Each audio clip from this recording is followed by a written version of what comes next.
Alrighty, welcome back to the stream, and welcome back to Pathfinder Wrath of the Righteous. So, last week, we were about to do the Mage's Tower in Illusionary, in addition to like a couple other small things.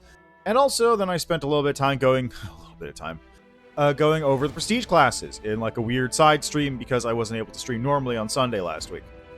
They have since updated Lore Master, and now you are unable to take multiple instances of the same secret from that prestige class.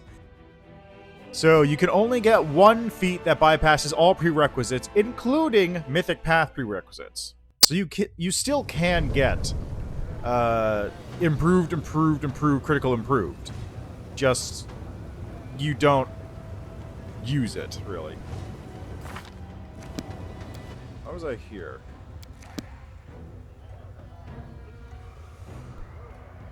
I'm just going to double check that I hadn't bought anything I hadn't meant to.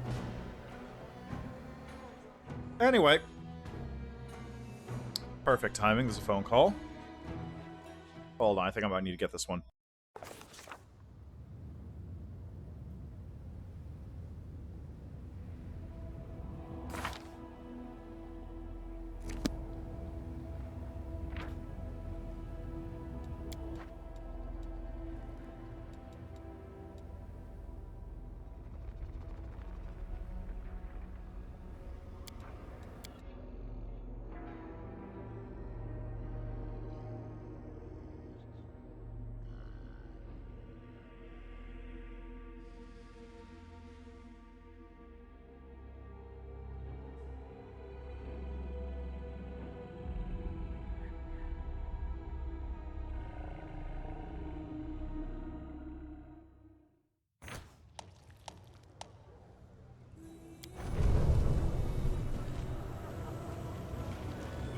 Aside.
Hello, and yes, Ember is a spontaneous caster. Should you buy the red Salamancer ring? That's the one that gives you, bonuses on fire spells, I think? That's not a bad choice, because she does like doing fire damage. I believe her specific archetype and her specific choice gives her bonus fire spells. So if you want to go for Ascendant Element Fire plus, other stuff, then that would work for her, yes. So, yeah, she is a spontaneous caster. Anyway, that's the main answer there. As for buying the ring, that really depends on how much you want to go into the actual blasting on her, as well as how much you actually want to use her in general. I don't have any mercenary. I just want to double check. Have I done all the quests? Let's see, Greybore, Particular Ember, 2000 Lights. Yeah. Bad Blood. Yeah.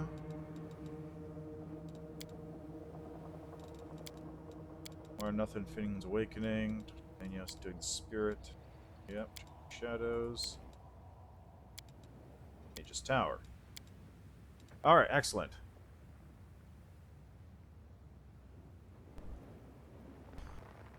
Don't worry.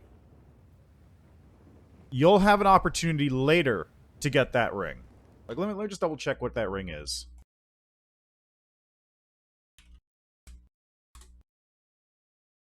Salamander ring. Is that even in here?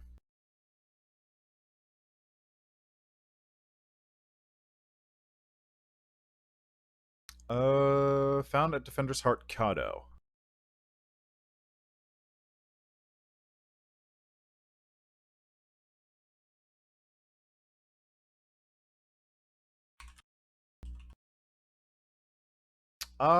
It.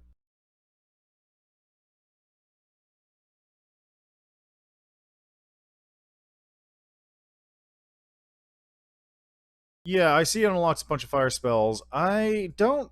You might still be able to pick that up later on, because it just says here Defender's Heart. So if you're past that point, you were able to buy it, then you could probably still buy it later on. Just wait for a little bit. Go a little bit further, and you might be able to pick it up. I don't even have that ring. I'm pretty sure. Like I don't think I. Like Ember's using Merciless Shot, which gives a +1 bonus on point blank shot, and Steady Finger, which is a bonus on touch attack rolls. I don't even have that ring, so I'm not the best one to ask about it, basically.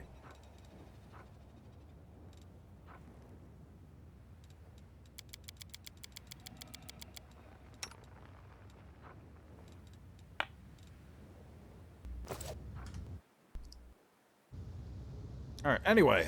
So yeah, first stop I gotta make is over... Car? And I gotta bring my crew with me again.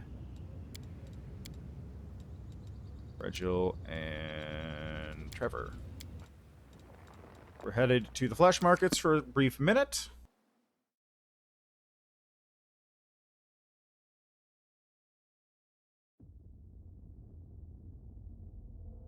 Yeah, Act 2 is... Act 2 is fairly short, all things considered. Although, you aren't quite at the end of the act. The end of the act, like, the actual end of the act is actually very long, but the act in general is fairly short. That is normal.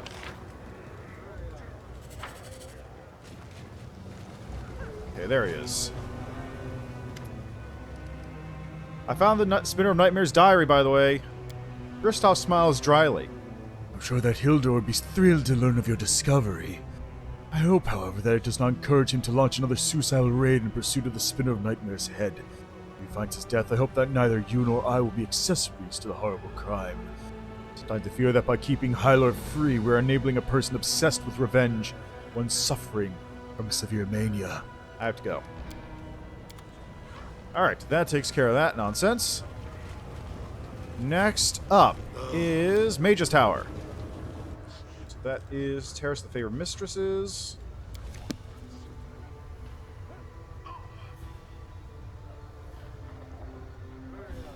And... okay, here. Mage's Tower is not too bad to do.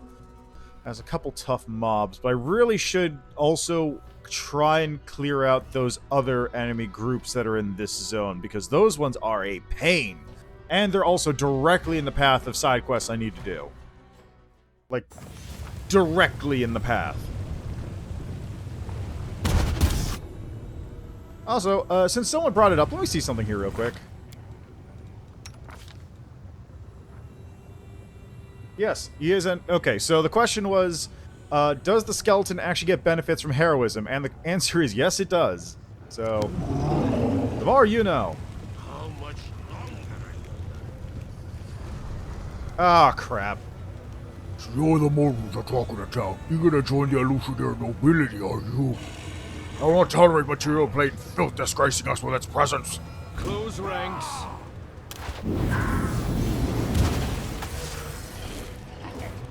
Really? Oh, did they still have the death wards on? No.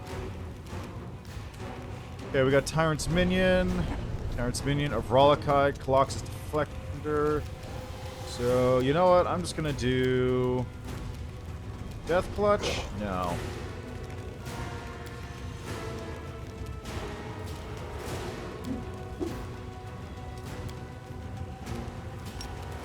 Am I doing it wrong? 2 levels is better than nothing.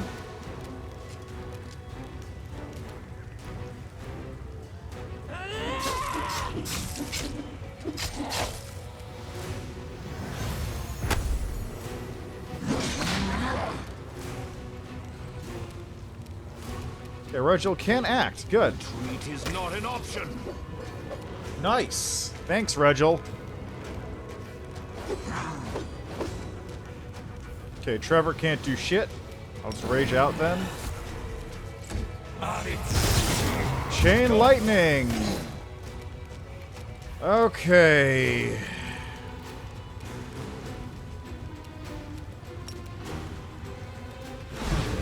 Damn it.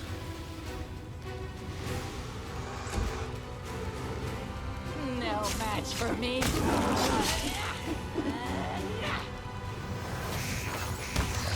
Great. He's dead. Sick. Half my party still cannot Kneel act. before me.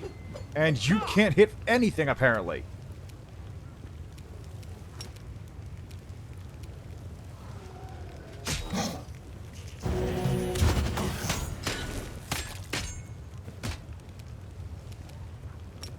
Okay, can't sleep you. How about you?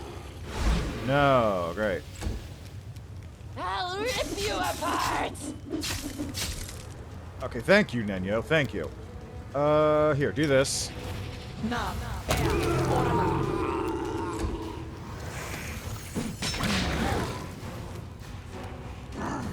This one's mine. What the fuck is going on with you, Regil?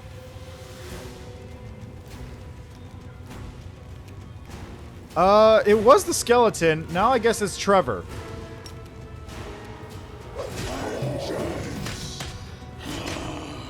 I've seen worse. Yeah, Trevor's basically my tank now.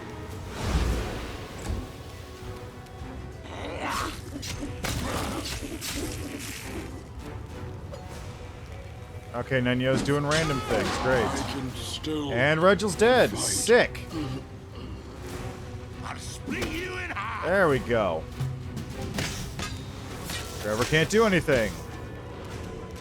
Oh boy. Okay, let's do chain lightning. No match for me.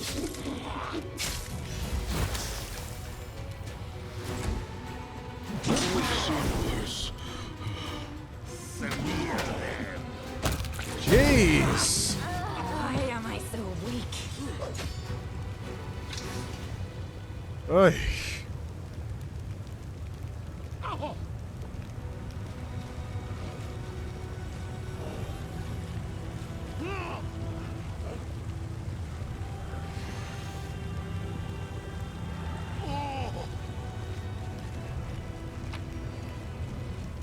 Okay, now I get all this loot.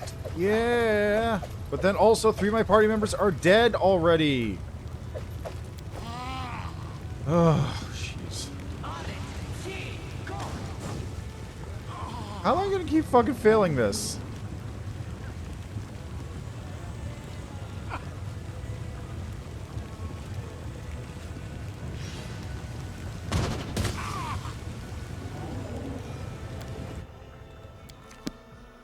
Yeah. Anyway, Seela's fine to just keep around, honestly. Like, if you just build her up as a tank, then she's just useful to have as a tank character. Regil's decent early game as a tank. Camellia apparently is not bad as a tank as well.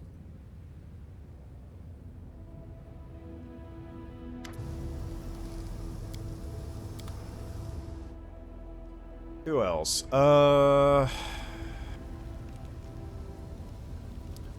Don't you trust me, Paladin? Are you wondering how to bring my wayward soul into the fold? I'm thinking about who I would have become if I'd made the wrong choice a long time ago. Anyway, as for tanks, you could always buy a mercenary. There are mercenary options. Let's see.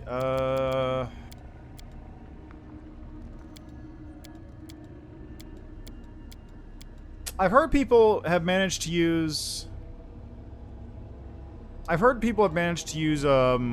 Lan as a tank because you can do the Dex and Will store stacking to give him a good AC even when unarmed. Other than that, yeah, I guess it's Regil, Seela, maybe Lan, Trevor, Camellia. Those are probably your 4 options for a normal playthrough.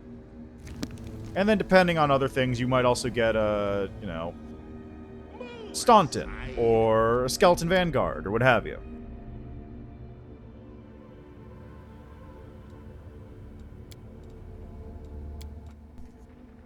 Alright, let's try that again now. Now that I've dealt with that first bunch of enemies. Hello, loot boxes. How are you doing today? Also, Camellia is... You mean one that can use trickery.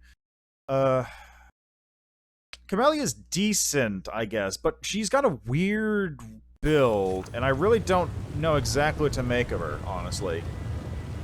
I feel like she'd be really good if you spec'd her specifically in, like, certain ways, but I don't know what those are offhand.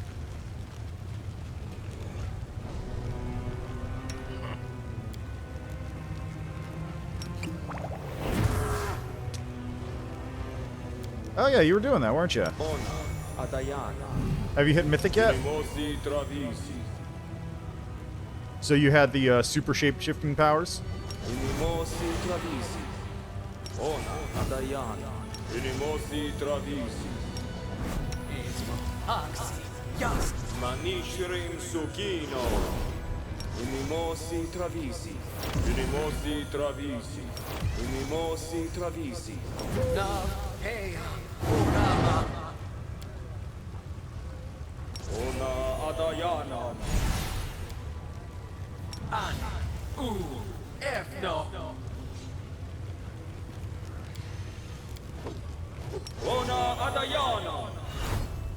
Trust in yourself. That's a pretty good AC.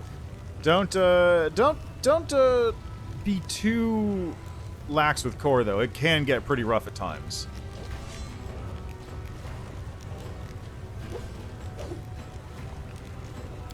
Anyway, even if Camellia is useless, you could always just do her with cackles and various abilities like that. As long as that lasts. Death Ward, 8 hours. Wait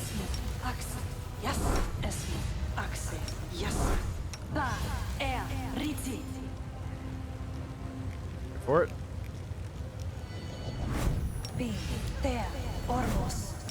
I'm just renewing buffs here.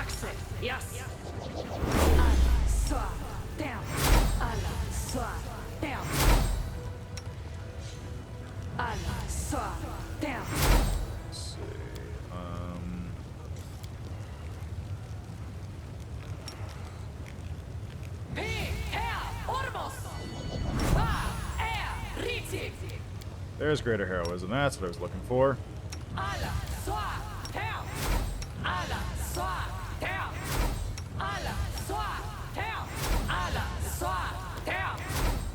Okay, finding Nenyo.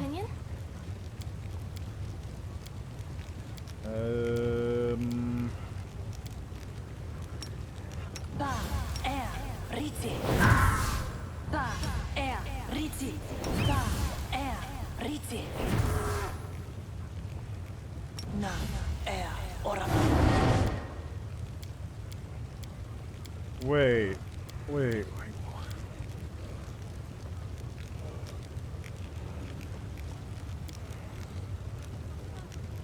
Wait, why does he still have indestructible bones?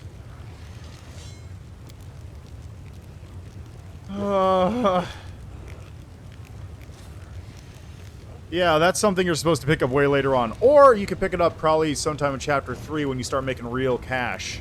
Just from selling random magical gear. I mean, there are buff bot mods, but they require you to install the mod, which... the latest patch for this game came out literally yesterday. I mean, you probably could, but you would need to get 75,000 gold somehow, which is very expensive for Chapter 2. Like, I want to say all the gold combined in Chapter 2 is probably 75,000. Also, that's bad. This is bad. For some reason, he still counts as being in combat, despite combat having ended, you know, a while ago.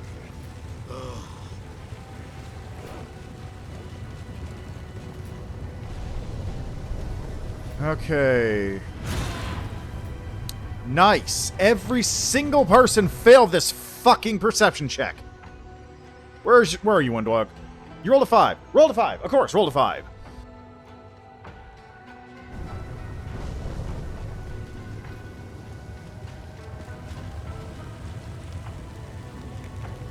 Can't see shit.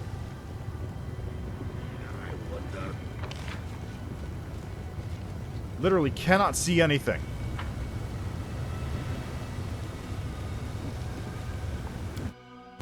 It's probably not worth it, is the real answer there.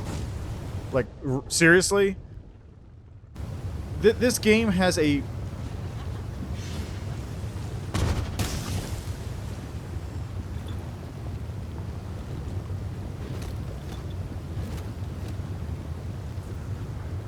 Follow me. Interesting. Anyway, this game is one of those games where it's like, do you really want to spend all that gold buying an item? Because there's a good chance that you'll completely... It'll be completely invalidated in like 2 hours or so. I do not buy equipment from the stores if I can help it. It's generally speaking not worth it.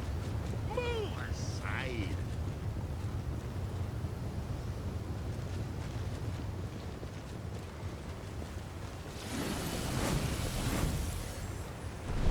There goes the island. Hey, there's the Hand. He's still hanging out. Hi, Hand. How are you doing? Make way. Okay. Back to portaling up. Let's see. So there was this nonsense over here. There's those vampires down there I'm going to have to deal with, which is a problem. They're also immune to mind-affecting effects because they're undead. But I am a lich, which means I should theoretically be able to just put them on my side because I can just control undead.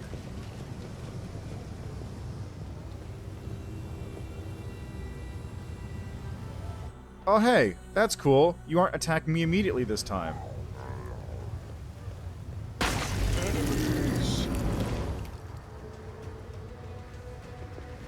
There goes Ember. See, we've got vampires. I'm not sure what was draining the level from me just now, but it's annoying either way. Let's get rid of... let's get rid of you. They'll beg me to stop. There he goes. Reap what you sow. Press the attack! I don't like you. There goes Nenyo. Okay, Ember, cast a...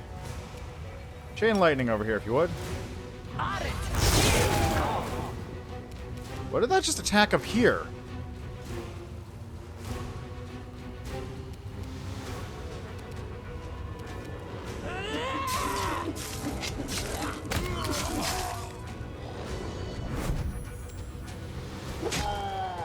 Yeah.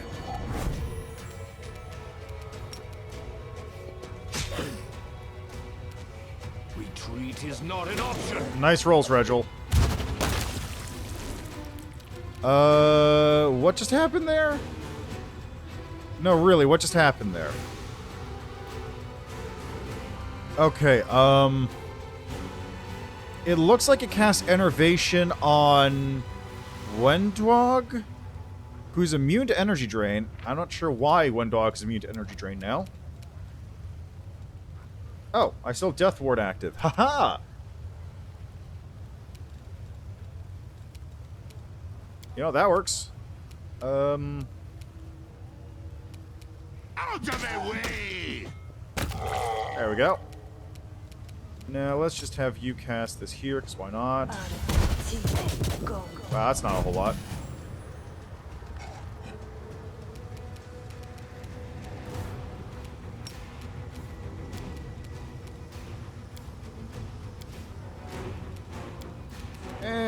You know what? Let's just, let's do this. Let's slumber you.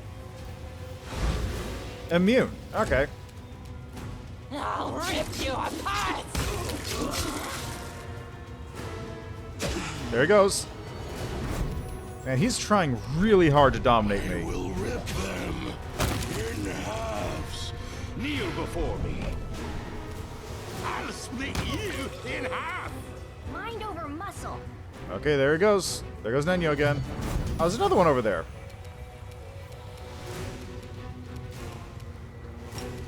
Let's just do this. Nope. There it goes. There goes Nenyo again. They'll beg me to stop.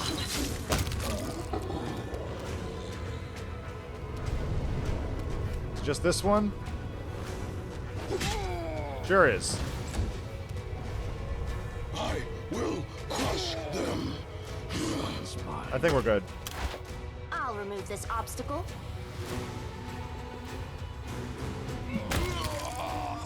Are we done here? We're done here. Oh, How much longer, I wonder?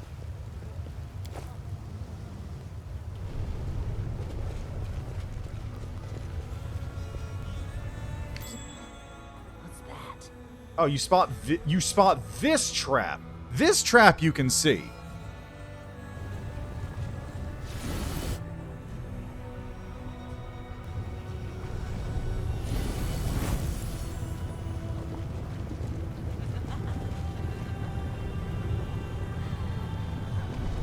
You people aren't going to attack me, right?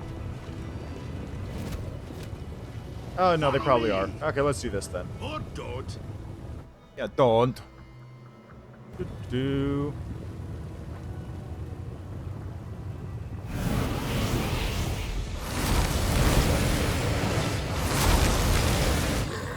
Wow.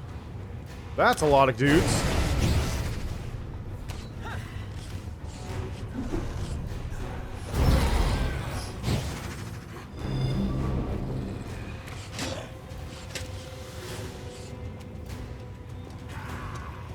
Where? What? Why isn't Regil able to move? Regil? Oh, you're staggered or something, aren't you? Press the attack. Come at me, scum. Reap what you sow. Let's go with you. No match for me. And for spells, how about a good old chain lightning? Woo! Position is irrational. That's spicy.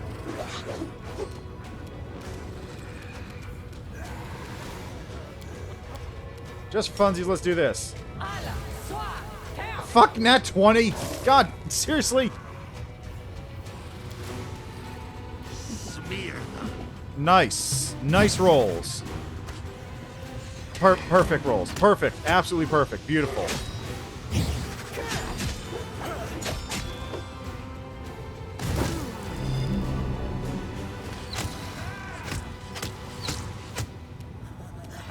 Retreat is not an option.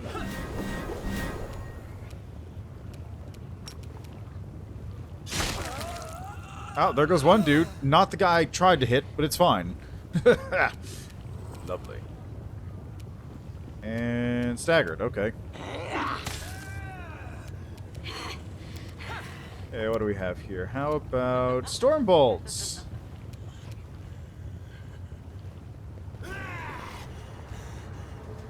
Oh, you're staggered, aren't you guys? Okay. Vision blurring. Legs are shaking. Delicately body. 2 fire block. 2. I don't like you. 2 flame strikes.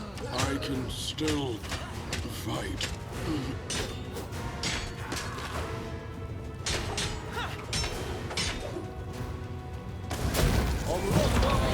3 flame strikes. Ah, ah, ah. I've seen worse. Nice. They'll beg me to stop. Okay, so why aren't you attacking multiple times in a row? You're still staggered from this? That's why? Okay. Not like this. Out of my way. Okay, this is not going well.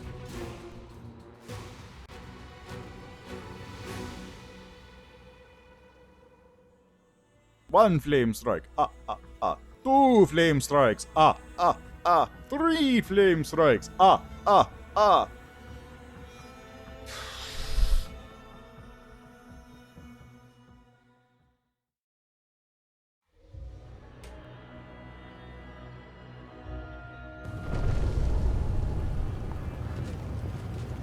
That's Savmalek's mansion, Side. which is not relevant to me just yet. Because I don't have land with me. Right,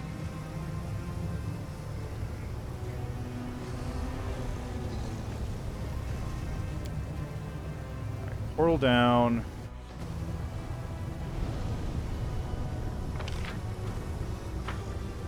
Make way.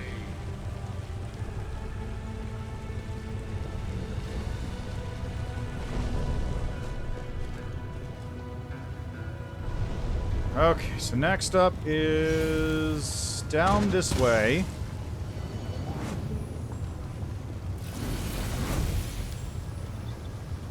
Portal down.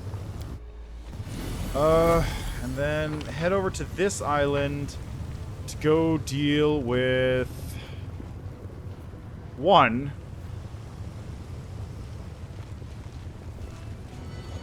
Well, no, Mage's Tower not yet, I think. What I should deal with first, though, are the vampires that are hanging out over here. Because those guys are a pain.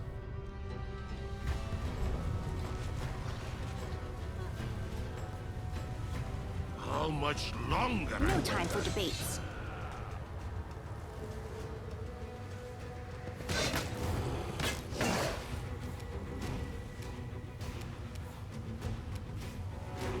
No match for me. Yeah, I realized just now, this is basically a... This is basically just a weaker, Playful Darkness. That's all this is. This is just a weaker Playful Darkness.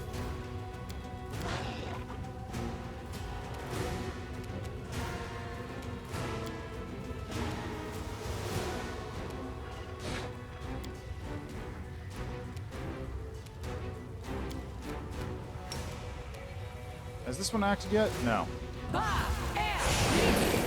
Sick. 20% miss chance. Rolled a 10.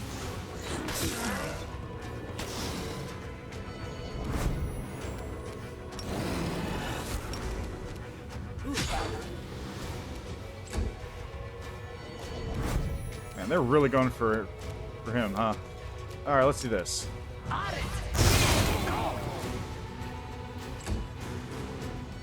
They are just constantly going for him. This is a little ridiculous. I'll split you in half.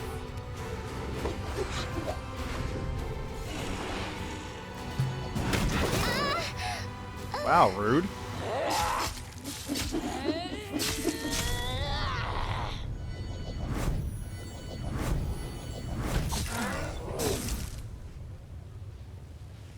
Kneel before me. Is it just going to stay active? Is it not unconscious? I'll dissect your cadaver. Okay, it failed. Sick. They just not... You rolled an 18.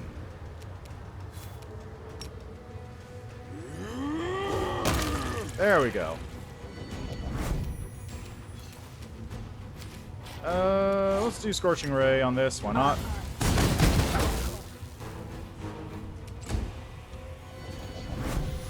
Smear them. Man, they're trying really hard to take treasure. Like, they're trying very... Shit! Rolled a 1. Fuck me. This one's mine.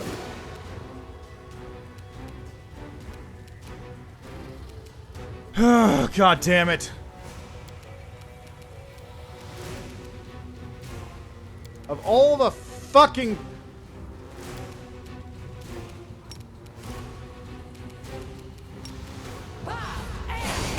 Okay, that was overkill.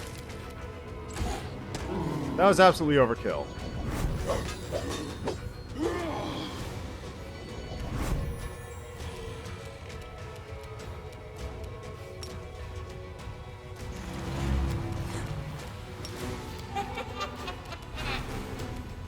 I don't like I you. have seen worse.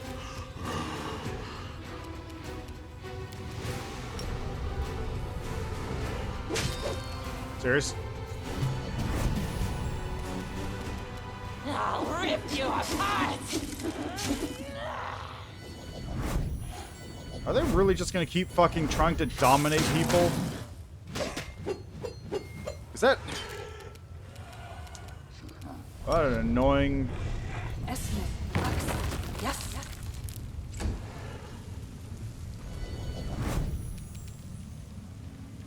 Okay, Trevor. Kill this thing. I can still fight. You're not dominating anymore. What?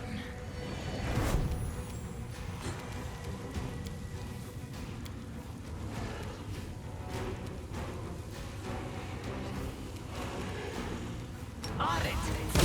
Go!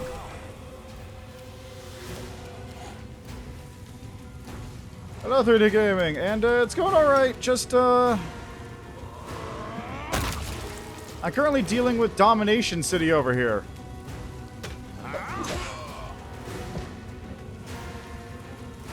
Best feeling in the world is when your arcane trickster laying pleasure man the MacGuffin away from the big battle that them realizing. Right next to well shaping into Earth to get into a boxing match with What?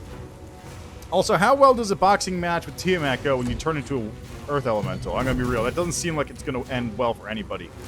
Except for Tiamat. And they're trying very hard to dominate him.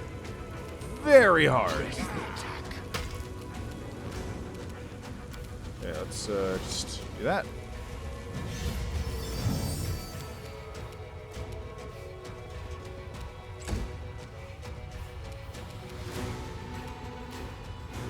Reap what you sow. You know what? How about another Storm Bolts? Actually, no. Move over here. Another Storm Bolts. There. Out of my way! You know, you just come over here, buddy. Smack this. No. Okay. Trying very hard. They'll beg me to stop! To the end. Retreat is not an option. They're trying very hard to kill me.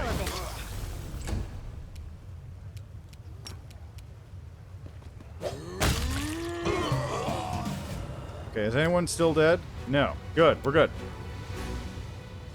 Oh, Christ.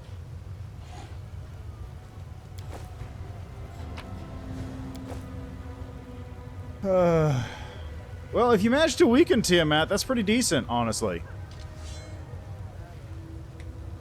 Like, coming out against Tiamat and not dying is a good outcome. What's that?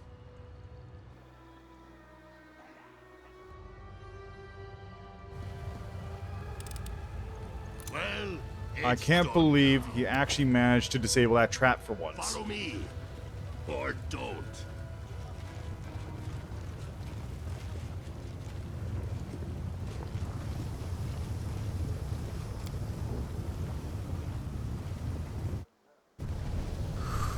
Okay, now up here is where that thing is, which is not what I'm going to touch. I'm not going to touch that right now. I am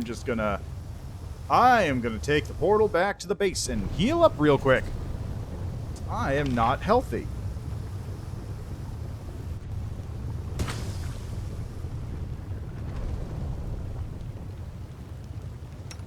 Now what? Actually, is the bridge even...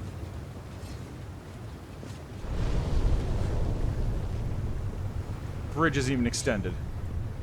Ah, okay. So it wasn't necessarily that you were fighting Tiamat. You were fighting like a weakened version of her. Gotcha. That makes more sense.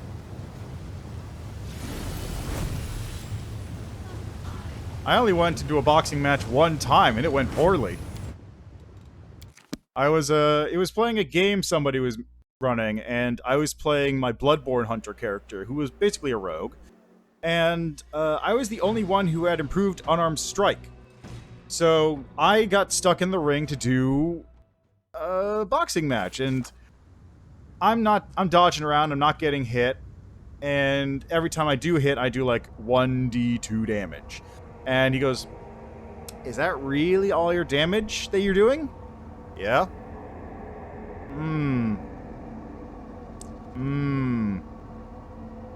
So eventually we had to settle with, in addition to the other stuff, my party members could bluff to feint for me, which would give me sneak attack, so I'd actually be able to deal damage and not make the fight take literally 3 hours, just from rolling back and forth to see who actually hits. It was a very silly time. Charisma drain and strength damage? Jesus.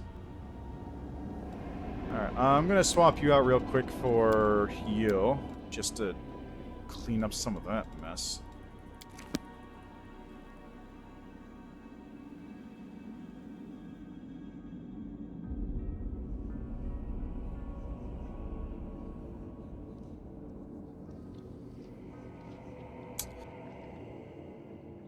I mean, yeah, obviously, but I didn't have monk levels. I was a rogue. I was just also the only person who had improved unarmed strike at the time. The world has suffered enough.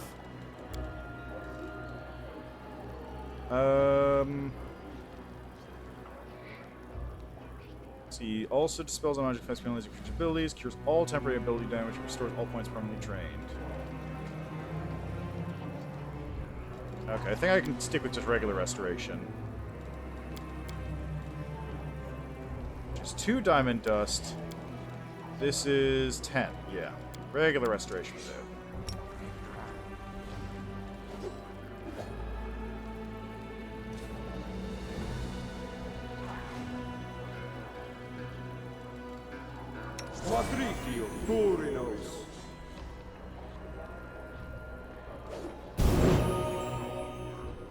Perfect. Monk is a fun class to build out, though. Just because there's a bunch of weird monk archetypes you can build around. Like, even ignoring Scaled Fist, the one I can't remember if this stacks or not. There is Scaled Fist Invested Regent, which is a charisma-based... It becomes charisma-based monk. Scaled Fist is in this game, so, you know, probably you've seen it. So you do that, but then also you get Invested Regent. And what Invested Regent does is it trades out a bunch of your regular key abilities for, like, pseudo spellcasting stuff, all charisma-based, so you get a nice little boost off of that. Hold on a moment.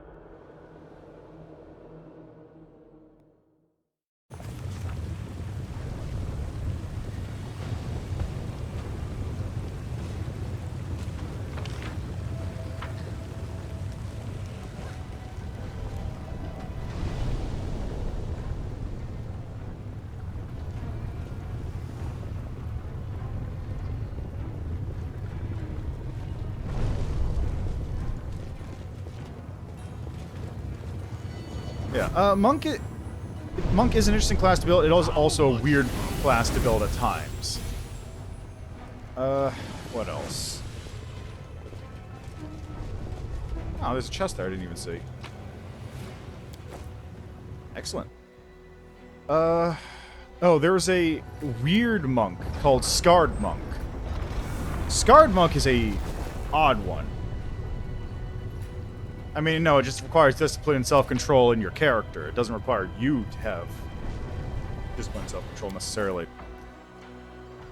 Anyway, Scarred Monk is a very odd monk archetype. If you've ever seen Naruto, like the later seasons of, or the later chapters of Naruto, there's a character by the name of... I see something over there. I'll deal with that in a moment. A success worthy of praise. Let's see.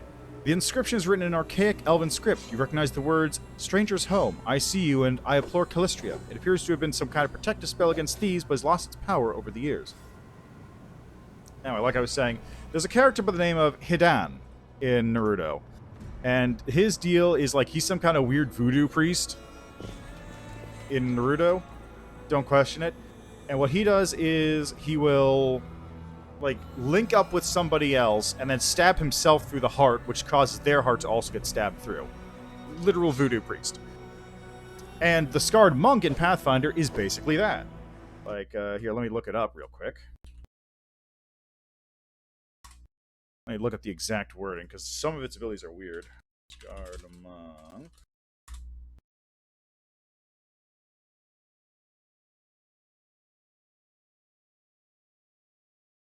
There we go.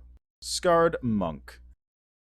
So you get to put mortifications on yourself, which give you a couple weird additional abilities, like you get bonus to natural armor if you scar yourself. You can blood eagle yourself to get bonuses to escape artist or CMB. Contortionist, which gives you bonus on escape artist. Like a whole bunch of this stuff. But the main one that really gets me is that you have an ability to, if you get stabbed, you force an enemy nearby to make a will save, or start taking damage as well. Let's see, Blood Eagle, Contortionist, Dollface. Let's disguise check. Eye Stitch Shut is blind. Face Collector. Yeah. By spending 1 key point when she makes a single unarmed strike against a living creature as a standard action, the Scarred Monk can link her own pain to the creature struck for a number of rounds equal to the total number of mortifications the Scarred Monk has. Anytime the Scarred Monk takes lethal damage, the creature she has bound her pain to must succeed at a will save or take an equal amount of non-lethal damage.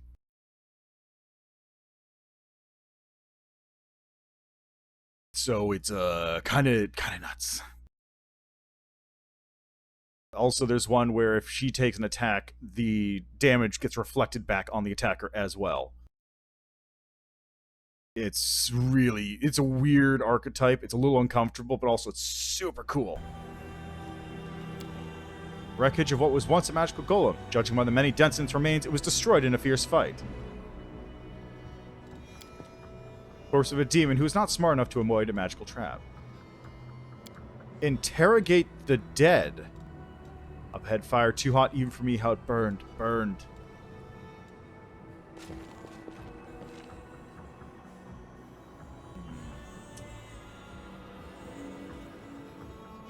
Also, I'll be back in a moment.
Okay, apologies for that. Just had to deal with some stuff that came up literally just a couple minutes ago.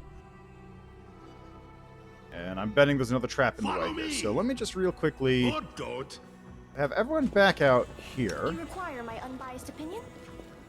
I'm gonna have Nenyo do this.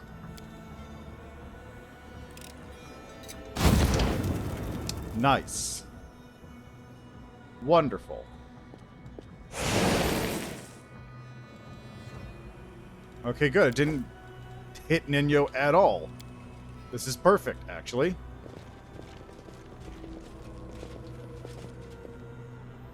Okay.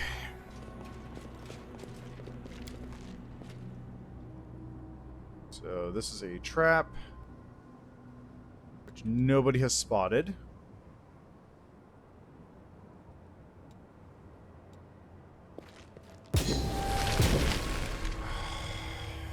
It's blade barrier.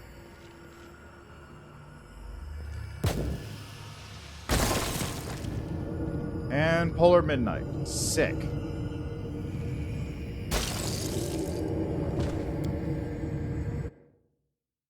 Oh, God, I hate these. This is why you pump your skill checks up, so you can actually find traps and disable them properly. Hey, hey. I am yours to command. Huh? What's that? On your whim. Now I just need to sit here for a couple minutes while I wait for Blade Barrier to go away.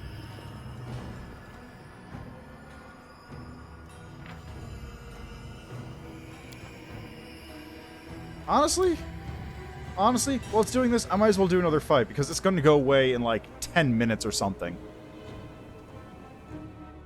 I'd probably be better off going back to the Nexus and sleeping to get rid of that Blade Barrier. I'm going to be perfectly honest.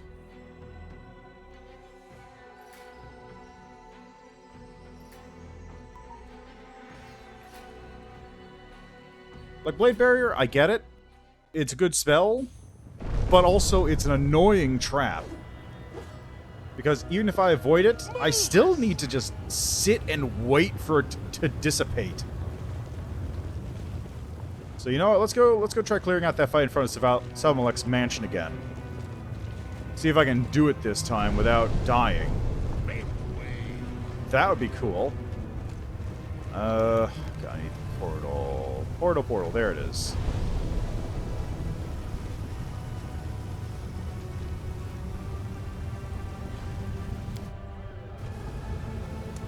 Why is my order different?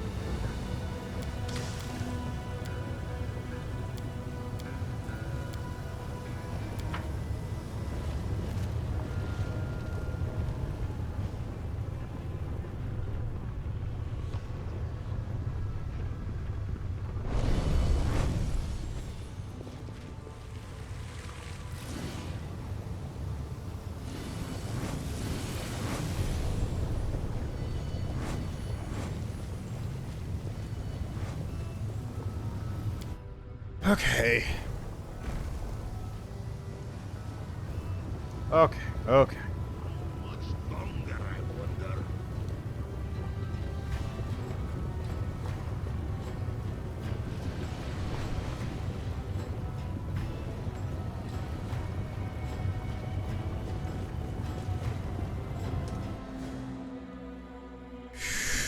Here we go. Nenyo? Oh, yes, what? Hissed me.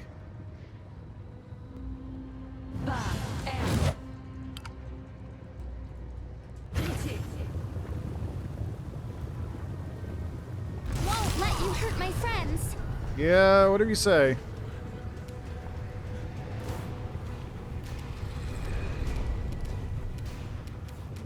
They'll beg me to stop.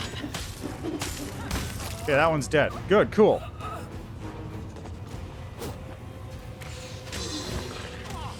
Oh, great, he's dead immediately. Sick. Okay, I don't have anyone next to me.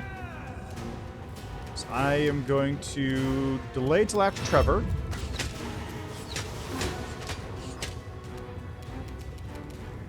You are going to...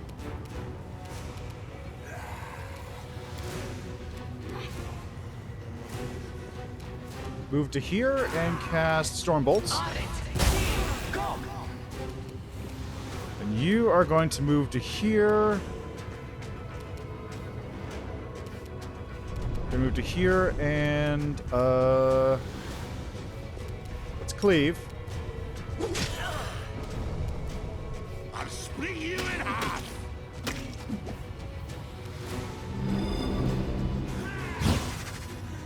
I've seen worse. Jeez, they're really going on Trevor there.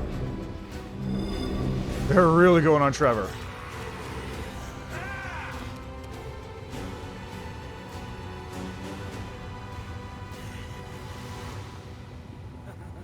Oh yeah, there's two of those. There's the Shockwave, and then there's the one that does strength damage. The Shockwave is cool because it does sonic damage, which is decent. The strength one is not so great because it only does damage equal to your strength modifier, and that gets blocked by DR too. So... Retreat is not an option. thanks, Regil.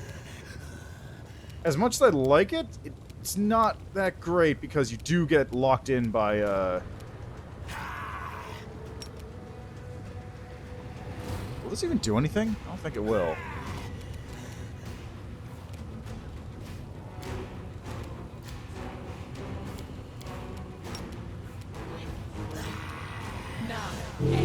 Shit.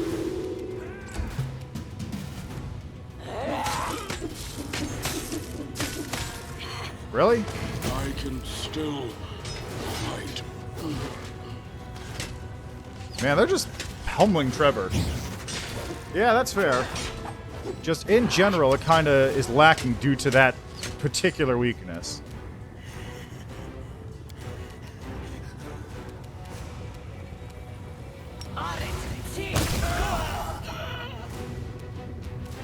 There we go. That's what I like to see.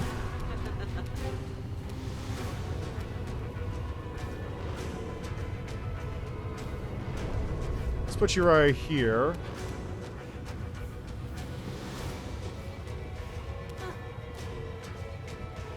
And right there. That seems good. Okay, come on.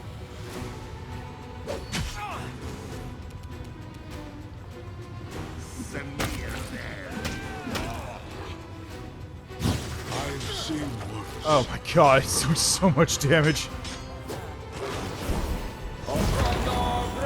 There's that firestorm, as expected. Kneel before me. Wow, nice hits, Regil. Christ.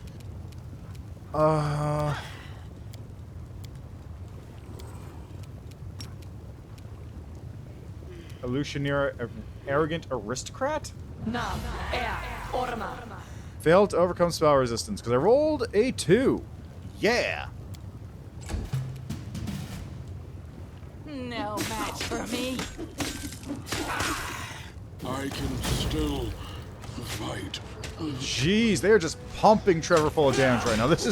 He's taking so much punishment. Jesus Christ.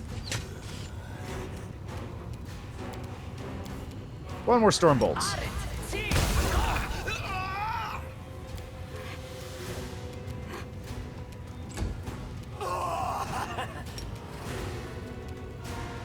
Okay, let's, let's smite you. I forgot to rage.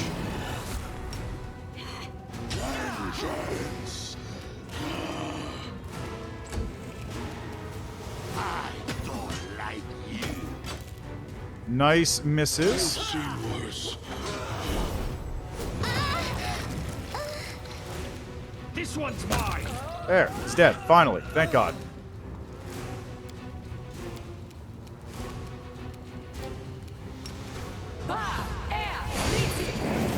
Failed to overcome spell resistance because I rolled a 9.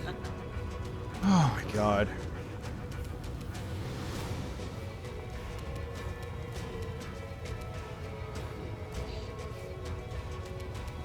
I'll rip you apart. I can still fight. What the hell is it doing to me? Like, hold on a sec. What the fuck is this thing doing to me, even?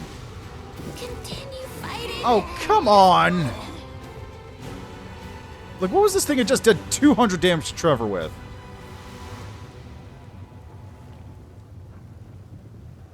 With extended range. What is it actually hitting me with? Oh, it's a kinetic blast! Ugh. Okay, yeah, that would do it, I suppose.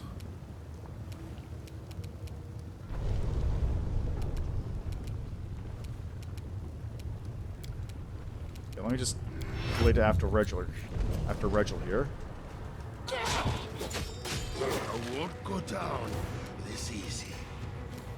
I delayed to after Regil. That's what I wanted. There we go. Press the attack. Nice misses. Out of my way! Oh, come on. Are you telling This me... condition is irrational. Okay, come on. Just fucking do this. Failed to overcome spell resistance again?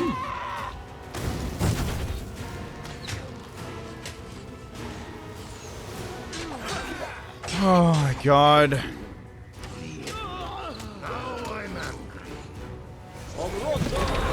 Why am I so weak? Fucking flame striked again.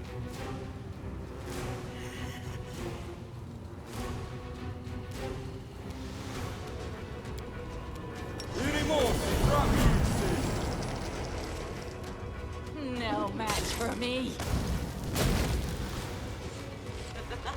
Oh my god.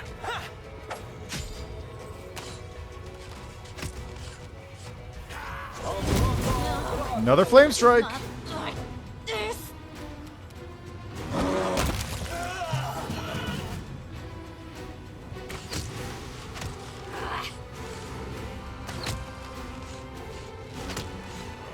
No, not like this.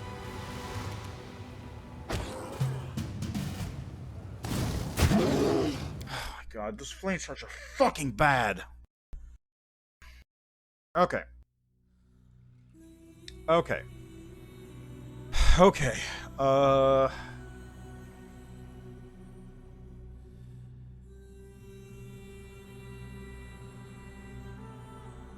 think here. The Stormbolt helped. The Stormbolt helped a lot, actually. So what I might do is I'll cast Haste, then I'll cast Greater Invisibility on Ember. You are my favorite aid.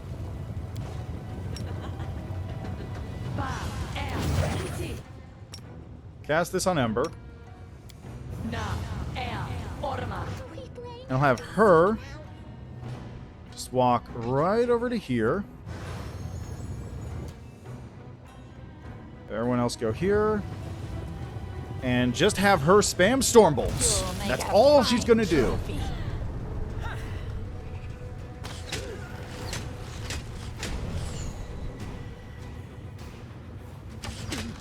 She's immediately just spamming on Regil. Seriously. Christ. Tactics.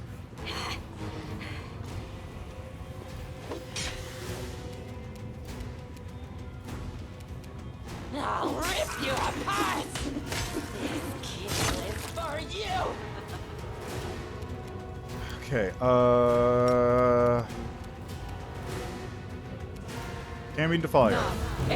Failed. Because it rolled a... It didn't even... Okay. Rolled a 12. It has a plus 24. Sick.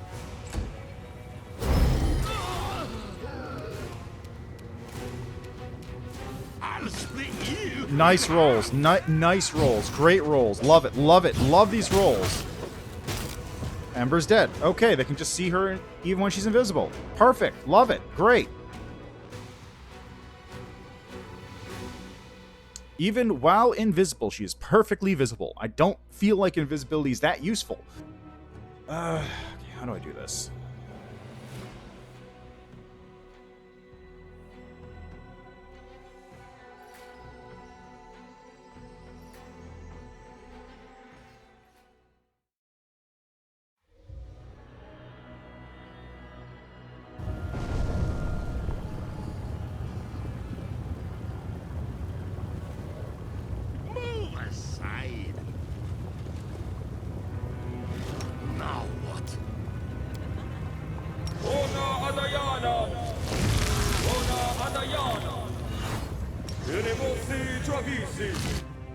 I'll prove I am the best. You require my unbiased opinion?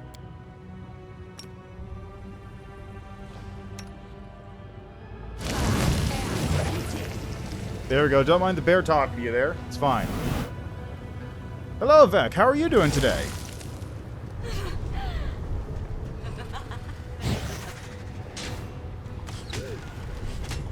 Why are they all going for Regil? Seriously, why always Regil? Okay, can't attack any of these. I can only attack the ones that are already active, so how about this succubus guard? I'll rip you apart! Not dead yet. Okay, you get storm bolts, and if I move here-ish, that'll hit everyone.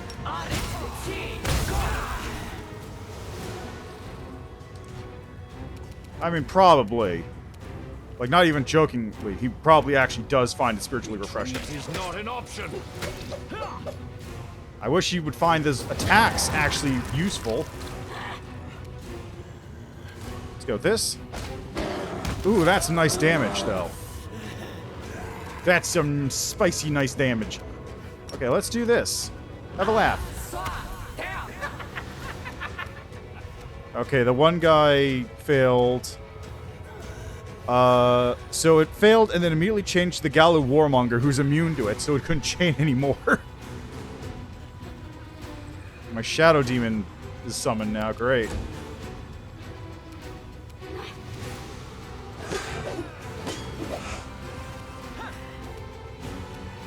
And cleave. Vengeance! To the end. There was All about attacking Regil.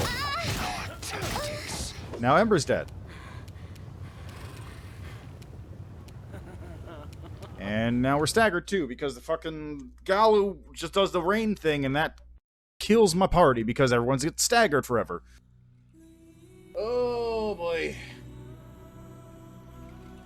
At least this is better than waiting for that stupid blade barrier to go away. I'd still be waiting at this point, I think. Well, maybe not.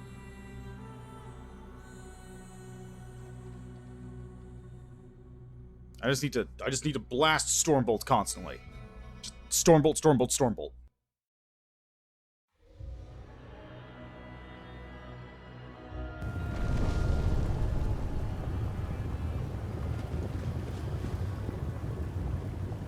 Okay.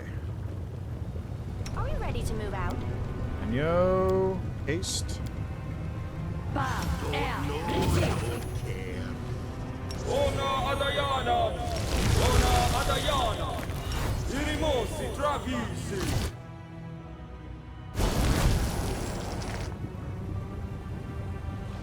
Bathe in your blood!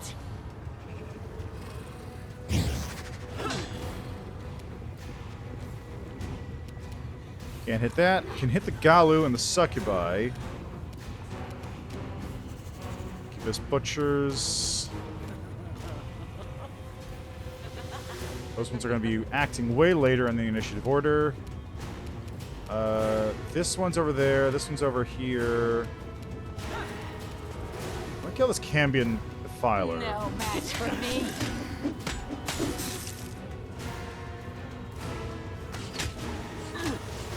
I've seen worse. Okay, that's fine. They're attacking Trevor. This is fine, actually.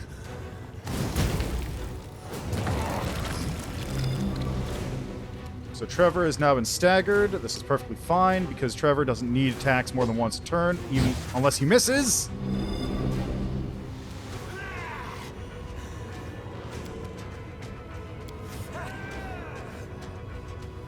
Okay, so I move to like here-ish. A little bit more. There we go, perfect.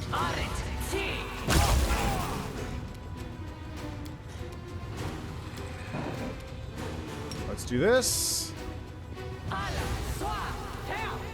Succeeded. Great, thanks. Why is the Shadow Demon attacking me?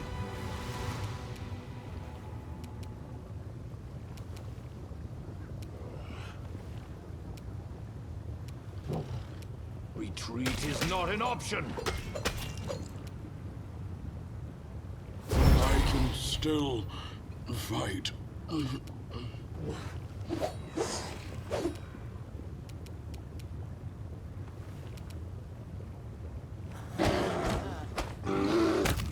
Hey, nice. Okay, came into Filer, Service Guard. They'll beg me to stop. I've seen worse. How long does fucking Rain of Blood last for? Permanent.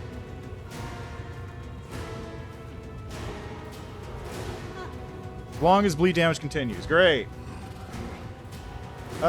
Dispel, Dismiss, or Cantrip work on the Blade Barrier. Dismiss would only work if I'm the one who cast the Blade Barrier. Otherwise, maybe Dispel, but none of my characters have Dispel prepared, honestly, which is a problem. Oh, God, rolled a 1?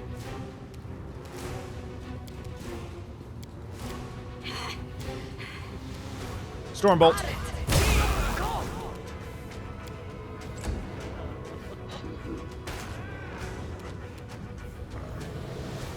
Yeah, like, I could probably dispel it, but, again, I don't have Dispel prepared, so I can't dispel it.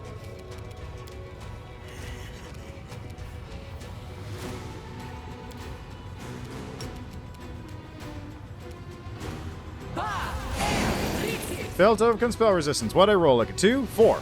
Cool. Kneel before me.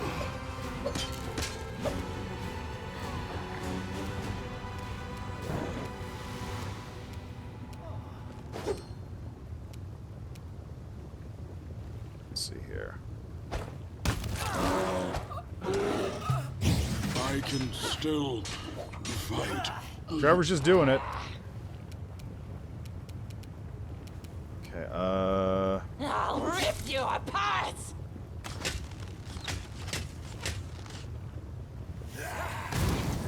I've seen worse. There's that Flame Strike. My favorite. Reap what you Sick!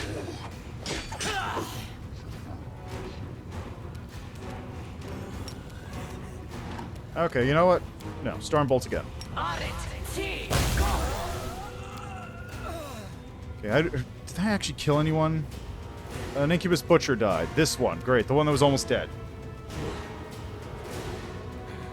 Yeah, basically. I'm an option 2, or, given that the trap has already been cast, I wait around for it to go away.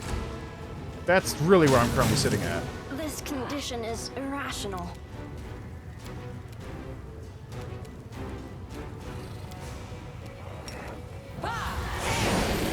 Wow, it did 19 damage. Seriously?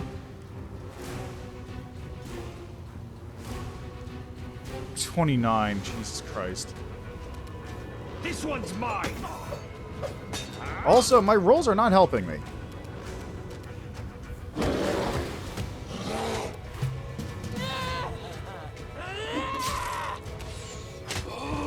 There goes Trevor. And now everything goes to shit.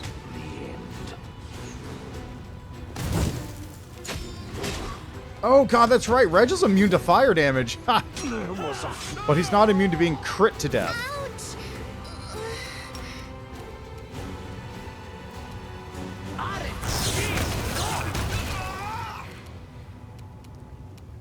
Okay, well that killed a couple things.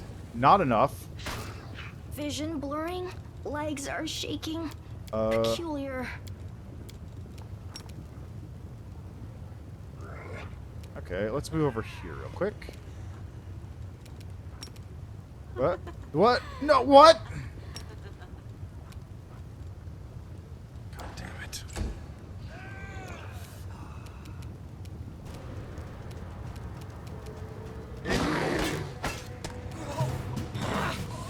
Nice Why am I rolls. so weak? No match for me. Okay, the Shadow Demon can tank a couple hits, that's good.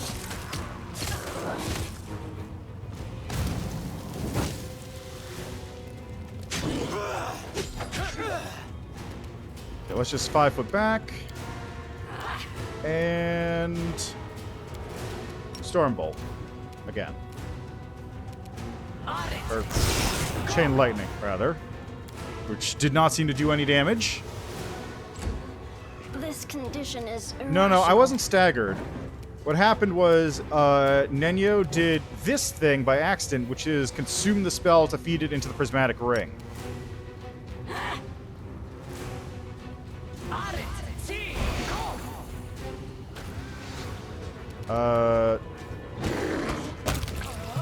Only death can stop me. Okay. Okay. Please die. Rip you apart.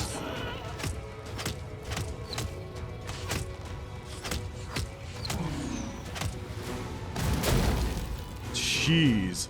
Okay. Hellfire Ray. That's some good damage. Okay, Nenyo's about to drop, I think. Yep, there goes Nenyo. Why am I so weak? Are you fucking serious? Are you for real?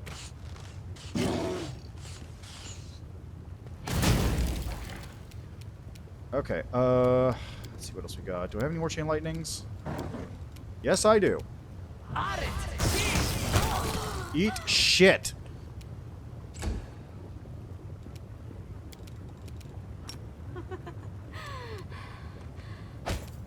Only death can stop me. I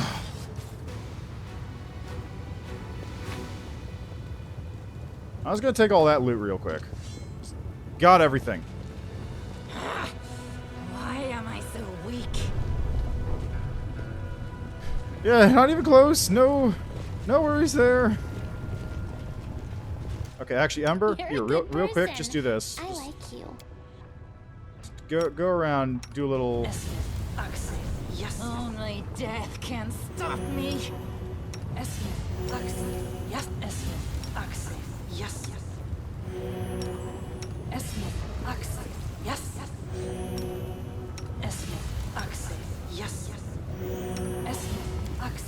Yes. Okay, now you are just turning this on for a sec. Okay. Thank God. Now I think I'm safe. So, what did I get from this? Just going back up the list. We killed this. Succubus Guard dies. That was the end of combat. Got a Falch +2, Scimitar, Kukri, Headband of Inspired Wisdom +2, Ring of Protection +2, Cloak Resistance +2, Scimitar, Full Play, Ring of Protection, Composite Longbow, Potion of Cure, Serious Wounds, Potion of Heroism, Mithril Chain Shirt, Incredible Dexterity, Braces of Archery, Composite Longbow, Cloak Resistance, Mithril Chain Shirt, Headband of Inspired Wisdom, Ring of Protection, Cloak Resistance, Falchion Longbow. Say Cloak Resistance, Mithril Chain Shirt, Belt of Incredible Dexterity, Braces of Archery, Chain Shirt +3, Kinetic Diadem, by the Kineticist, increases the damage dealt by the Kineticist symbol Energy Blast by 2d6 points, and my Kineticist symbol Blast by 2d6 +2. Composite Energy Blast, instead deal an additional 4d6. Cloak Protection, Cloak Resistance, and that's everything. Good. So, only real thing to note there is probably the Kinetic Diadem, which is less than useful for me in particular. But hey, you know, it's fine. It's fine. We did it. Go take a nice long nap, and then we'll go deal with the Wizard Tower, because I can actually go in there now. I forgot the map is basically useless on this area.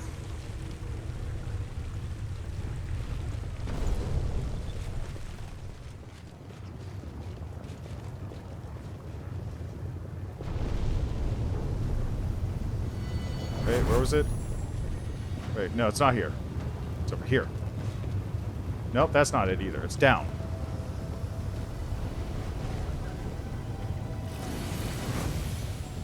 Once I deal with Savonlux Manor, I'll never have to come to this upper section ever again. Which would be sick.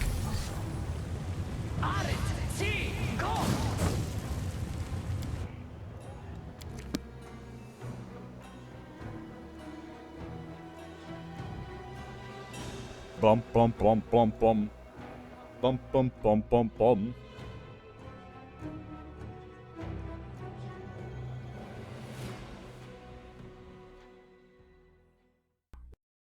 Okay. So let's head over to here. Let's take a nice nap-a-roni. And just to make sure we're perfectly set up, I'm gonna double check that everyone is full on spells.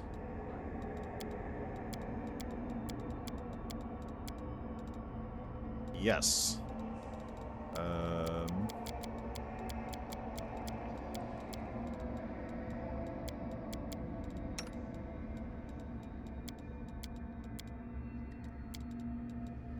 I've got Hideous Laughters prepared for every spell level.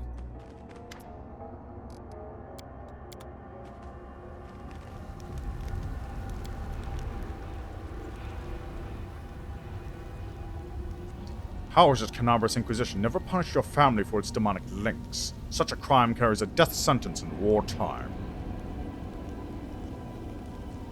Who said they weren't punished, eh? Brad did her time in the torture chamber, alright. That's where she gave birth to my mom. She never did tell me how she got out of there.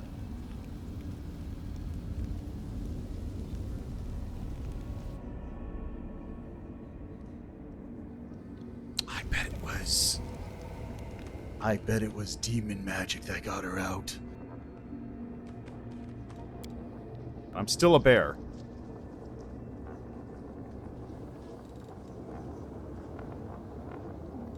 I'm still a bear. How long am I going to be a bear for? Probably another 14 hours, unless I turn it off. Yep. Got another 14 hours as a bear.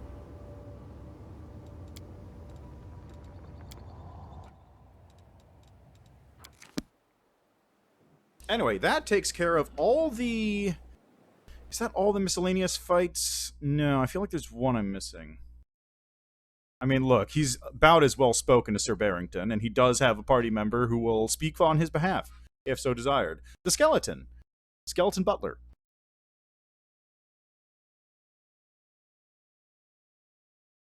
Man, Sir Barrington is a amazing story. It's like the perfect amount of rules bullshittery combined with just how far can I take this joke? Oh, all the way? Okay then.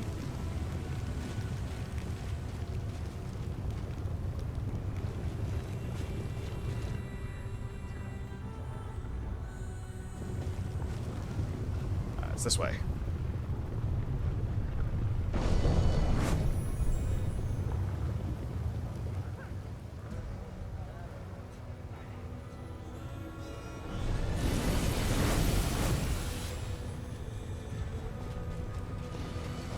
Alright, now, after so many hours, the tower should finally be approachable, since I no longer have to worry about the blade barrier blocking my path forever.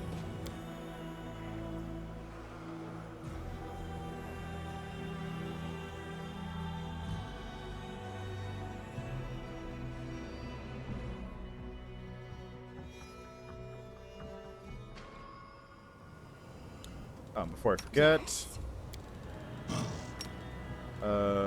let's see. This goes on Nenyo. Yes.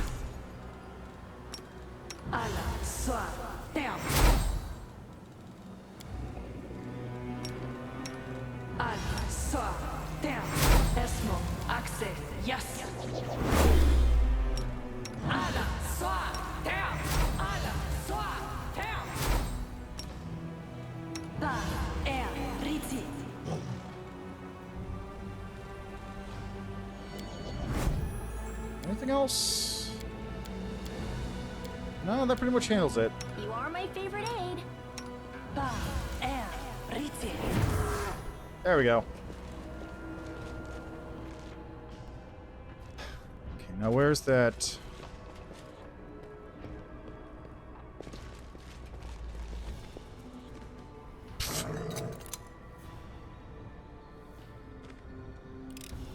Don't mind it, it's fine.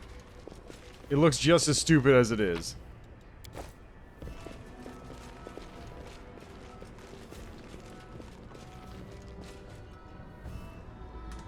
Alright, now to deal with some adamantine golems, if I remember correctly.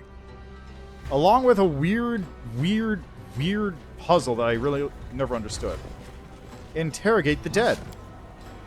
Not fair. Golems were hiding among the statues. They beat me. They broke my poor bones and ripped out my spleen. They plucked out my poor eyes and smashed them to a pulp. It's not fair. Yeah. Tear your throat out. There they are. Speak of the devil. Can I... These things aren't even affected by magic, are they?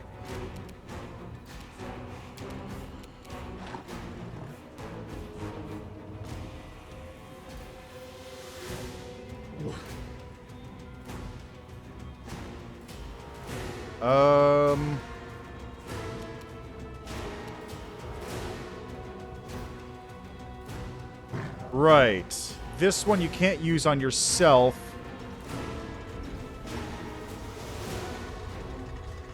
But there isn't a limit on what it can go on, I guess.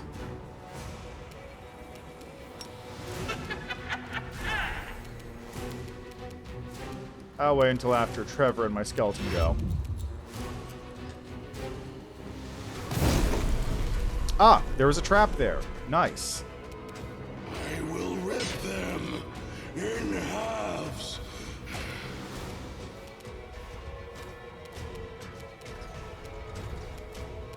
Let's go over to here, I think. Press the attack. They'll beg me to stop. You're irrelevant. Oh, it actually did damage. How about that? Oh, it it only has to roll an... Well, it never misses. Okay, Surrender or else. got it. So let's go over here. I will crush them.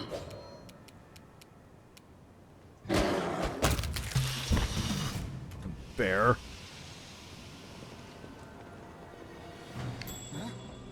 Ah, got a trap. Excellent. A success worthy The of inscription praise. once contained a spell of warning. When an intruder appeared, it would let out a chilling howl to raise the alarm.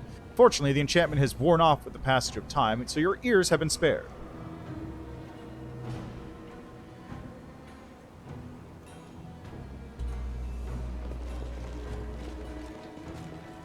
Okay, where's the thing for this one? Ah, there it is. So what have we here? The wreckage of what was once a magical golem. Judging by the many dents in its remains, it was destroyed in a fierce fight. Wow, that was fucking useless. Why was that trap there? Probably for no reason.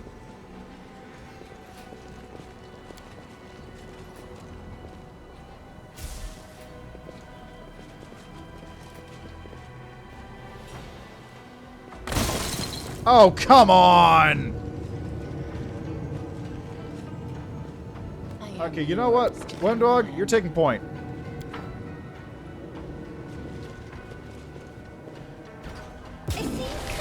Oh my god!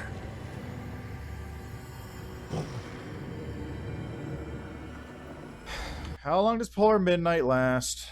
Polar Midnight. Polar Midnight lasts for 1 round per level, so that'll last up to 5 minutes, let's say. And how long does Blade Barrier last again? Blade Barrier is minute per level. Nice.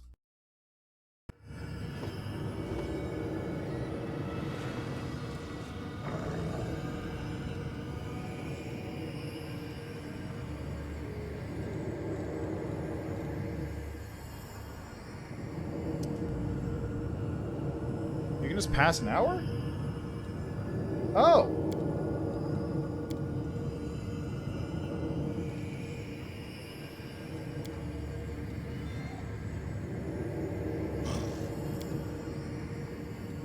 Doesn't seem to skip 1 hour, unfortunately.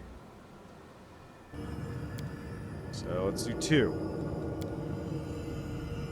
It's not skipping time. So the answer is no, I can't. Maybe if I turn off turn-based mode. Nope.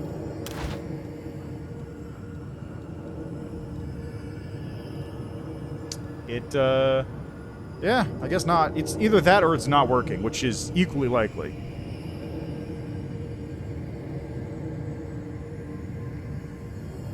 Shouldn't Ember be perfectly fine against this? Soot is restless. I wonder why. Oh, it dissipated anyway, so it's fine.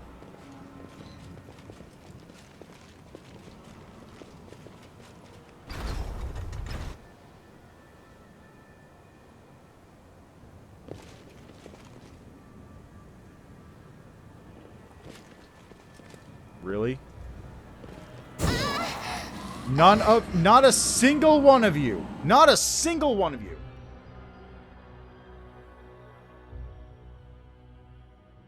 I really should start preparing Dispel Magic, I feel like. I feel like it would actually solve a lot of problems. Do I even have Greater Dispel Magic on Nenya? Let's see. That's what, 4th, 5th level spell? The answer is no, anyway. I got regular Dispel Magic, but it's an Abjuration spell, which is one of her opposite schools, so you can't cast it normally. Takes 2 spell slots. God. Okay, I do have Dispel Magic Point. Oh, they added a little icon! Oh, hey, that's real handy. That's actually very nice. That is brand new.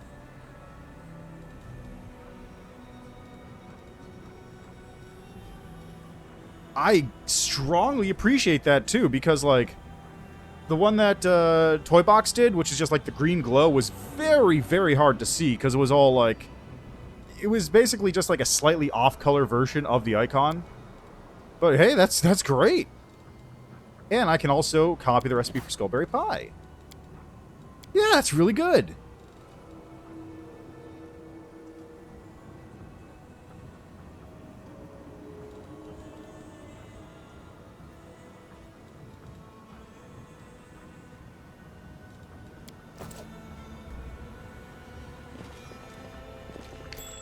There it is.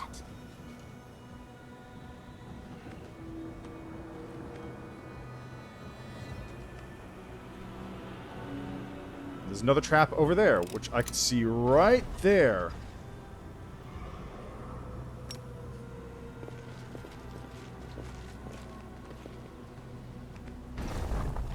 Aha, that's how it works.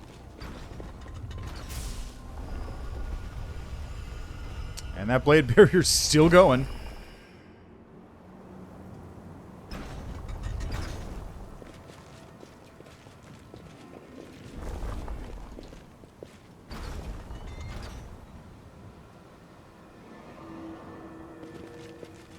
I see something over there.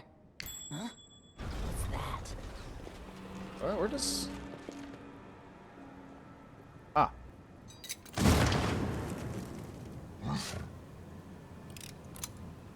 There we go. Problem solved. Are you fucking...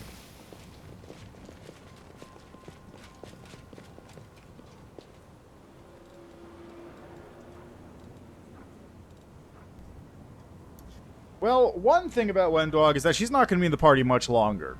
So I don't have to worry about her perception checks being a problem. And when she leaves the party, I guess she'll be replaced by...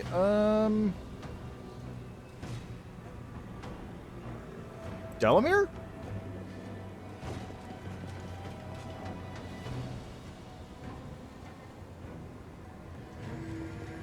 Ah, there's the other one. Okay.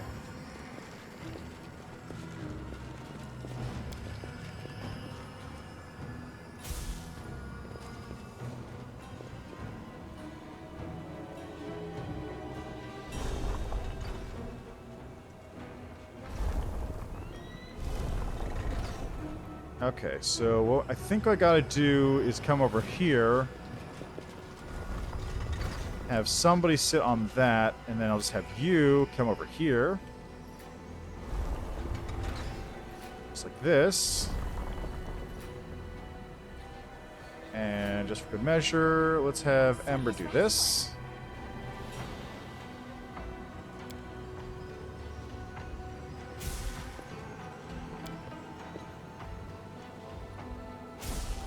Hey, treasure. Sick. And some mobility check.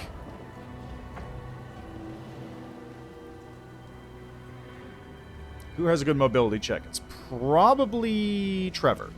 Let's be real. It's either Trevor or Nenyo. I don't know which one. It's Nenyo. A success worthy of praise. Nice. Boots. Spirit trackers. Spirit hunter. 4 additional uses of spirit weapon enchantment ability per day. Hey, fancy. It's for Camellia. And 15 grand. It went splendidly.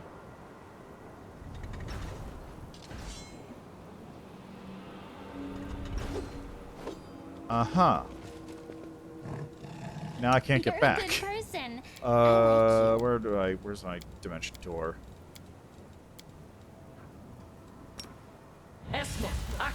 Yes. Yeah, now you show up. And still going. Still going.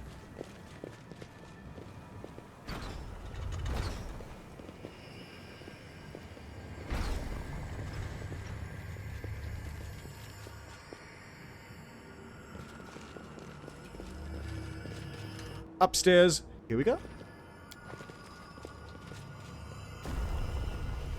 Now there's like 2 more golems up here, I want to say. There's not a lot of combat in this zone. It's mostly the traps. It's really mostly the traps in this area that are the problem. Case in point. Treasure's here behind the wall. It's mine. I found it. Couldn't take it for myself. Behind the wall. Couldn't take it for myself. Treasure. Mine. Mine.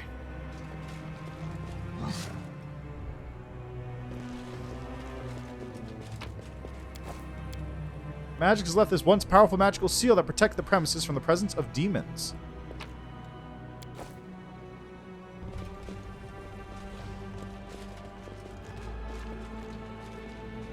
Wendog. Rolled a 7. Okay, that's fine.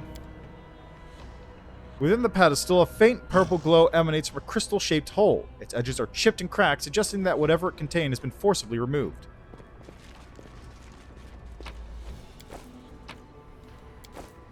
Hey, some more elven notes. A success worthy of praise. Though this magic trap is now old and dysfunctional after centuries of disuse, it would once have irreversibly blinded any thief who gazed upon it.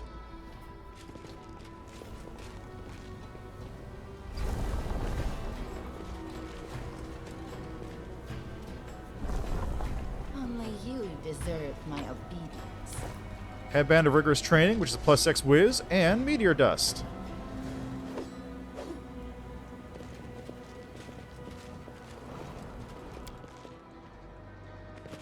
Okay, there's the everywhere door.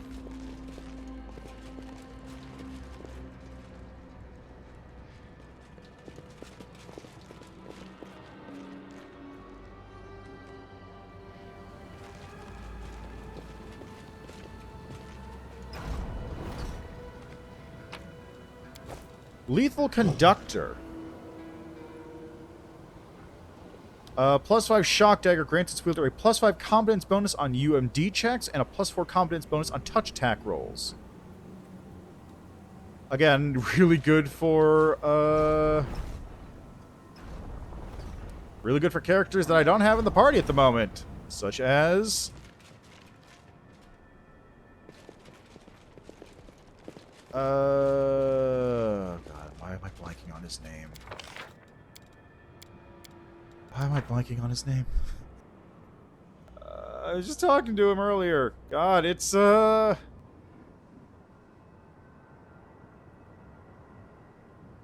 am I blanking on his name?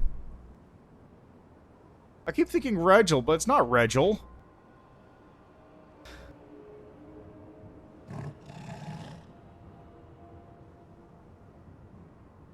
Yes, thank you, Woljif. I remember everything else, I just didn't remember his name. It was Yigglefist's spawn, Woljif.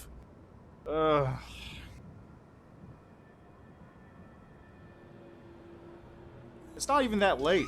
It's 2 o'clock in the afternoon for me. My brain is not working.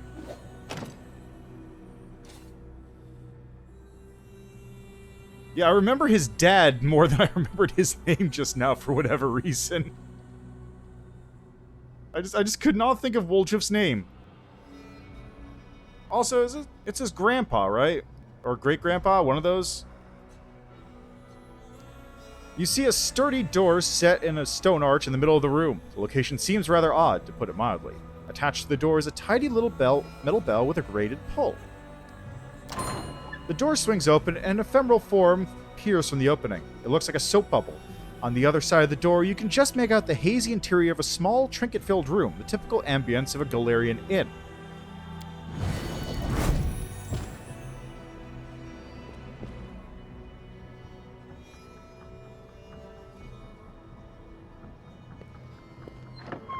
Clutching the door handle, a skinny figure falls through the soap bubble.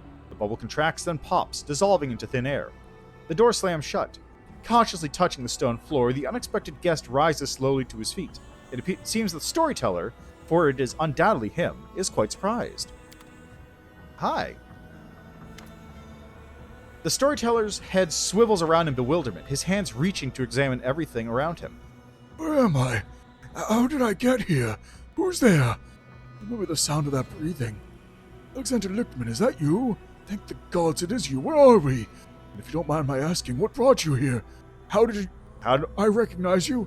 Well, even though it sounds like a bear is breathing, it still stinks as bad as before. How did you get here? The storyteller listens intently to the sounds coming from the city. A good question. Judging by the demon speech I hear, we are in the abyss, correct? But I suppose I was brought here by a portal. It was most likely activated by you. The portal must have been charmed specifically to deliver me here from wherever I may have been. I hope it will send me back the same way. You are unlikely to have charmed it this way. If you had, you would be so surprised by my appearance. This means the spell was cast in the past. In my past. The one I'm looking for. I have to admit, this finding is quite intriguing and perplexing. But this place we are, it's a tower, isn't it? Yes, I'm right, a tower. Why did you need this portal? In my forgotten past, I must have done something that required regular visits to the Abyss, or regular visits from the Abyss to Galarian. Such a portal is quite a convenient means of transportation, and it is also well secured against uninvited visitors. I came here looking for information about purple crystals, but I found you. The old elf looks strangely confused. I can't say I remember. I feel something familiar. Sharp edges, deep purple hue, great power inside, which I bound and subdued. Forgive me, I can't remember anything else. Perhaps if I laid my hands on such a crystal, I would see something else in my past. Do you know where to get one of these? Do they come from mines, or maybe from the bottom of the sea? The elf takes out a delicate compass from his bag, the needle of which is slowly but constantly spinning. Since the power we are looking for, my hands have touched it in the past. In the past I do not remember. I think a little more divination will come in handy. I can set this little trifle to help you. Explore the caves here. When you're near the crystal, the compass will let you know. This tower looks like the one where you almost got eaten by the dragon. Maybe it used to be your home too?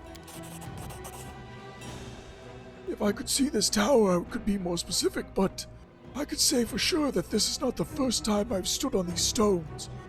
Is there a door behind me in a stone arch? The wood is decorated with elven lettering. There's a bell with a pull next to it. The pull is made of leather, no silk, am I right? What do you think of Galfrey ordering me to go to the Abyss? The storyteller purses his lips. I'm not a politician or a military leader, but I've seen all sorts in my life. That's why I have some experiences and know different stories. The story I'm watching right now, it's not strike a chord with everyone. There are many interested who are saddened by your departure for the Abyss. And probably more who are super psyched about it because they're no longer an undead in charge. There are even some among them who say, though in a whisper, that Galfrey was envious of her commander's glory and was in a hurry to be rid of him. But most do not think this. The majority praises the Queen and expects her to lead them to new victories over the demons. It's quite possible that she will succeed. Right now, as far as I know, Galfrey is actively preparing for an advance to the west, into the heart of the world wound. Well, that shouldn't be hard, considering I cleared out every single demon fort between here and the World Wound. I see. Hey, the sense of recognition, it's truly astounding. I definitely used to live here. Even if there are no other claimants, I'm ready to become the owner of this tower again. Be my guest anytime. It's prime real estate. I get a clear view of Naticula's bedroom. It's pretty sick, even though I'm blind. So how's Galfrey doing? It's impossible to tell by the storyteller's face whether or not he's surprised by your question. He's acting in the manner befitting the queen standing at the head of the crusade. As for her spirit, that I do not know, but I could ask her on your behalf if you like. Please do. Then I will. Come visit me again after a while and I will tell you the answer. I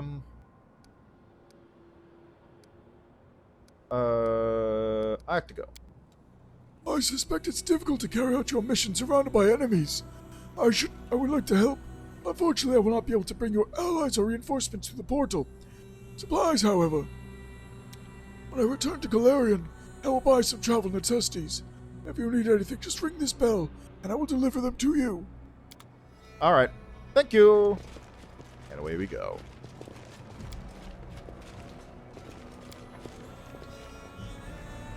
We'll be back here in a couple minutes after we finish with the hardest fight in the game.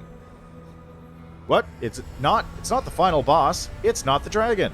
It's a bunch of carnivorous crystals.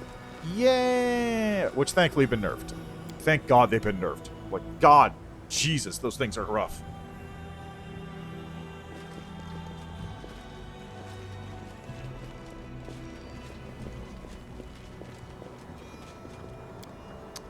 Also, I'm a little annoyed that the hand doesn't restore ability score drain or damage or anything. Oh, welcome back, Sven. How are you doing? It's been quite a while, yes.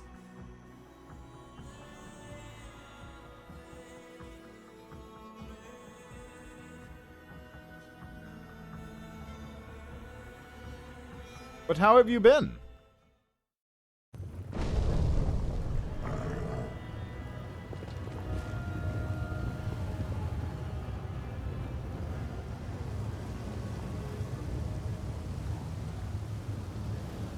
Ah, Far Cry 6. Okay. Is that any good? I actually heard about the thing where if you quit Far Cry 6 partway through, the game starts passive-aggressively emailing you, calling you a little bitch for quitting. Also, yeah, I bet your Aeon didn't. Just, Ugh.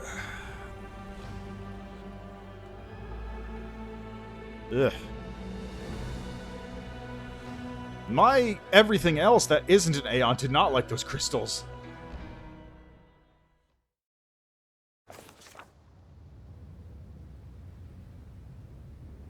Oh, you didn't like Far Cry 6 that much?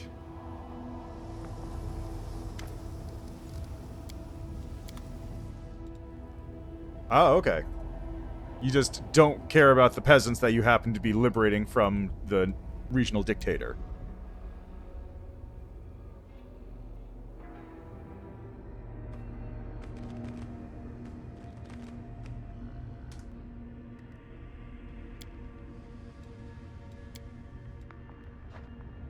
Oh, those people. Okay, I see what you mean now. Yeah, that email thing, though, is very funny. Wow. Like, legit, it is pretty funny. At the same time, like, I appreciate having the ability to not leak. Yeah. It's... Like, I like having the ability to quit a game and not have the game guilt me over it, but at the same time, it is still pretty funny. A Hingian crystal. Enemies! Hey, look, it's a bunch of carnivorous crystals. Woo, boy. Go. Retreat is not an option. Alright, they're stunned. Ooh, ancient, huh? Reap what you sow. Another ancient. Let's do one of these. Kneel before me.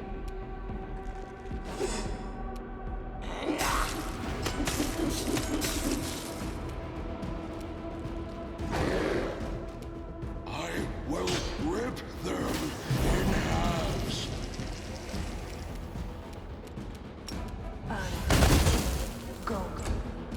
This one's mine. There we go. I can't remember. Crystals are... Carnivorous crystals are one of the few creature types that's actually... Okay, so crystalline creatures, there's a couple of them, but they're one of the few creature types that are actually weak to sonic damage. But I can't remember if carnivorous crystals are immune to sonic damage because of their ability. I will protect you. I feel like they probably are. Oh, well, let's check. Ear-piercing scream. Oh, it does 8 damage, okay. Oh, it counts as electricity damage. Oh, there he goes. I will crush them. Press the attack!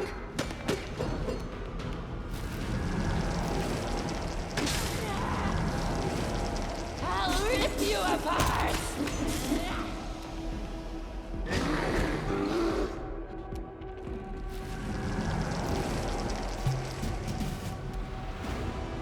Okay, can I not be directly in range of this thing? Yes. Go.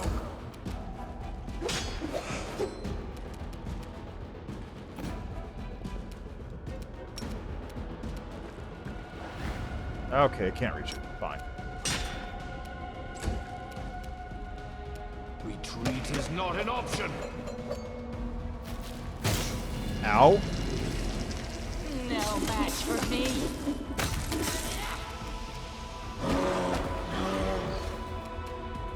I'll remove this obstacle.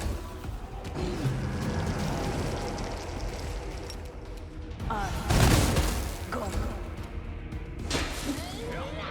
Come at me, scum. Come at me. Oh, that went way smoother than last time. Jeez.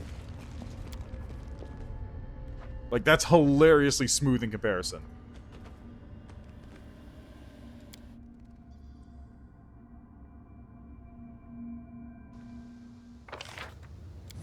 Let's go talk to the hand again real quick. Just, heal me up if you would. Thank you.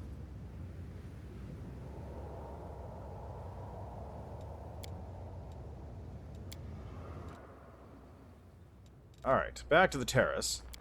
Gotta get some art of making friends going.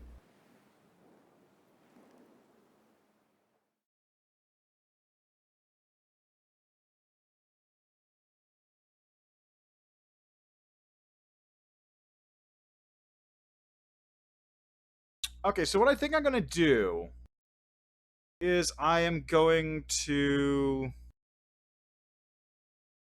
do all the side quests after I finish up with this. So before I go talk to Naticola proper, I'm going to do all the companion side quests. Because that is where I'm going to get the most bang for my buck out of Wendwog.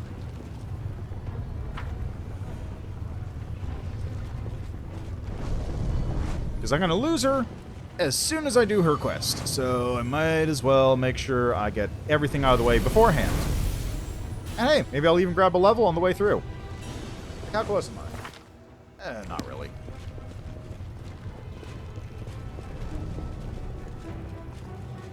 I'm still a bear. I'm just like to point out, I'm still walking around as a bear doing this.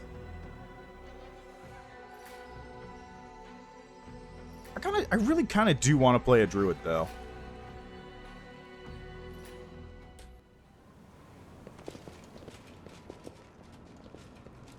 Just, like, go for the full wild shaping nonsense, start casting spells as a bear.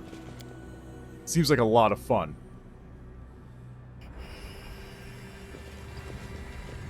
That blade barrier's still going.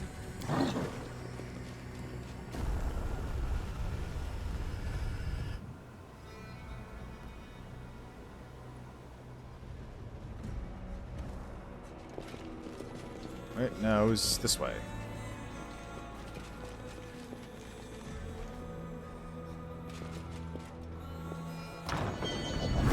What's up?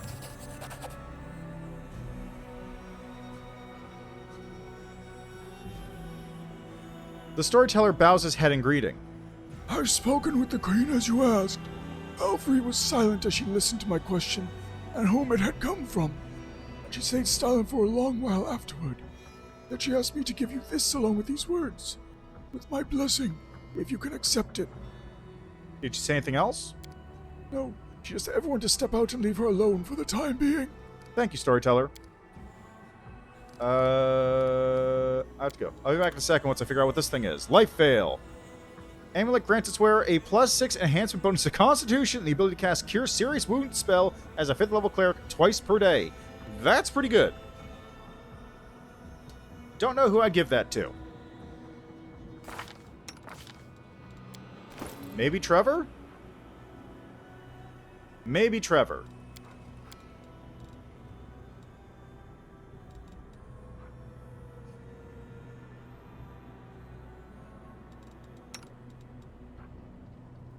Oh, I can't change any of my stuff because I'm currently locked into this form. Alright, anyway. What else? I want to replenish my supplies. Bulk sell junk. Scimitar +2. Scimitars +1. Longsword +1.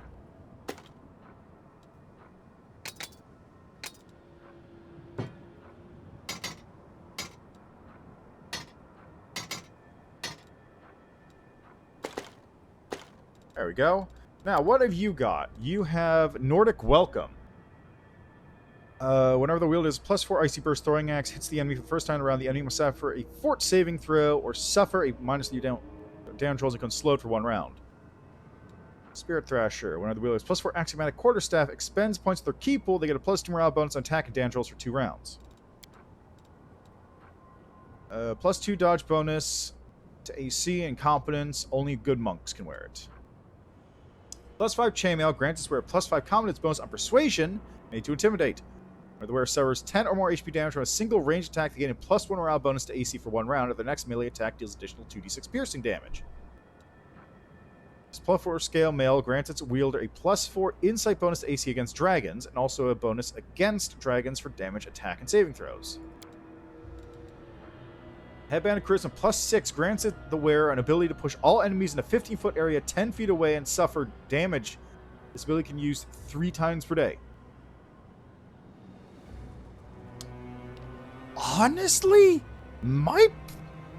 it's a lot of money, yes, but I could afford it, and I might put that on my skeleton. Because that would boost its HP and also give it the ability to just shove enemies away. Wherever this ring has the ability to cast spells spontaneously, it grants the ability to cast the following spells: Ice Storm, Cone of Cold, Cold Ice Strike, Ice Body, Polar Ray, and Polar Midnight. To cast a spell, the wearer still needs to have the spell slot at the required level. Whenever an ally in 20 feet of the wearer lands a killing blow, the Belt of Constitution makes the wearer's next spell extend as though using the Extend spell feat. Also grants the wearer +4 enhancement bonus to Wisdom. Okay. Gloves of Martial Excellence. Grant their wearer additional 1d8 bludgeoning damage on hit with unarmed strikes and +10 competence bonus to on-athletic skills checks. Okay, so like, I'm kind of tempted to get this for Ember, really. Because Ember could absolutely use that ring. What does she currently have on her? She has a ring that gives her a bonus on touch attack rolls and a +1 bonus to point blank shot. But I could also just give her Polar Midnight, which would deal lightning damage and bypass any resistance to lightning damage, but also still do cold damage or dex damage and all this other stuff. That seems not bad, honestly.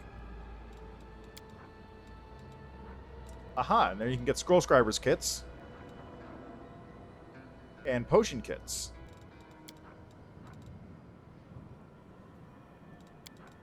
Get some diamond dust if you so desire. 8,000 over. You know what? I have 456 gold. I still owe myself 72,000 gold. So you know what? Let's get both of these.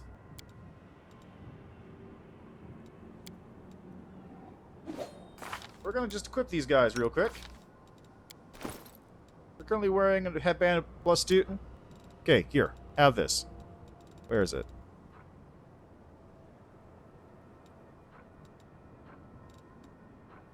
Happy birthday. Enjoy your boosted health. Ember. Ember, ember, ember. Happy birthday.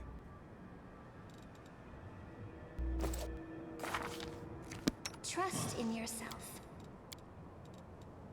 Polar Ray. Now with lightning damage.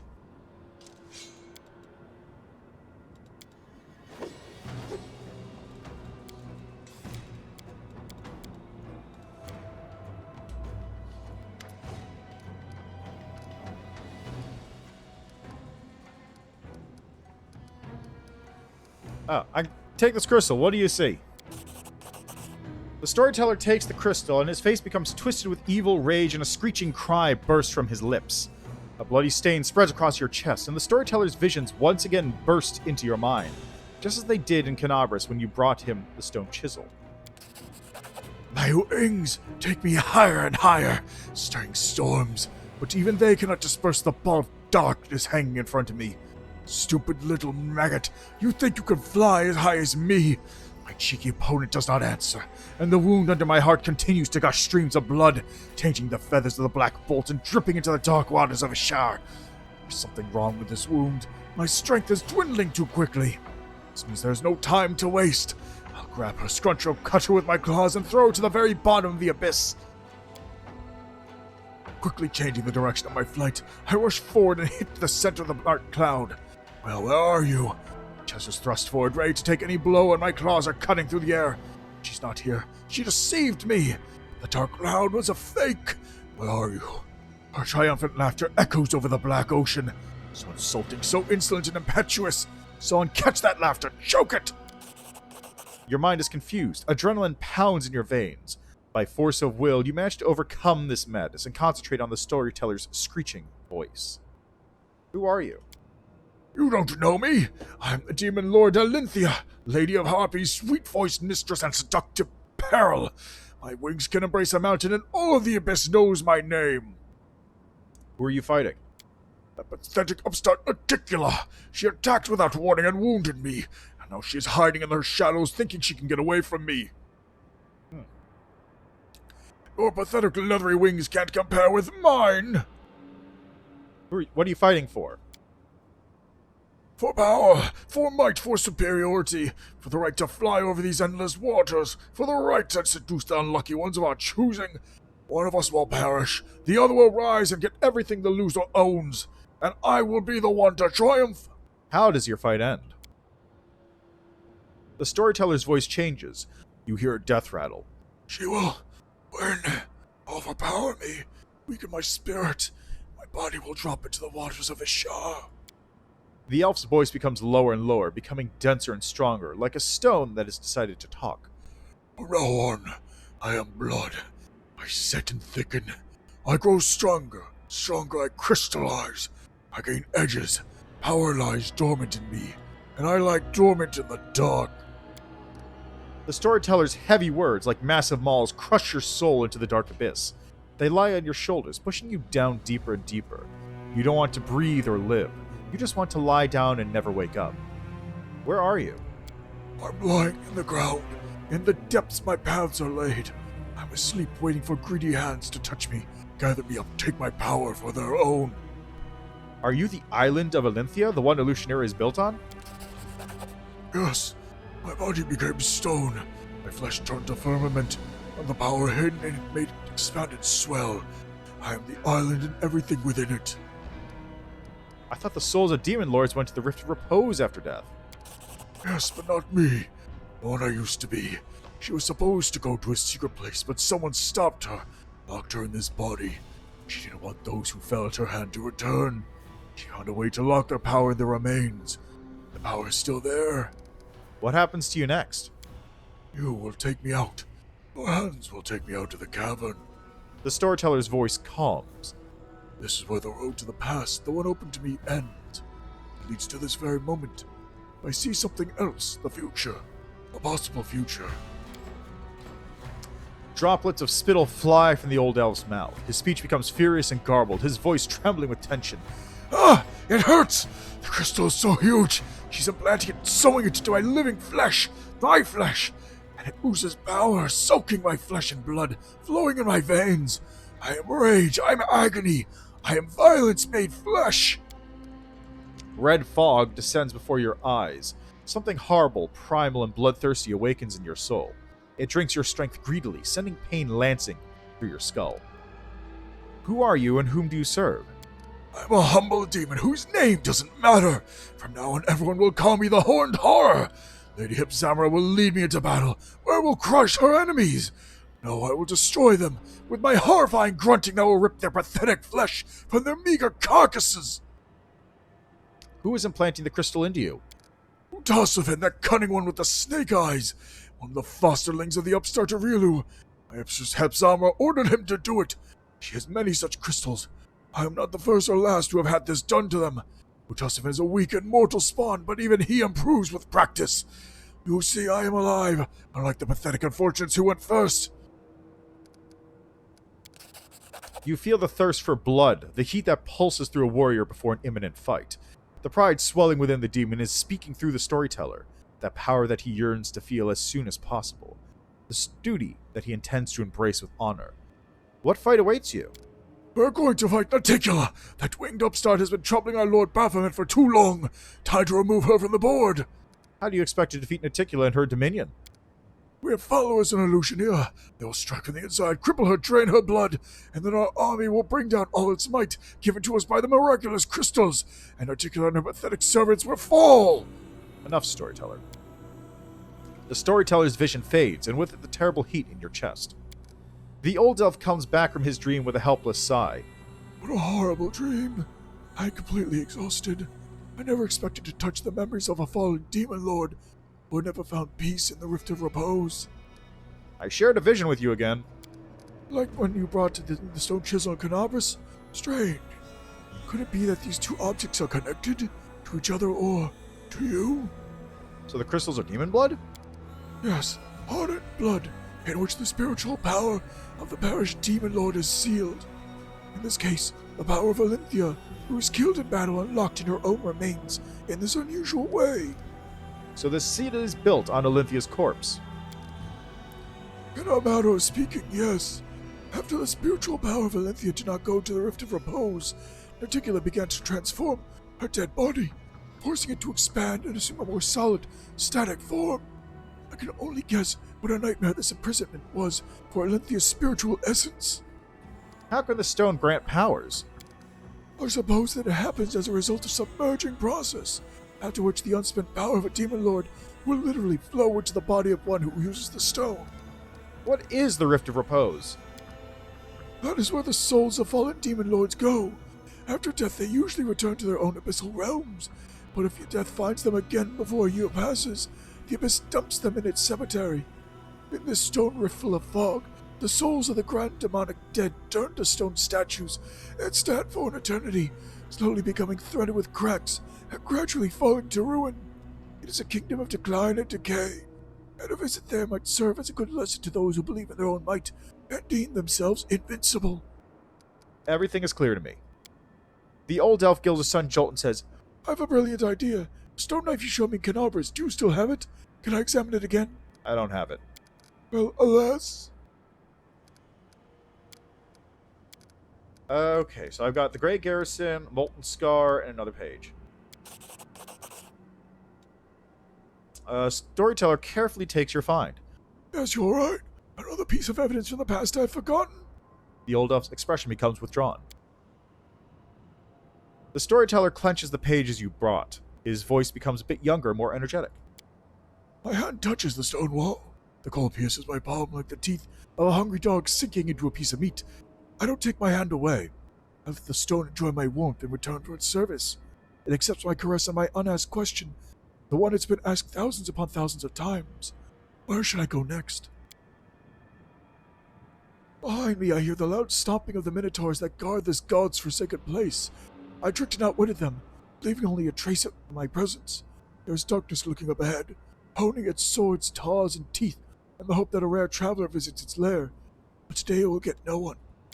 This labyrinth is alive. Its red-veined stone walls resemble the guts of a huge creature. If you keep still and listen closely, you can hear it beating, breathing in the wind that sweeps through this place. Where do I go from here? Forward, to the place where the wind carried a faint chuckle, whence comes the faint smell of ash. Once a few ages ago, Demon Lord Baphomet began his great escape. Baphomet, are you inside the labyrinth? Yes, I'm traveling through the Ivory Labyrinth. This is not the most pleasant of my journeys, but it is necessary to reach my goal. How are you able to avoid all the dangers of the Ivory Labyrinth? The storyteller raises his chin proudly. Have you forgotten who you are speaking to? I am the last Archmage of Kyonin. I have been to many dangerous places, and this is just one of many. I won't be the last. What do you need from the labyrinth? An answer to a question, a key to a secret, knowledge that can save many lives. A sliver of a smile appears on the storyteller's lips. My kinfolk were weaklings and cowards. They ran from danger, but one stood up to my enemy, and Baphomet will give me the weapon to win. For several years I have thought about how to defeat Earthfall. My enemy has no flesh, and is impossible to kill. It blazes through everything in its path. It doesn't enslave, but destroys life itself. And I have found the answer. I know how to save my world. Earthfall came to destroy Galarian. Its strike was brutal, and my world barely withstood it. But what if Earthfall was resisted by not one world, but several worlds at once? What if Heaven or Elysium came to help the tiny Galarian? I managed to merge my world with another one, meld them together. The power of the disaster will weaken. The dozens of Galarian will be able to temporarily take shelter in the adjacent plane. Civilizations will not die. Our cultures will continue to exist. We will not be forgotten. Baphomet, the cunning and insidious lord of Minotaurs, was once a captive in Asmodeus' prison. But only 10 years passed before Baphomet was able to escape, taking his own prison with him, which later became the Ivory Labyrinth. Such an achievement deserves respect, and is the goal of my research. Moving matter between planes is what interests me now. I want to stop near strange symbols covering the wall of the labyrinth. I run my hand over them to ensure they are real. Encrypted riddles drawn by Baphomet during his imprisonment. I take out the bark-covered notebook and painstakingly copy the symbols into it. Behind me, 2 minotaurs are fighting, deceived by the net of spells I have wrapped around myself like a blanket. Do you want to connect the planes? That's crazy! The elf is silent for a moment. When he talks, there is disdain in his voice. Dangerous, difficult, almost impossible. But tell me, is this risk not worth the Thessalonian Empire perishing before my eyes? Yes. Does Golgon, the Cyclops Kingdom, deserve death? Probably. Cyclopses are kind of dicks. Although the ones in, like the Greece area are alright. What about the Aboleth Empire? Aboleths can go. Aboleths can just straight up go. The storyteller moves his lips silently. Another plane will pay for saving Galarian. There will be wars, and then a new world will come. But we will survive. We will defeat Earthwall, and history will not condemn the victors. No, but it will condemn you for bringing Aboleths back. Aboleths can just leave. Aboleths can go. All Aboleths deserve death. Veiled Masters are basically Aboleths. They summoned Earthfall. They can go away. Bark-covered notebook, the one your mentor gave you? The storyteller lowers his head, but a moment later jerks it back up. Yes, blinded by my pride, I tore it to pieces. I thought I would not follow my kinfolk. I'm still not going to run, but the knowledge written in this notebook by my former mentor might serve my purpose. The elves managed to open a portal to Sovereign and keep it open until all our people escaped from Galarian. Their cowardice deserves disdain, but their knowledge is unquestionable. I returned to Kyonin and gathered the pieces of my torn notebook. Now it is my sword aimed at the heart of Earthfall. By combining the wisdom of elves and the cunning of Baphomet, I will save the world. I copied the strange symbols into the notebook. I haven't the slightest idea what these scribbles mean. What was the future demon lord thinking when he wrote them, while he was imprisoned in his cell with no way out? Was he still in his right mind? I will need help to understand these notes. Otherwise, decrypting them might take more time than Pharasma has given me. One of those minotaurs behind me killed the other one, tore his heart out and devoured it. His blood-stained nose sniffs the air sharply. His bloodshot eyes shift from wall to wall. He senses a stranger, but he doesn't scare me. I'm certain of my powers and the spells hiding me. I've done my work and can now leave this place, and still I linger. What is this strange presence I feel behind me? Like someone is watching me, despite all my prospective spells. Who are you? I ask carefully, not hoping for an answer. Darkness, a coy female voice whispers in my ear. Against my will, I shudder. The storyteller stops talking for a long while. The vision ended this most interesting moment, didn't it? He says bitterly at last. Please find the rest of the pages from this bog-covered book. I must know what happened next. I got one in the Grey Garrison. God, I've been waiting on that one. 330 XP. I found one in the Molten Scar. The storyteller cringes and puts his hand on the bloodstained page. His face contorts into a painful grimace, his voice trembling with horror. Oh, here it is again, that terrible grating voice. The horrific semblance of a face. A monstrous appearance. Weird insects forming a body with 2 arms and 2 legs. He touches me and the disgusting creatures attack my flesh, covering me. They're eating me. They're hungry and will devour everything except my eyes and tongue so that I can see this damn page. So I can translate the runes written in this forgotten, long forgotten elven language. I translate, it hurts so much. I tried to lie to him. I changed the translation, but he saw through my lie, got angry. Oh, I'm not lying, I'm not. He takes one of my insects from my face and squishes it with his fingers over the inkwell. Then he dips the quill in it and writes with my blood right over the runes. And I continue to dictate, Calistria, when will this be over? Let me die, Xanther, let me die! The storyteller jerks back his hand, terrified. Oh God, such horrible torture! The poor man was tortured to decrypt my notes. He was so tormented that his suffering became thick like molasses. My mind is drowning in it. My own memories are hidden by these images of horror. I could try to get through to them, but I will need your help. Tell me everything you've seen and heard. I will lean on your words to use them as a light in the darkness of my forgotten past. The storyteller takes the bloodstained page carefully, as though handling a dangerous insect. I see a magic shape. There's a force pulsating in the center. You've seen the ritual. Tell me, what was its central point? It's magic, not. A dead man that killed a crusader and conducted the ritual. Was a prisoner. No, it was a live person. The storyteller shivers. As a storm of force, spiraling into a sharp knife, and a living soul inside in the eye of the whirlwind. It must be a living soul, for the knife is just a duel. The energies are too bright. Can't see the glare. What did you see during the ritual? What was it like? It looked like a small rift was open. A rift, yes. A rift. An umbilical cord connecting the worlds, allowing not only sentient creatures but planar energies to travel through it. I remember it. The sound, I remember the sound. Words appealing to some force. Those performing the ritual, did they offer some incantations? Ravok. The old elf is out of breath, overwhelmed by memories. Ravok? No name! An old word with tremendous power. Excuse me, it's just very hard to talk like this for an extended period of time. Glad I had some water here.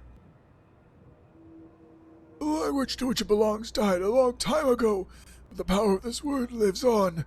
In the past, wizards used it in rituals when they intended to do something far-reaching and contrary to the natural order of things.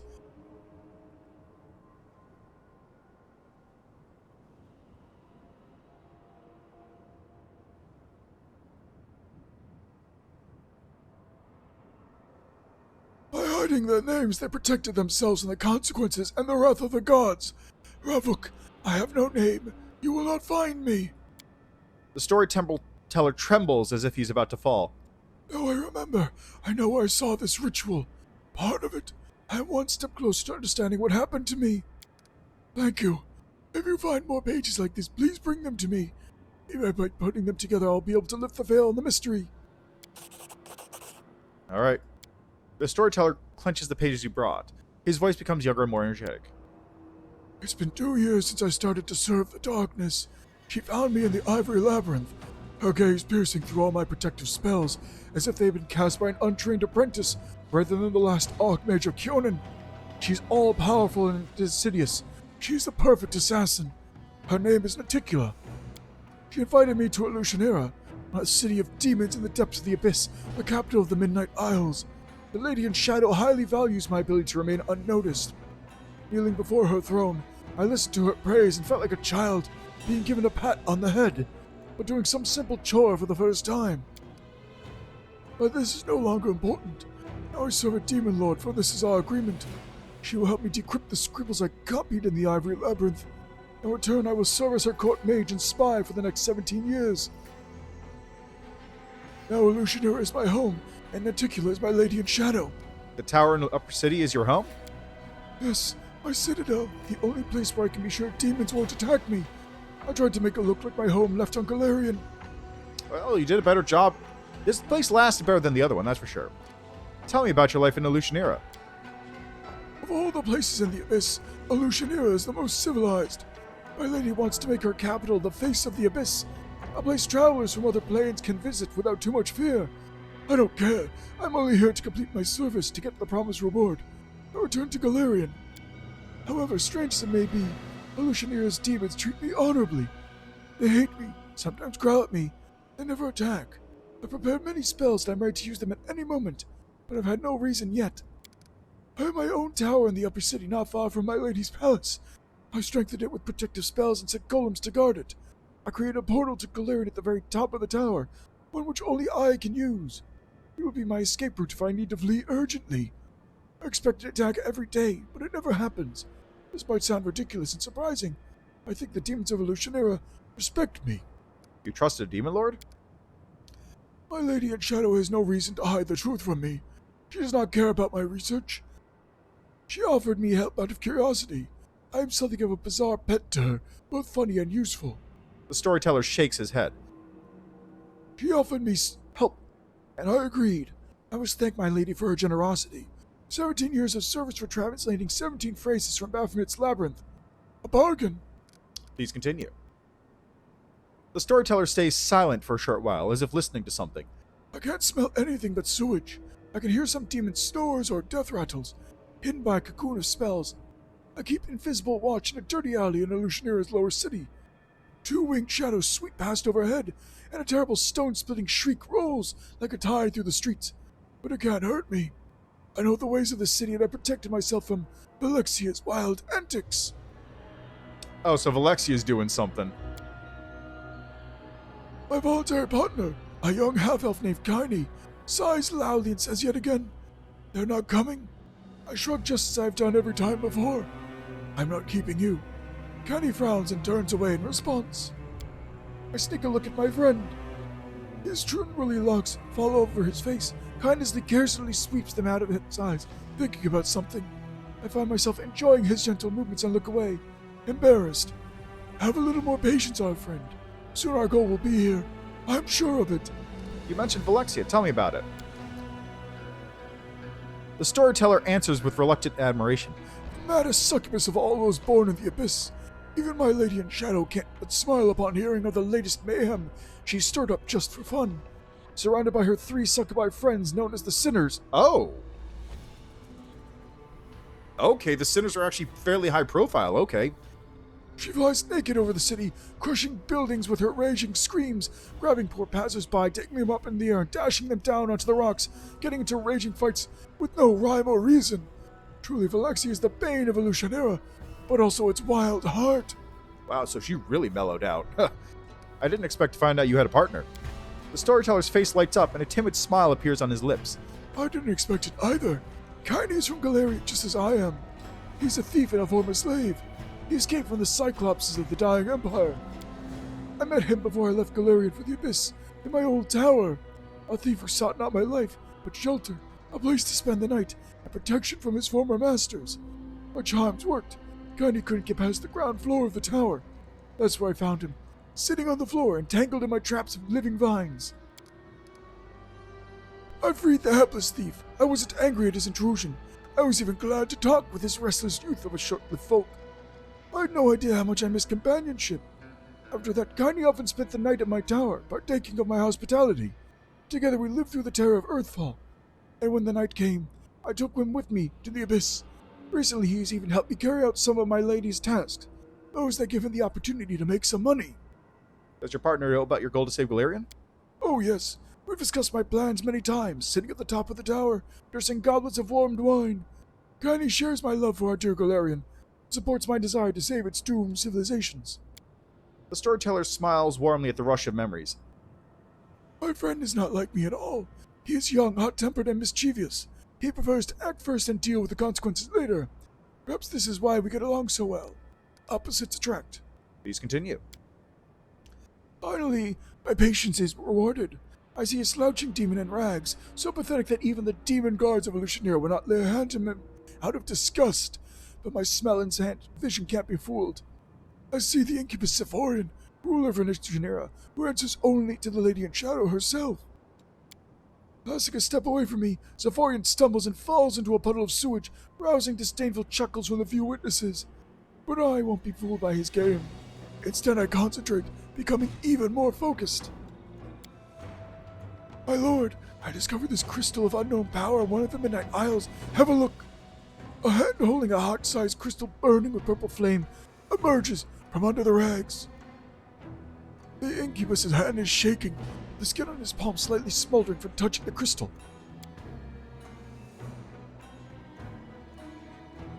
The demon's reflection in the puddle of sewage ripples and changes. I don't hear Sephorian talking to his mysterious lord. The incubus hides the purple crystal back under the rags. As you wish, my lord. No, Articula knows nothing about the crystals, I am sure. Of course, Lord Sakaltmanov. I wince. I have no desire to stand in the way of a demon lord. I turn around. You see, Kaini.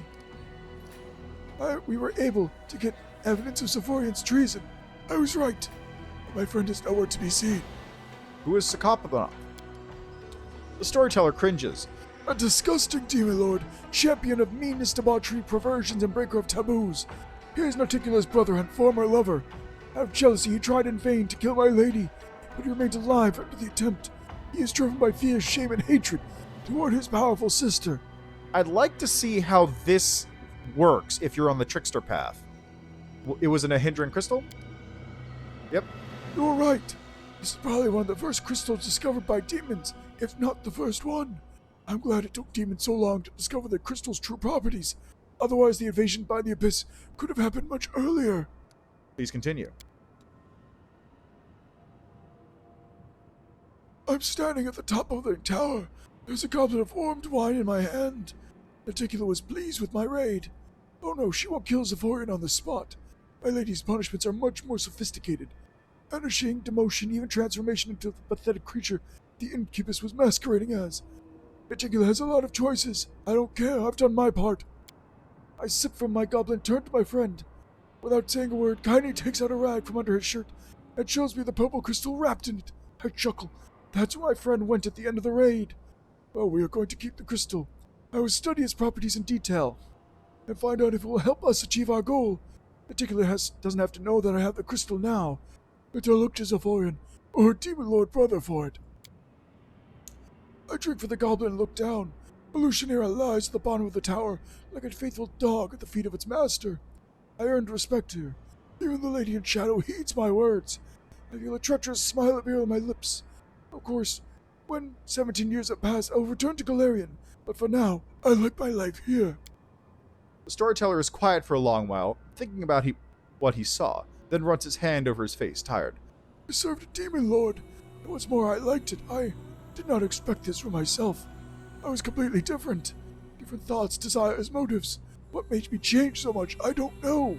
The storyteller shakes his head ruefully. I found another page. I found another page. Okay. My feet are covered by a crawling carpet of locusts. A few insects got under my clothes, under my shirt, down my back, and my pants. They're crawling all over me, tickling my skin with their little legs. They will not attack until they recognize me as a stranger. Protective spells are guarding me, allowing me to deceive the pestilent denizens of the rasping rifts. I keep very still. I am but an observer, an uninvited guest who prefers to remain unnoticed. I don't hold my breath when Demon Lord Zacharius swings his scythe over Izenga. I feel nothing with Izenga. Definitely avoids the blow and tries to strike Discari in turn. I am here by the order of Lady Naticula. I must observe the fight and then return to Illusionera. The affairs of Demon Lords do not concern me. Why did Naticula send you to follow Discari? The storyteller shrugs absently. I don't know and I don't want to know. My service to the Lady in Shadow is almost over. It's the 17th year of my life in the Abyss, and I'm already counting days to the end of my term. Who is Izanga? She is a rising demon lord, servant of Lamashtu. She simultaneously inhabits 7 mighty ant-like bodies. Izanga and Discari are always sniping at each other. They dare not enter into open war, fearing Lamashtu's wrath. Oh, yeah, right. There was a mention of that someplace. I don't remember where. Izanga is a lesser worshipped demon lord who's like the demon lord of ants and swarms, but not to the same degree as Discari. And there's some note about how, what was it? Her followers perform rites on a bed of ants that, like, slowly bites them. I don't remember where Izanga was mentioned previously, but that was definitely a thing I remember looking up, because I was like, who's Izanga? I don't know that name. The storyteller chuckles. Current flight is just a small quarrel, 1 in a million. Izanga came to the Rasping Rifts with only 3 of her 7 bodies.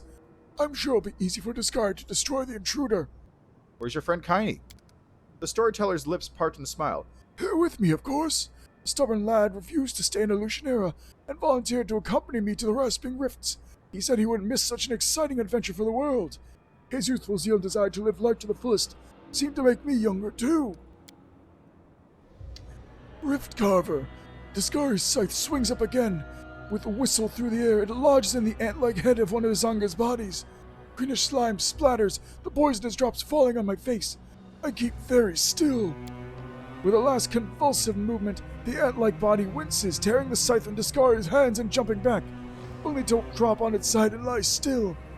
This loss will hardly worry Izanga. To kill her, one must destroy her heart, which is heaped in deep under Yenaron, a city in Lamashtu's realm. Disarmed, Discari turns to Izanga's 7th body that is attacking him. I will slowly turn to Kaini, who's sitting next to me. My young friend is usually easily pressed by such mighty opponents fighting, but the seat next to me is empty. Kaini is gone. The storyteller shivers and starts speaking faster. Forgetting about the danger, I look around for my friend. The swarm of locusts at my feet buzzes, displeased, but the need for secrecy no longer seems so important. Where is Kaini? After a moment I see him, and a treacherous shiver runs down my spine. My friend is standing over Izanga's fallen body and reaches for Discari's scythe, sticking out of it. What's so special about Discari's scythe? It's gonna eat his soul. Rift Carver has a power over the material of the plains. Discari made the scythe with his own hands from his mother's skeleton. It can cuff rifts in the plains themselves. The demon lord used it to make the Rasping Rifts, his own abyssal realm in the plane of the abyss. Kaini, stop! Don't touch it! I scream, throwing caution to the winds. My friend turns to me, his face baffled. I understand him to an extent. The scythe able to rip passages between planes will certainly help us save Galarian. But trying to steal it is rash and stupid. We have nothing to defend ourselves against the Demon Lord's rage. Stop, my friend, before it's too late.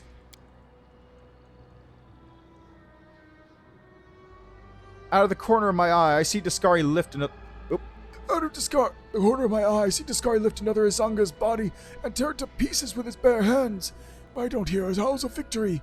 The Demon Lord throws away the still body of his enemy and turns to us. The swarm of insects is biting my feet. Locusts cover my eyes, hitting me in the face, trying to get inside my nose, mouth, and ears. Nevertheless, I get to it first. I grab the giant scythe and swing it awkwardly in the air. Rift Carver is so heavy my hands instantly cramp. I have no idea how I managed to lift it at all.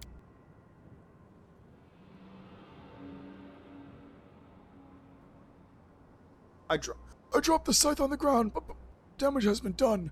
Right in front of me there is a small rift, a wound in space. The smell of Illusionera's sewage comes out of it, a wonderful smell that brings me hope for salvation. I grab Kaini's sleeve and dive into the rift, only a moment before Discari's claws cut the air where we just stood. The storyteller catches his breath and wipes the sweat from his forehead. I angered a demon lord and my life was hanging by a thread.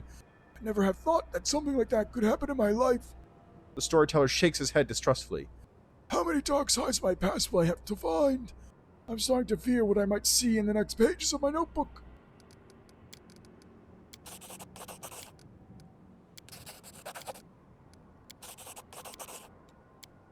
I'm sitting at the top of my tower. In my right hand is a goblet of warmed wine.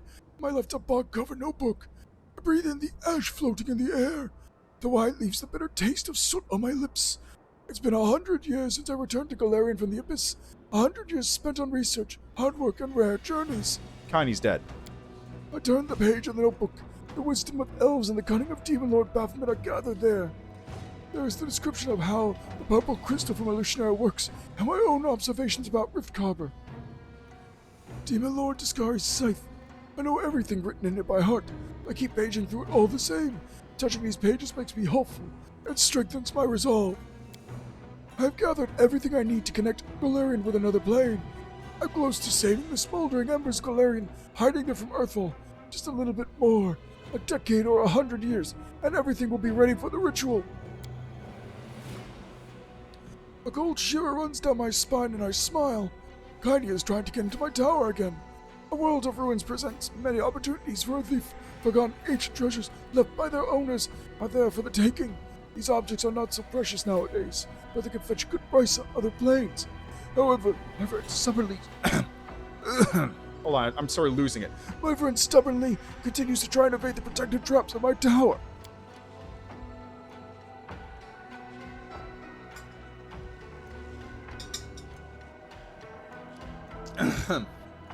He got caught. Predictable.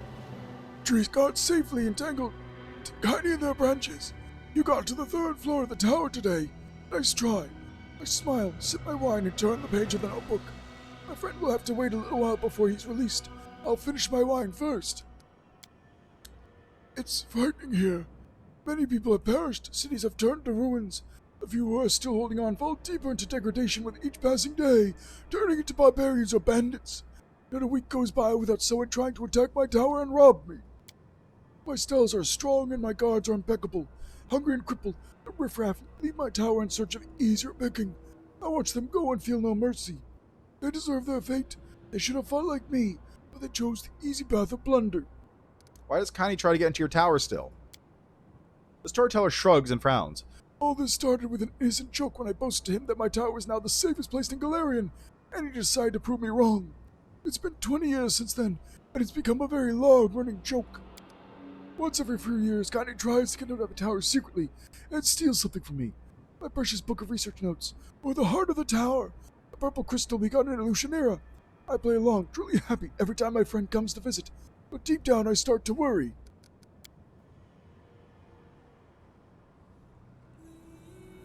Kaine takes the goblet from my hands, but is not in a rush to drink it.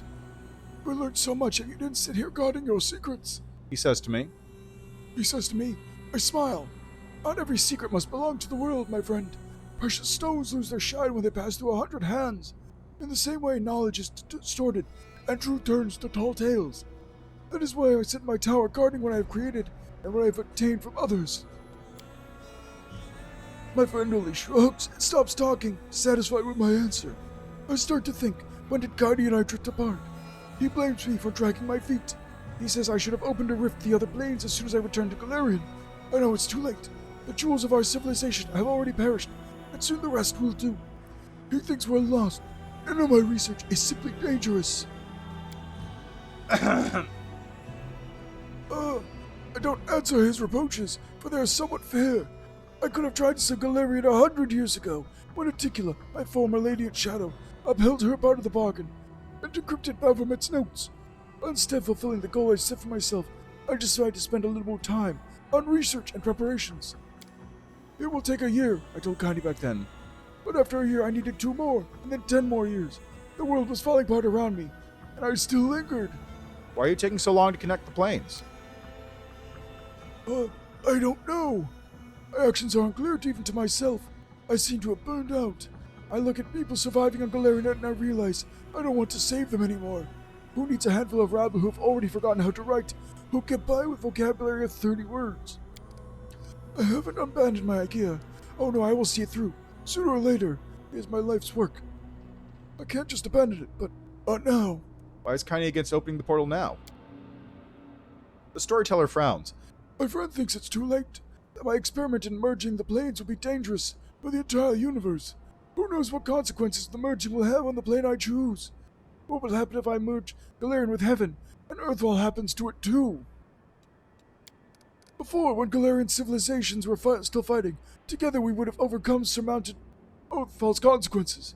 But now there is no doubt that only war and death await us after we merge planes. Kaini always supported you. What changed? I have thought about it many times.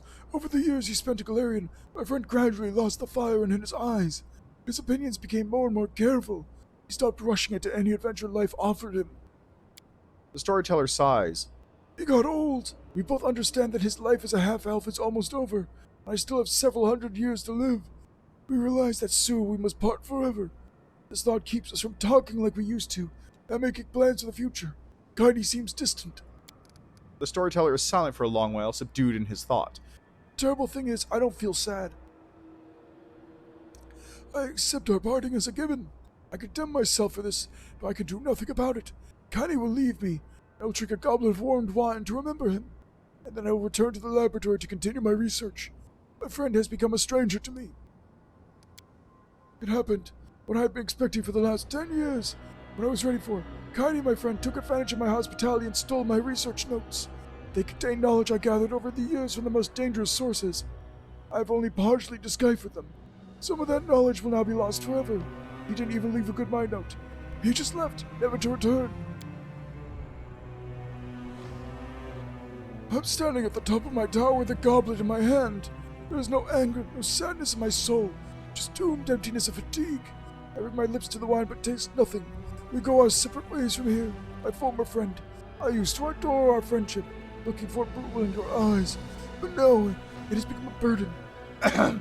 It dried out, like a shriveled orange peel. I inhaled sharply, filling my lungs, and tossed the wine from the goblet. And entering the laboratory, I open a secret door and take out the real notes, not the skillfully crafted decoy I put for Kaini. I will finish my life's work and merge the planes, even there's no longer any point. I can't do otherwise. The storyteller runs a tired hand over his face and tries to smile. I feel exhausted suddenly, like I'm feeling the entire weight of all the years I've lived. But this is not the end of my story. No, there are secrets in my past that we are yet to uncover.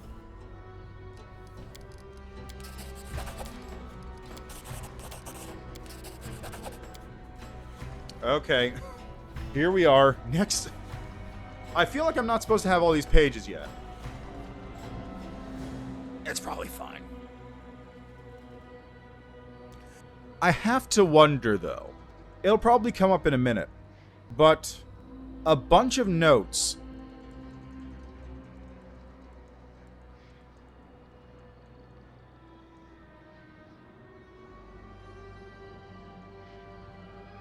A bunch of notes on how to merge the planes makes me think that Aurilu Vorlesh found the notes that Kaini stole and created the Lexicon of Paradox using that information. Or maybe the real notes. I imagine we're going to find that out in just a second during this section.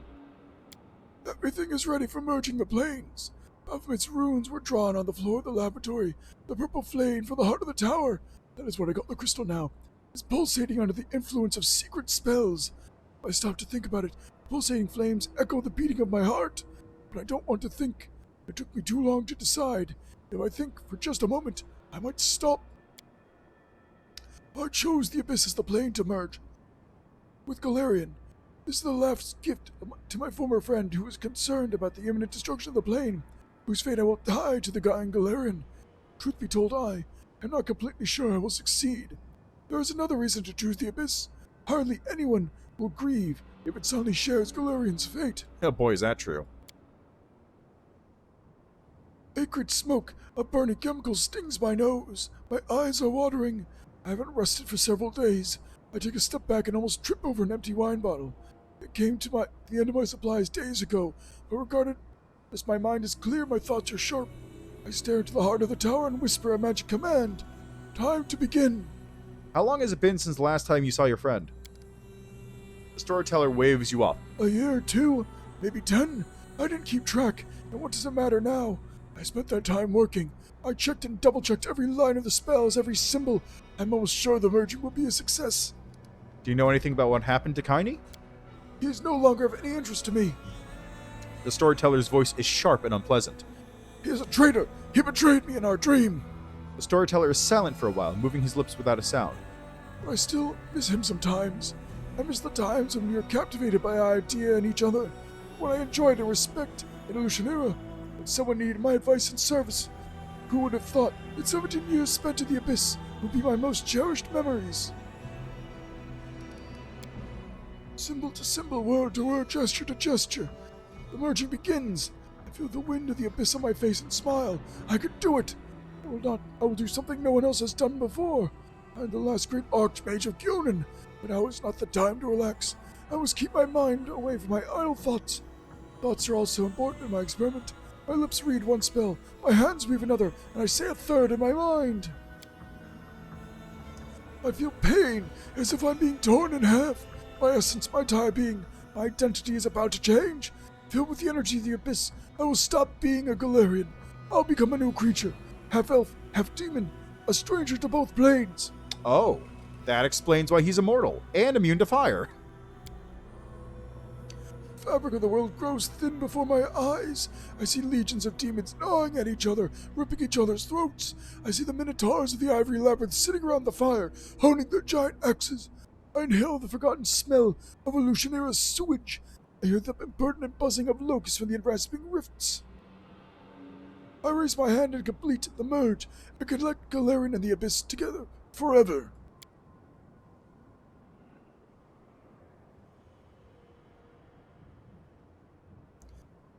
As if on cue, demons, minotaurs, and even locusts turn to me.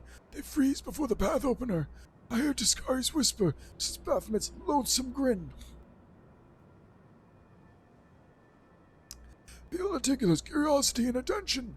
The demons are ready to invade Galarian, to torment and kill everything that didn't perish in Earthfall. They will degrade the remains of my world until nothing is left. Is that really what I want? My hand freezes. Do you want to stop the merging? The storyteller doesn't seem to hear you. I understand. All this time I was deceiving Kaini and myself. I never wanted to save Galarian. The perishing empires of my world are just empty words for me. I was not interested in the lives that would be lost. Life takes its course. People are born and die. Kingdoms rise and fall to ashes. And even gods have their final day. Those are the laws of the world, and it's not for me to oppose them. However, not a single life passes without a trace. Not a single people disappears completely.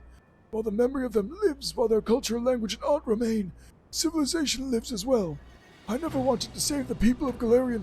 I only wanted a handful of survivors to keep the memory of Galarian alive. When the demons invade Galarian, they will destroy the very memory of it. They will burn whatever is not burned and desecrate what can't burn. The invasion spells death for Galarian, and I almost destroyed something that must never perish.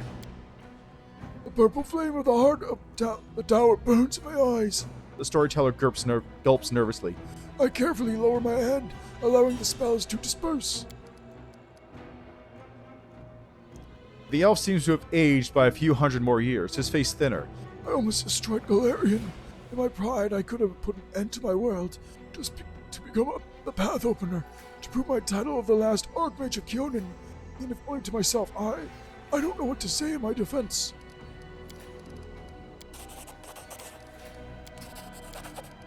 Okay, that's it. I've run out of pages. We're finally done.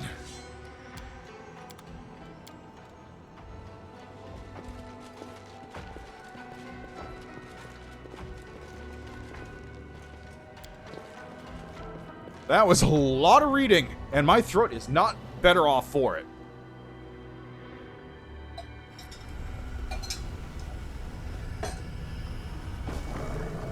That blade barrier is still here. And still active, I want to point out.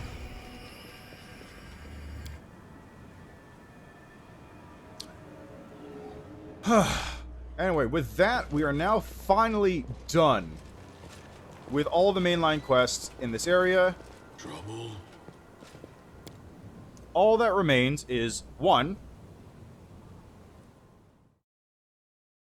got to take this info back to Shamira.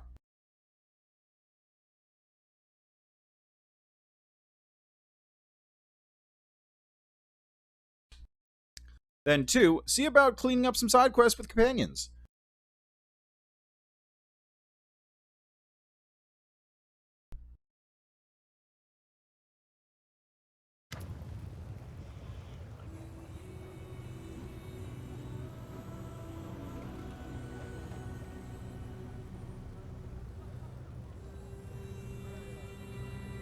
Student, be quiet and listen. What I'm about to tell you is very important. I told you that your patience and obedience would pay off, and I did not deceive you. I hope you've realized by now that you have discovered a way to complete our ritual. The storyteller told me about the visions revealed to him by the Nahindran crystal, and I found them very intriguing. Somehow, Naticula weakened the Demon Lord's spirit. The demon did not have enough strength to enter the Rift of Repose, but how did she achieve this? How did she trap the demon's body and turn it into an island? We must discover her methods and use them to weaken your soul and perform its ritual transition to the phylactery. Then my own ritual will be complete, and my oath will be fulfilled. You could, of course, ask the Lady in Shadow about these matters, but I doubt that she would give you an honest answer. I'm sure she does not wish for her secret to be revealed. However, there is another way for us to solve this mystery. You wish to gain mastery over death, therefore you must seek your answers among the dead. Go to the mines where you found the crystal, summon the spirit of Olympia, and call forth her lost memories, so that you can question them. Why would the storyteller tell you about the visions? Because he cannot share them with anyone else. Most of the wizards in Dresden aren't knowledgeable enough to discuss his visions, let alone discern their meaning. The storyteller and I meet regularly to pass the time in conversation and share information. I give him my stories, and he provides me with curious arcane knowledge. Why would I want to do that? The Lich gives an exasperated sigh and begins to speak slowly and deliberately, as if explaining something to a small child. You can discover how Naticula weakened the soul of demon lords before she killed them. I may be able to do something similar to you. If I can weaken your soul, I'll be able to extract it from your body and place it in the phylactery. Think of it like snake venom. In large quantities, it can kill you, but if you take it in small doses, it can actually heal you. When I place your spirit in the phylactery, your transition will finally be complete, and you will become a lich. How do I summon the spirit of Olympia? Is that even possible? The lich scoffs angrily.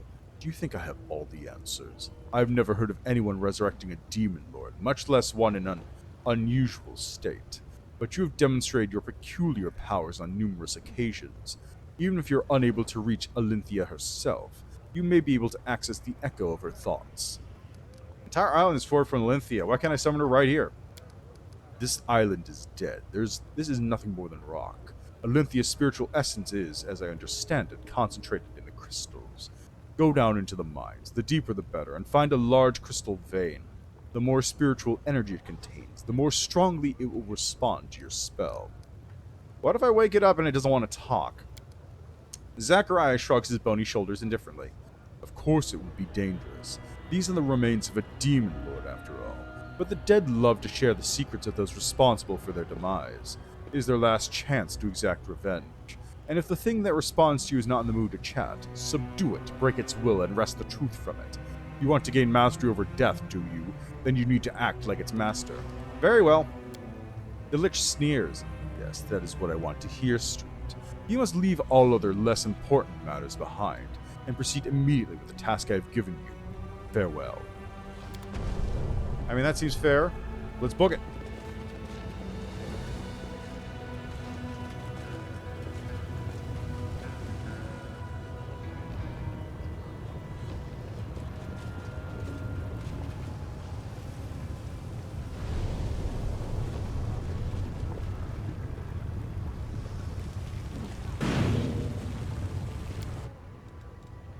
Back to the Nexus. And now we get to see what's going on here.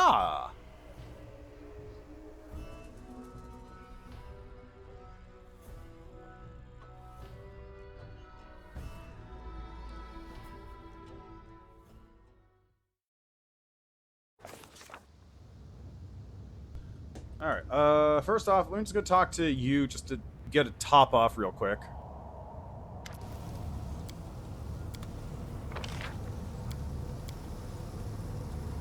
Darren's just hanging out down there.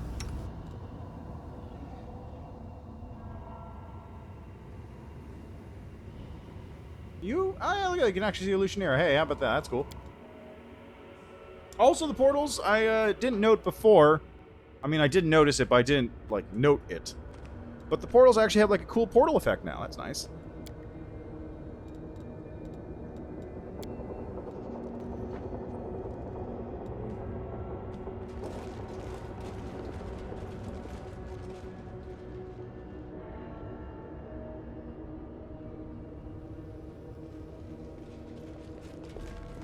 Summon the spirit of Alenthea.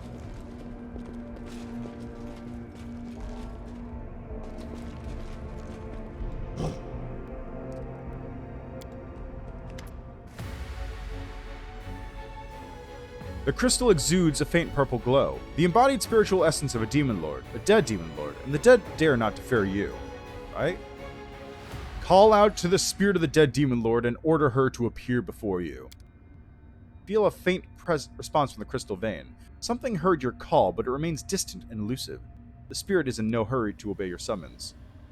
Redouble your efforts and boldly call forth the mighty dead. Your call reaches down the darkest depths of the island, like find something. You compel it to come forth, reeling it in like a fisherman who is caught a Leviathan. Tear the veil of eternal sleep that shrouds the spirit and force her to reveal herself. The gates of oblivion swing open, releasing a swirling vortex of terror. The smell of death hits your nostrils. Your summons has awakened something cold and terrible. It rises from its slumber, gigantic, dark, and monstrous.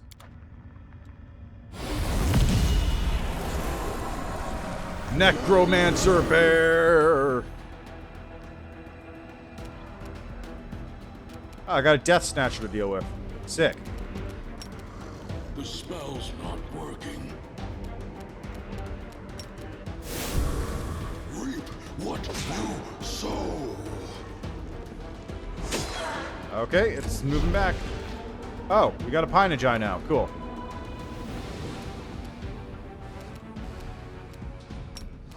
Let's do that.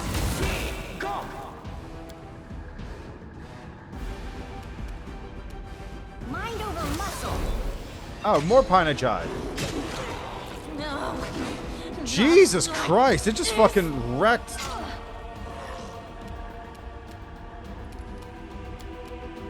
I was having you delay for a second there. Kneel before me. There we go.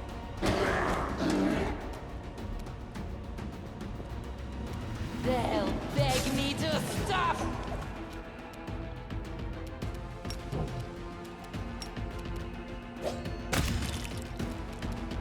I will rip them in halves.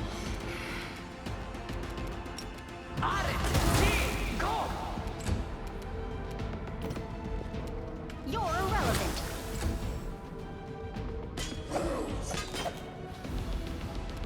This one's mine.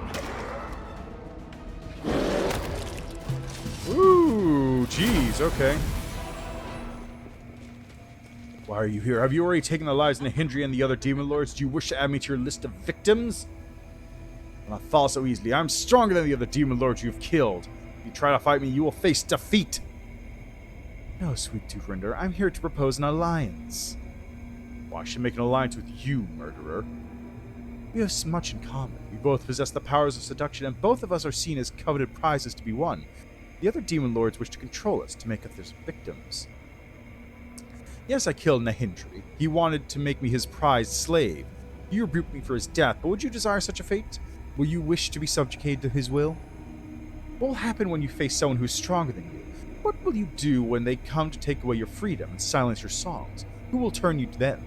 Who will you turn to then? I see the wisdom of your words, murderer. I would kill anyone who tried to claim me. I would shed blood if someone tried to make my songs their own. Yes, we will form an alliance. You, cunning one, will bring me the whispers of my enemies, and I will offer you my protection. I will hide you in the shadow of my wings.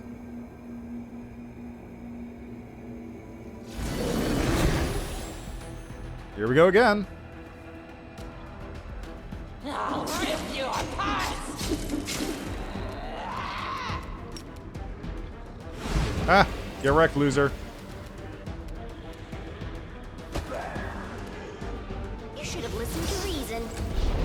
Oh, jeez, a gallo. Press the attack. Ow, fucking rude.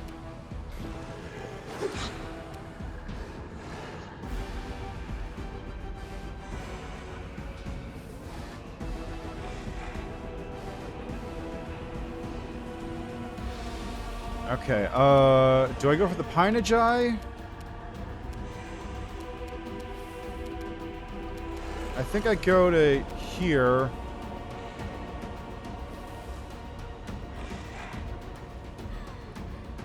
Let's go right here and smack this one around.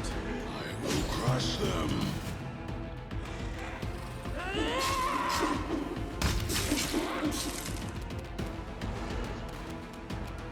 Let's do this.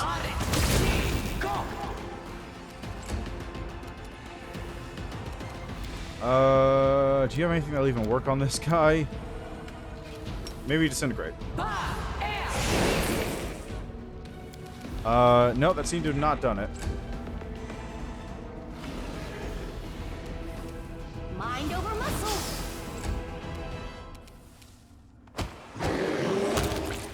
Sick. Gallo's dead. How the hell did it come back to life? Retreat is not an option. Something must have hit it. Come at me, scum. Weird. I feel a sense of impending doom. An assassin ready to drive a blade between my shoulder blades. Tell me, cunning one, which of my enemies wishes to attack me? My enemies are everywhere, but they don't see your enemies. No one would dare to attack you, Windrunner. No, I feel it. The evil thoughts and greedy looks behind my back. Someone wishes me dead. We will face your enemy together. We will look out for each other, remember? Oh my god, is it just gonna keep going? Rain of blood again.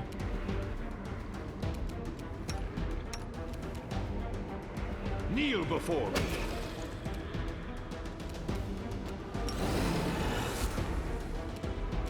Reap what you sow.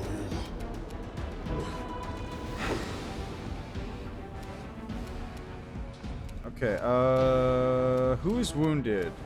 Wendwog.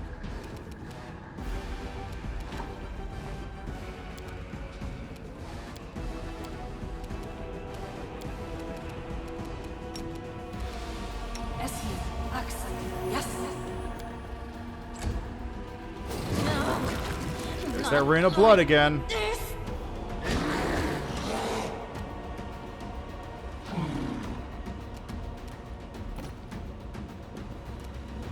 Okay, you are also staggered.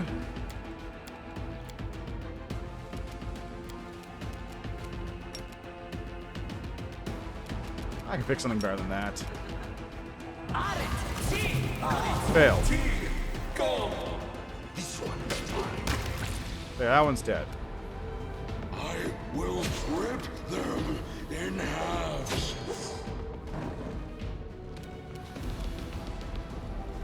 Okay,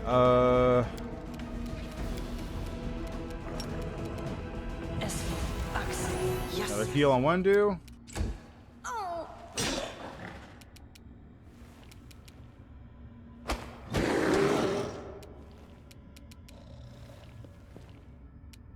They'll beg me to stop. Well, why does it attack my Vanguard? Press the attack.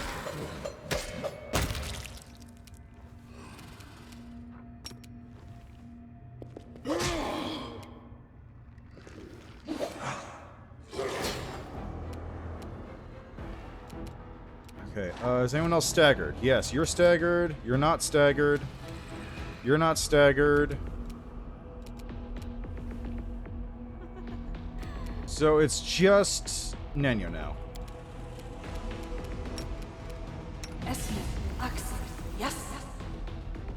Why did that not cast?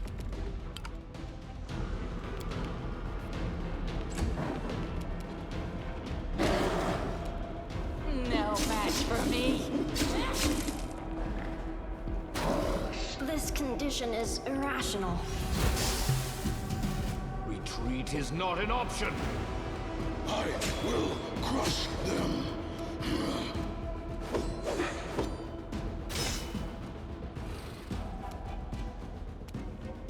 Try that again. Heal Nino. Thank you.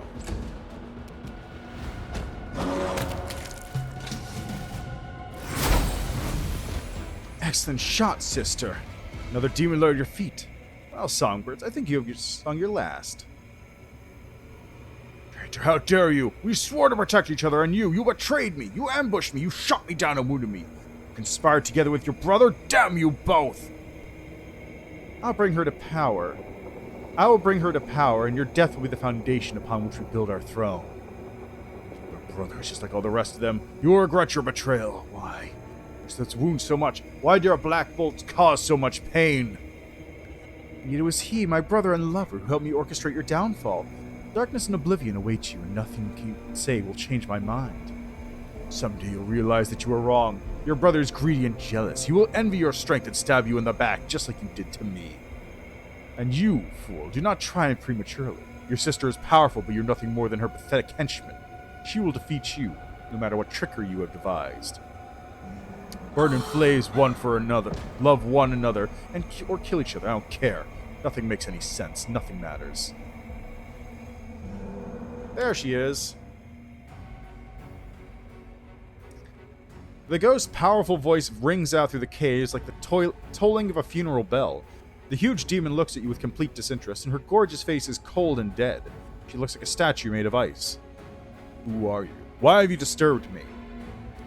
Who are you? The spirit's voice rises, clear, strong, and enchantingly beautiful. She begins to sing a proud song of triumph and superiority, but then her soaring voice falters, and she falls silent. When she speaks again, her voice has returned to its normal, dull indifference. I was Olynthyia, the winged mother of harpies. I used my voice to hunt in the sky, swooping down my victims like a bird of prey and ravishing their hearts and minds. I was a temptress and a conqueror.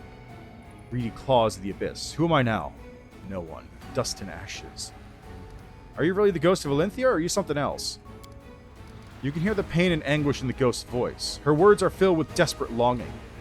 Olynthyia is gone. She was wild and passionate. She loved to fly through the most violent storms. She set her face against the wind, and her wings cut through the darkness of the sky. She liked to fight and to seduce others with her songs. She craved the taste of fresh blood, but loved to sink her sharp fangs into tender flesh. She had a will to live, a passion for life, but not anymore. Now she is nothing. She is a dead body, and all that remains of her life is a few fragmented memories. I am one such memory, a shadow of the past. Bow before me, spirit. Mortal, insolent insect. Should I crush you for your impudence? No, it doesn't matter. I came here to discuss your death. The ghost's indifferent expression flickers for a moment. She looks almost sad. Yes, I died, but it doesn't matter. Nothing matters. How did Articulate defeat you? The ghost ignores you. It could be her arrogance or desire for secrecy that renders her silent. Then again, perhaps she is sinking back into her eternal slumber and she simply doesn't hear you.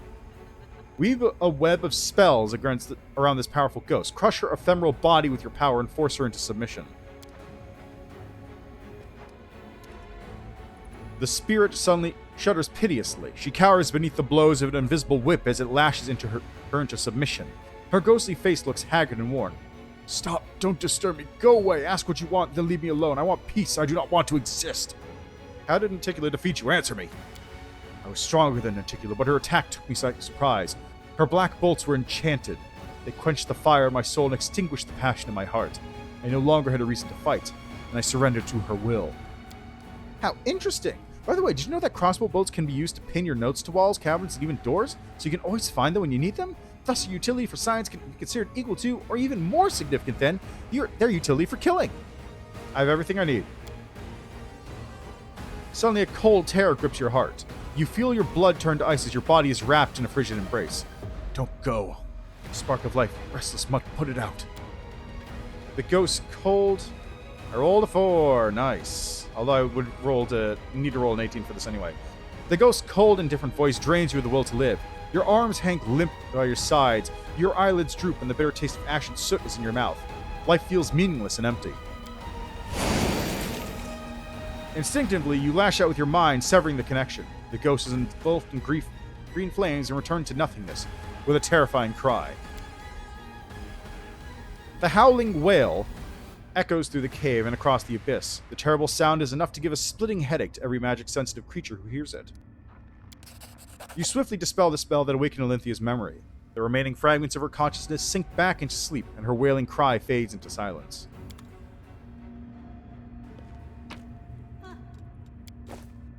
Got a bunch of falchions and spears. Most importantly, I know that now, in order to become a lich, I have to shoot myself with a black bolt. Nice. Very useful.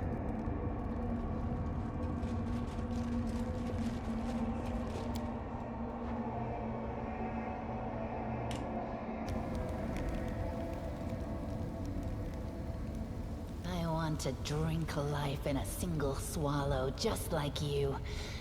Teach me, and I will feed you. Please leave. Even if I knew how to turn you into a demon, I would never do it. Continue.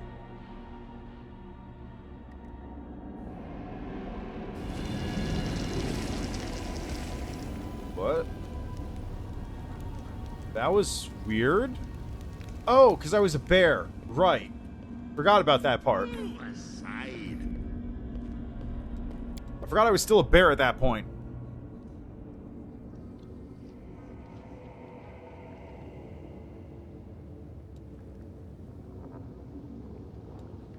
Alright, so that means it is now time to head back to the Harem of Ardent Dreams.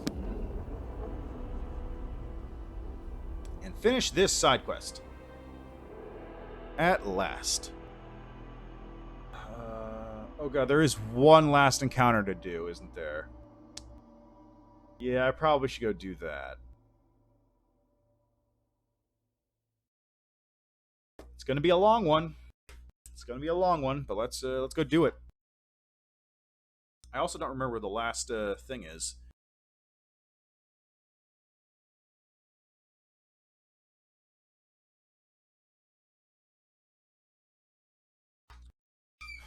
I found the other Demodan thing, but I don't remember where it was. Not the one in the upper city. There's one in the middle city that exists. Oh, jeez. Really, one dog?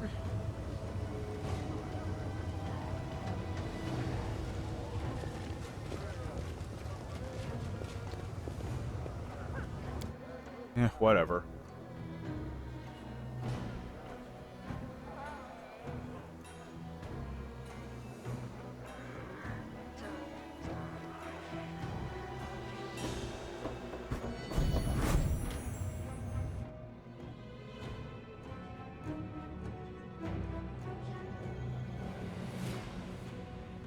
We'll make things right.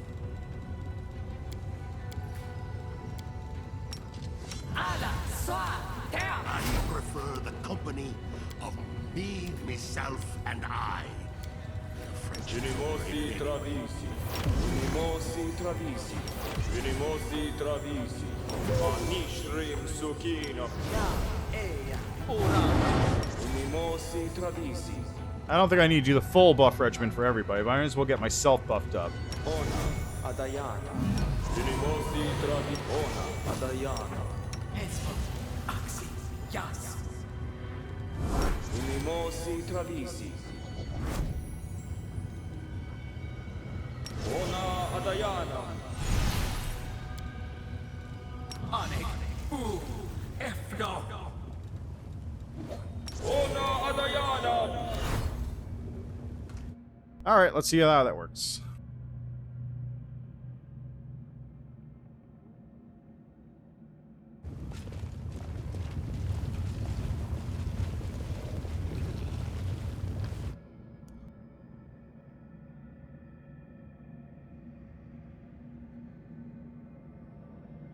What's up? After she notices you, Shamira gives you a displeased frown and irritably asks, "You again? Have you no friends, or you that you must keep coming here to chat with me? Perhaps, though I find this extremely hard to believe, you're not completely useless and have something of interest for me." Shamira eyes Trevor with interest. Aha! Isn't that the gladiator who fought his way to freedom? So this is how you look without a helmet. Quite impressive, but no longer so interesting. The secret is revealed, the intrigue is gone. It was so much more satisfying to watch you from the stands while imagining what was under the visor. Trevor clenches his fist but restrains himself and just grunts in response. I am not an animal in a zoo. Go watch someone else. Shamira ignores you, looking somewhere else, but in your mind you hear her angry hiss. So speak if you have, but use your mind instead of your flapping lips. Your mind!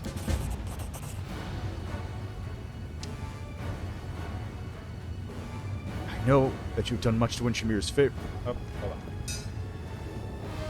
I know that you have done much to win Shamira's favor, but my heart tells me that helping her will lead to evil. Forget everything I've told you. We'll find another way to complete our mission. It is wrong to fight evil by increasing the power of another evil. Reject the promises of the ardent dream and we'll leave this place before we betray ourselves and our ideals.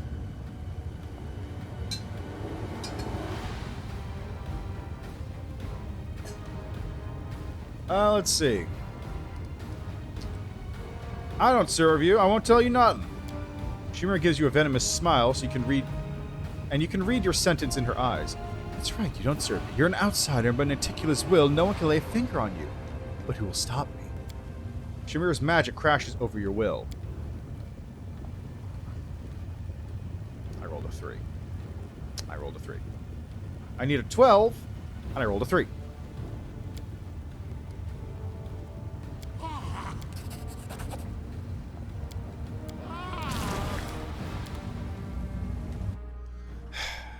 Keep failing my will saves.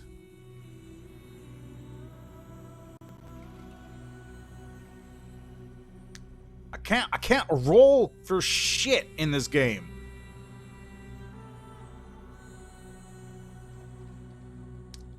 Let me think here. Is there any other bonuses I could throw on there? I could probably... Do I have a better cloak of resistance? I might have a better cloak of resistance. Let's see.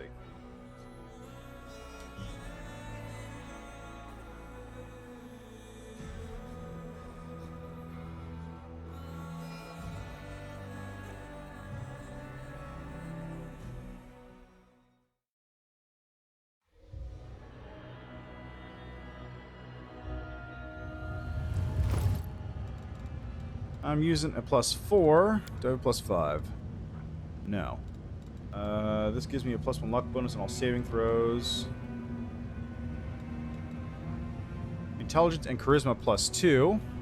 Jesus Christ, look at this thing.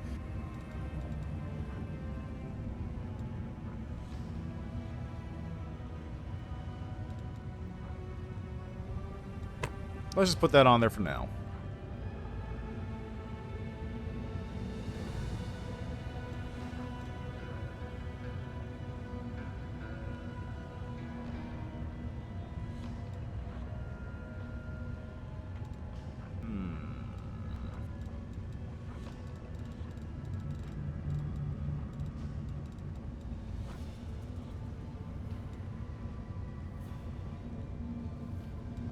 What else can I grab here?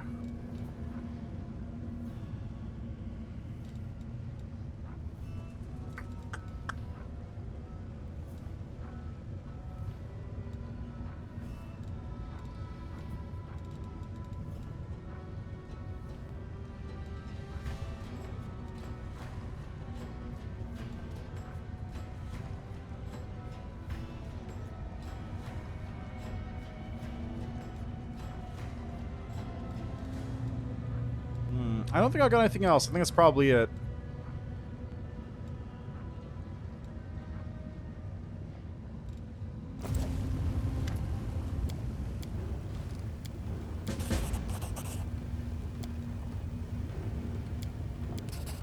Yeah, I rolled not a 4. With a bit of effort, you managed to force Shamira out of your mind. An anger grimace contorts on her face. You can't break me! Cursing, Shamira brings more force to bear against you. A vein pulses on her temple. Okay, so it's going up. In the heat of Shamira's magic, your mind melts like wax. Your knowledge in the Hindra crystal surfaces as the demon strips out your memories as efficiently and ruthlessly as a hunter distressing a carcass. So in the heats of Zais, banished by a gust of mountain wind, cool and clear, the hand of the Inheritor's voice thunders in your head. Hold on, champion. Together we will overpower the might of this fiend. It won't work. Swearing, Shamira unleashes all of her power on you. You'll regret that, you little son of a bitch. You refuse to talk, so be it. I'll rip everything you know out of your mind. 35. I need a 19 for that one.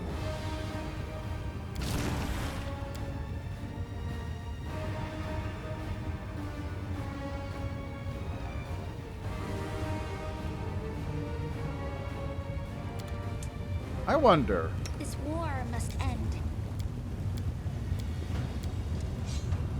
I wonder. Okay, hold on a second. Let's do something here. You require my unbiased opinion?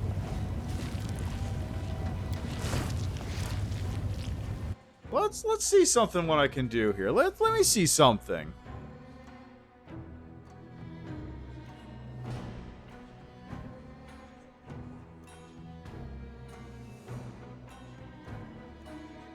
I might be able to pull this off, which is fine since I don't need to really do anything else in this area. I can just do this and get back to the Nexus in a second. That's not an issue.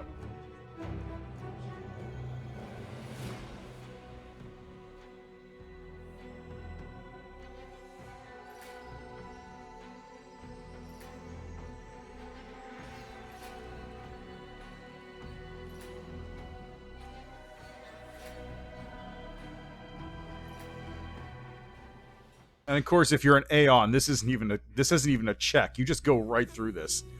You just instantly clear this one because Aeon has an impenetrable mind.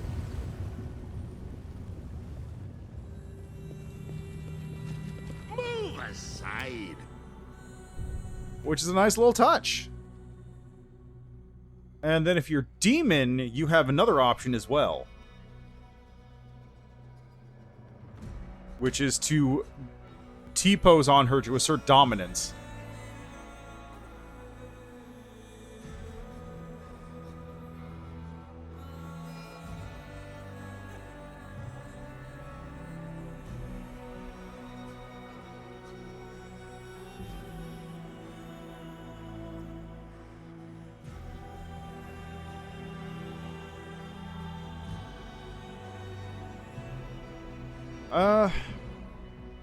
Well, nothing's going to be as good as this +6 headband I have.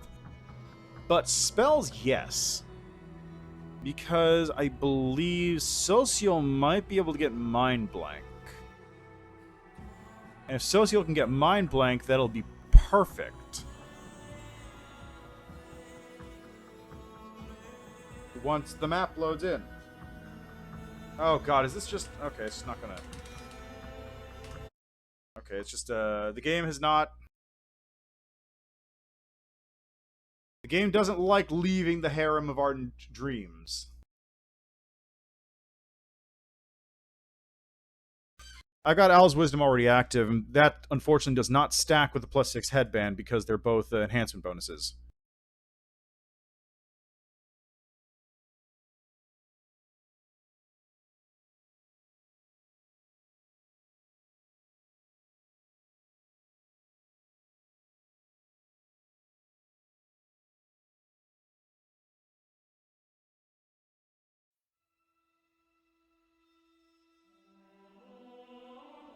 Yeah.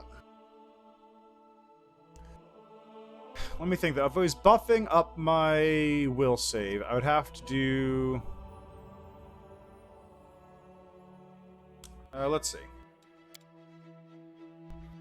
Social's probably going to be my best bet against it regardless. So I would have my cloak, which is a resistance bonus. I would have my headband, which is an enhancement bonus to wisdom. I would have the luck bonus increased to my rolls from greater heroism. Or that's morale, isn't it?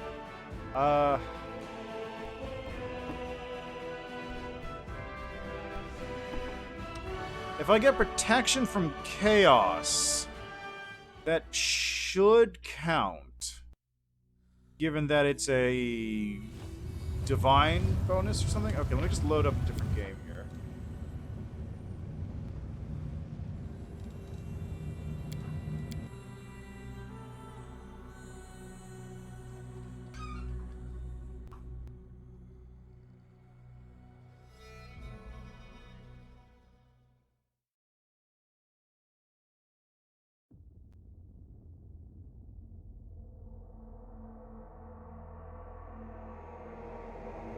Okay.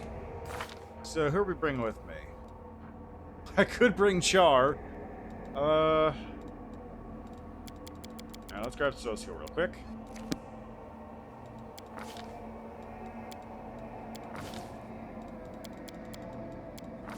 Okay, now for your spells.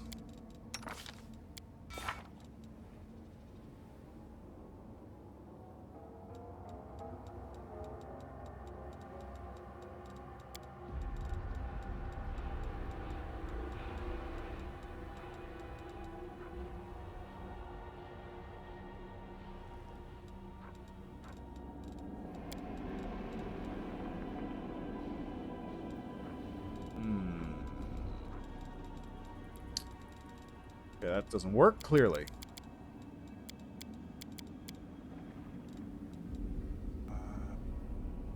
Let me take a look what Mind Blank is under. I'm pretty sure Ember... Nope, that's not 5e. I want Pathfinder. I'm pretty sure Ember had it as a spell, so it's probably on the Witch list. Sorcerer, Wizard 8, Witch 8, Liberation Protection Domains, Void Elemental School, Intrigue Mystery, Aberrant Bloodline, Subdomain Flowing Thought. So Ember could have had it, except I chose not to pick Mind Blank. And there's Mind Blank Communal, which is a 9th level spell. Sorcerer Wizard 8, though.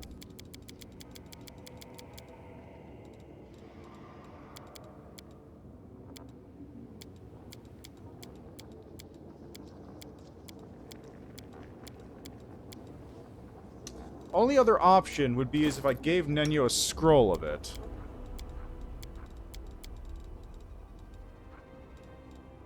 It's Eye Bite. Mind Blank! Hey, perfect! I got 2! Mind Blank and Mind Blank Communal. There we go. Problem solved. It's an abjuration spell, though, so that's going to take both of my slots.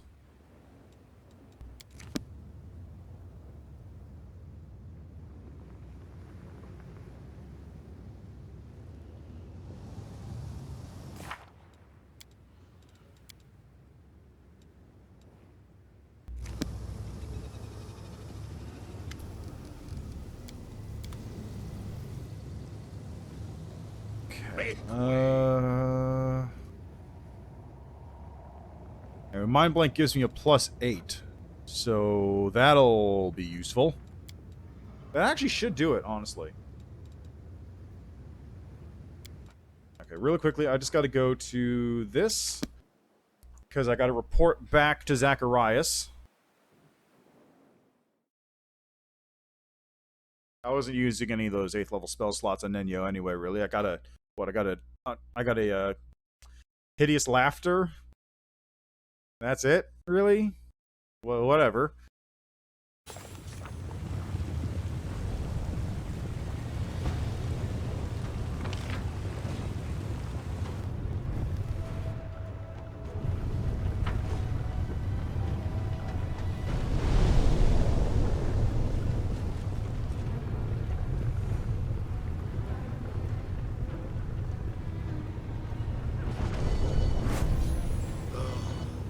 So Zacharias hanging out here.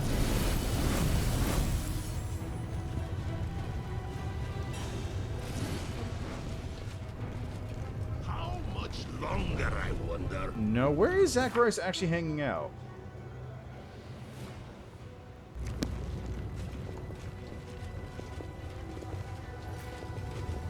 Follow me. Or don't.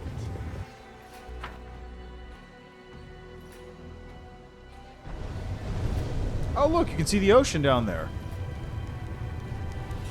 You can see Ishar, the Abyssal Sea.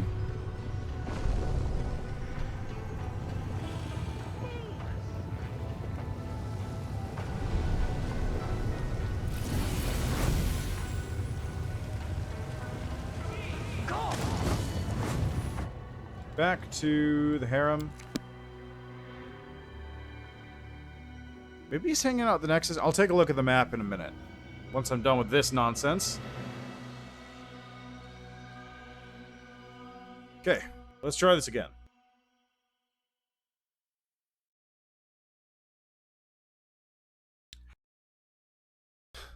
So first off,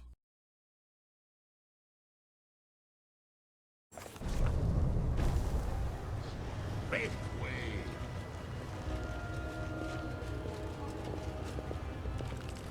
This war must end.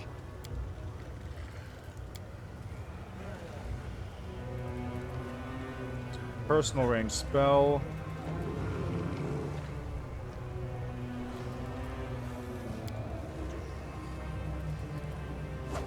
+4 morale bonus on attack, save, and skill checks. Did I even talk to any of these? Nope. Mind Fog is not what I want.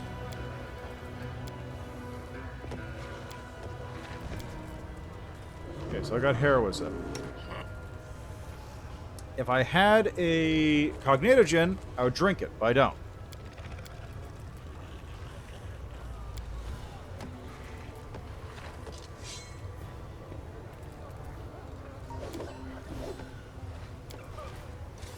None of those are going to give me resistances. Yeah, none of those are going to give me saves to my resistance bonuses to my saves. So, headband of rigorous training plus 6 wisdom. Actually, let's see here.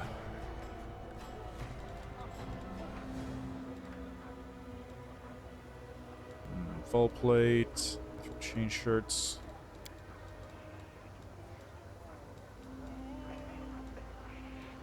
Book resistance plus 4 because I don't have a plus 5 to put on. That's plus 6 headband. These are amulets of my fists.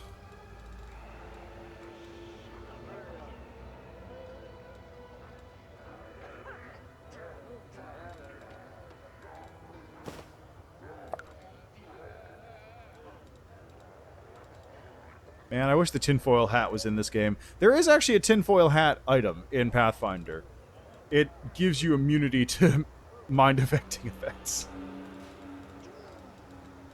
Totally exists, though. Are we ready to move out? Okay, Adoration. Mind Blank on you. So not Mind Blanked. Trust in yourself. You require my unbiased opinion?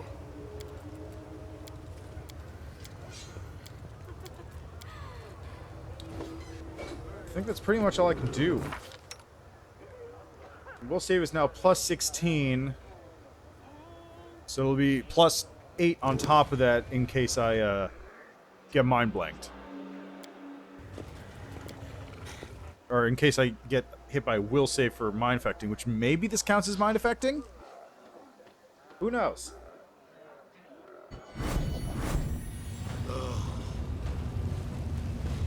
Alright, here we go.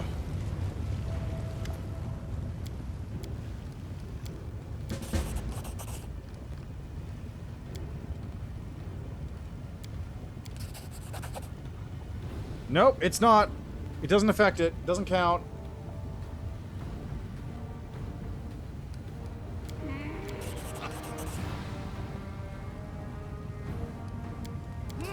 Hey, it worked this time, though.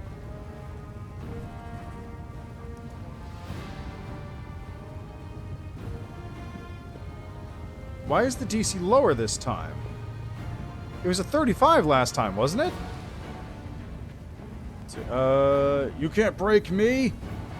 The latest attack is much stronger, but you muster all your willpower and manage to fend it off. Keep trying, it won't work. You'll regret that, you little son of a bitch. Shamira's last blow is not strong enough to break you. You force Lucianira's ruler out of your mind, delivering a brutal parting blow. Get out of my head! Shamira reclines on her throne, exhausted, and hisses through clenched teeth. You cretin! Get out of my harem now! A buzzing hum rises among the throng of spectators who witnessed your confrontation. You hear angry curses directed at you, but they ring hollow.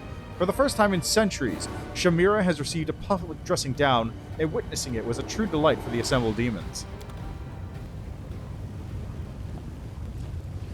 How much And I wonder. wait for it. There it is. Most curious mortal. You're rather intriguing yourself. There's a reason they call me Nocticula, the Lady in Shadow. My words and thoughts are shrouded in darkness. I take it I finally have your attention? Yes, your arrival in Alashanira was quite impressive. Rumors have reached me even here, behind my locked gates and my wall of valiant guards. Rumors of a remarkable Galarian taking my Alashanira by storm. I'm asking for an audience. You have my permission to enter the palace. Go there and wait. I will arrive when the time is right.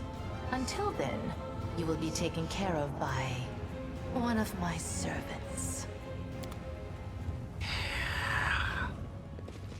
Excellent. So now that that nonsense is dealt with, we can move on to the major nonsense that's all over the place. Alright, so first off, Nino, you can unprepare Mind Blank from your spellbook now.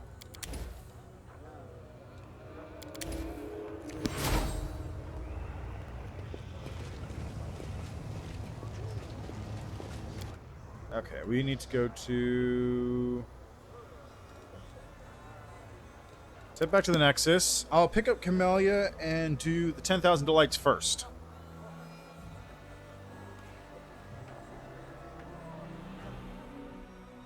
It's been a minute since I brought Camellia out for anything too, so her gear is probably in terrible shape.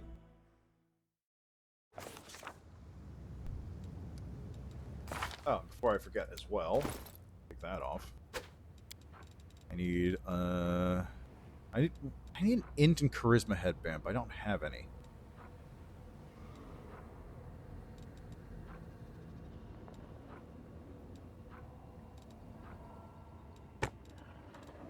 That'll do.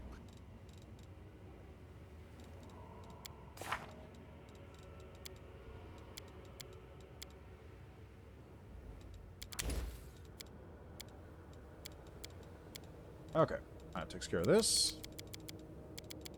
Is Camellia leveled up? Where are you, Camellia? There you are. No, you are not. Oh boy, are you not. Okay, I want to see something here. What do I need for Duelist? Oh, she can go into Assassin?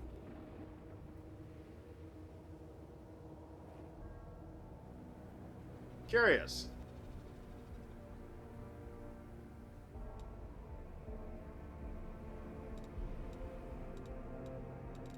For Duelist, she would need dodge, combat mobility, and ranks and mobility. But she could just straight up go into Assassin if I really wanted her to. For any particular reason. What do I get again? I get Poison Use, Death Attack, which only functions in first round of combat. Hide in Plain Sight here, which is not particularly useful. Current value undetectable. I guess she's not evil. Huh.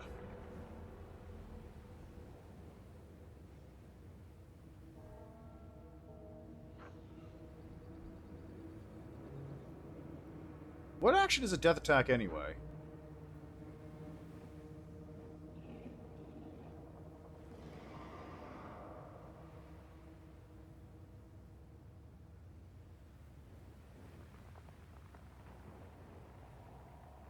Okay, so it's a standard action at level 10.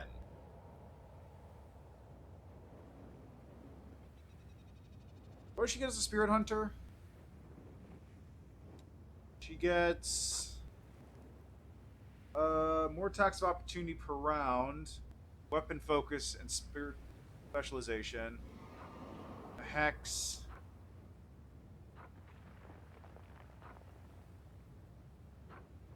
Hexes, spell level increases. I'm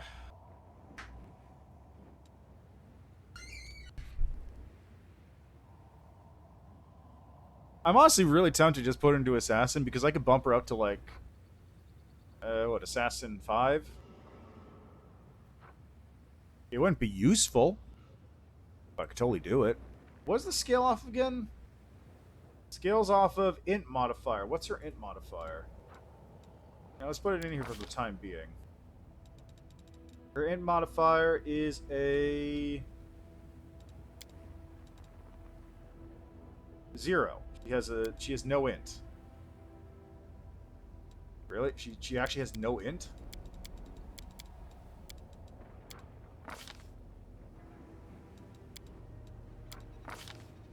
Yeah, she has an int modifier 0, so Assassin is useless for her, basically.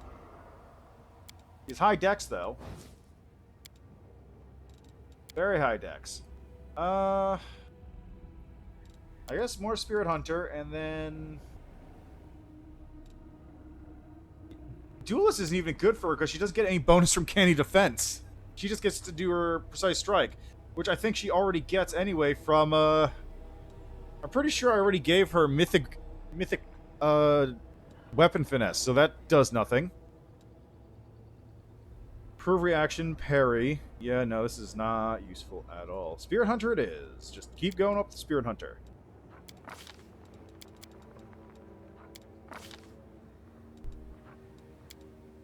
Did I already take Improved Critical Repair? I did not take Improved Critical Repair. I'm actually shocked by that.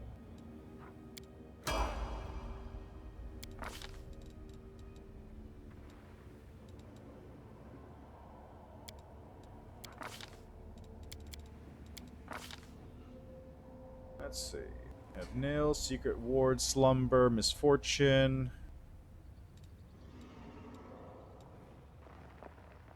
Shaman cause a creature within 30 feet to take a -2 penalty to AC. CMD for a number of rounds equal to Shaman levels. It's a will saving throw reduced to just 1 round.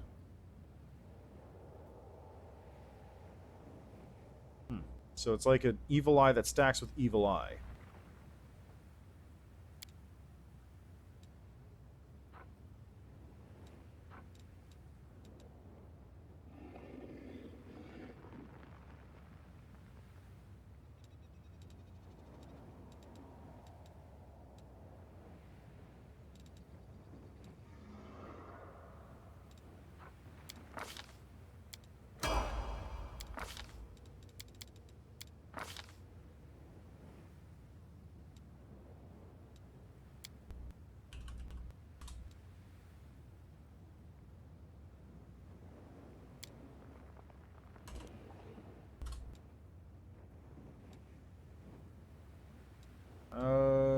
Improve criticals there.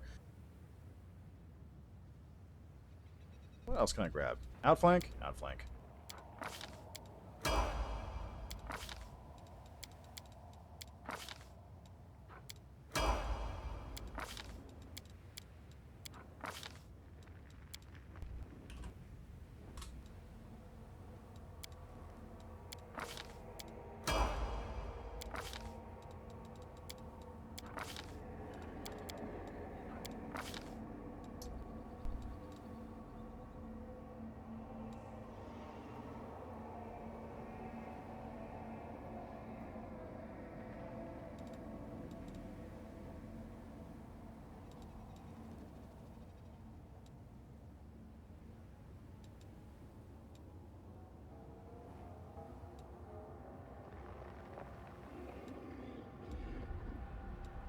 For hours, building a weapon.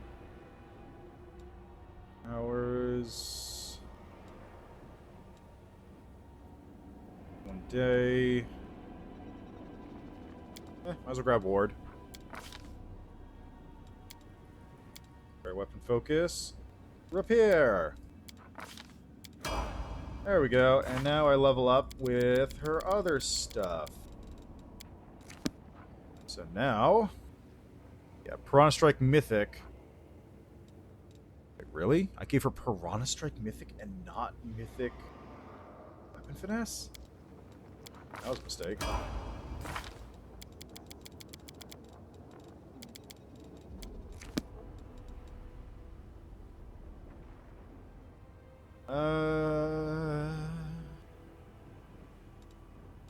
I really don't know what to get for this one.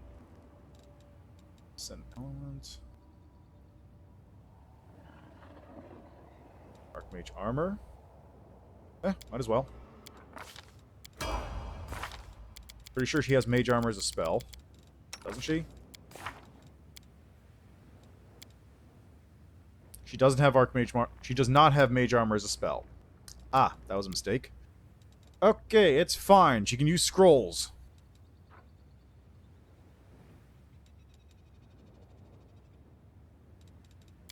Also, she gets 8th level spells. Destruction. Spectral Aspect. Horrid Wilting. Ice Body seems good. Firestorm. Strike. Sunbeam. Mass Bull Strength.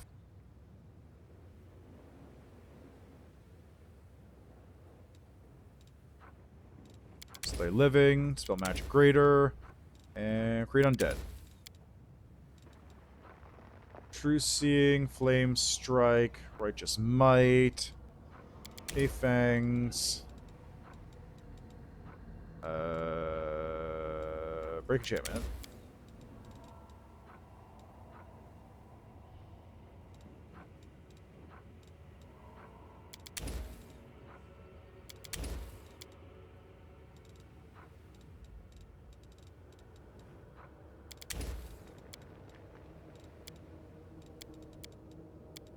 There, that's good. Now for your inventory, you're currently using a +3 rapier. I don't think I have a better one for you. That said, I do have these boots, which are literally designed for you. I have a +4 buckler, which is better than the one you're currently using. Inspired Wisdom +2.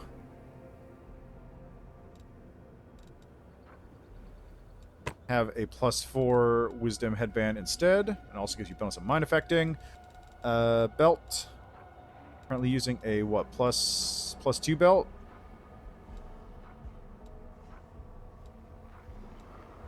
Do I have any bigger plus dex belts? No, I don't. +2 mithril chain shirt. +4 mithril chain shirt, or +3 mithril chain shirt rather. Anything else? Can't swap that out. You're using a +1 cloak of resistance. Let's give you +3. Gloves of Enduring Wizard. Cast a level 7 or higher spell. Get 20 temporary hit points. Very Lucky Bracer. Braces of Armor. Devastating Will. You're currently using Icy Protector. Okay, of course. Ring of Protection. There you go. And that's really all I can do with you at the moment.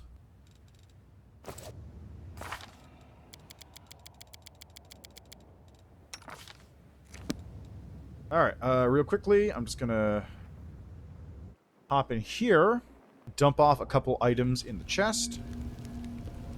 Actually, did I pick up another rapier?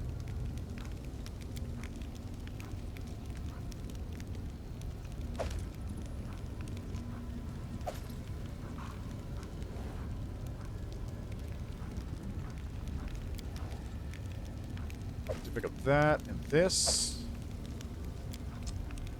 We have another rapier handy.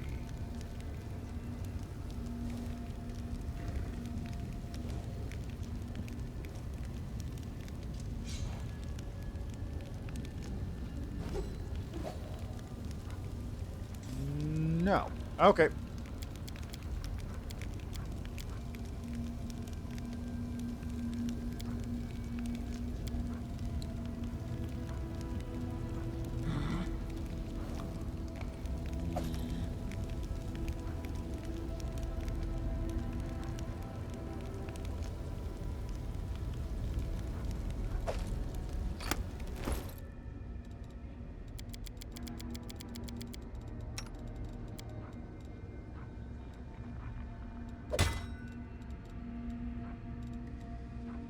Ah, +4 buckler. That's actually probably better, honestly. This is chain shirt +3, which I already have. Alright, let's go. Camelia's coming with this time. We're gonna go see some succubus about some carnivorous instincts that she might have.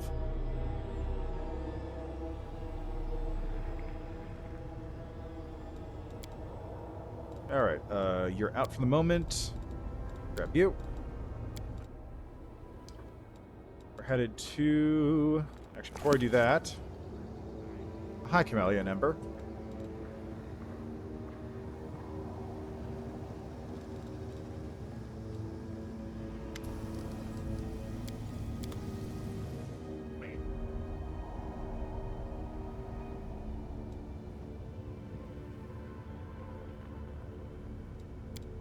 Yeah, look at that effect. Look at that portal effect.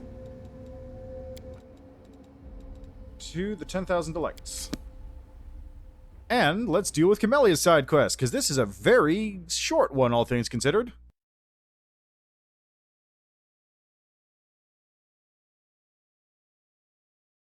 Very short one.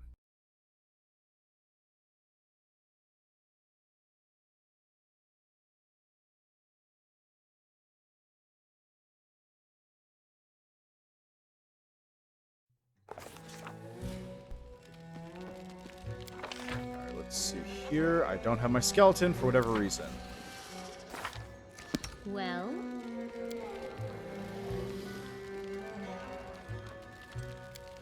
Let me just take a look at your stats real here. We've got 33 AC, Ring of Protection +4, Mithril Chain Shirt, Buckler, Natural Armor from Ice Plant. And you should actually have more from the Ice Plant ring, too.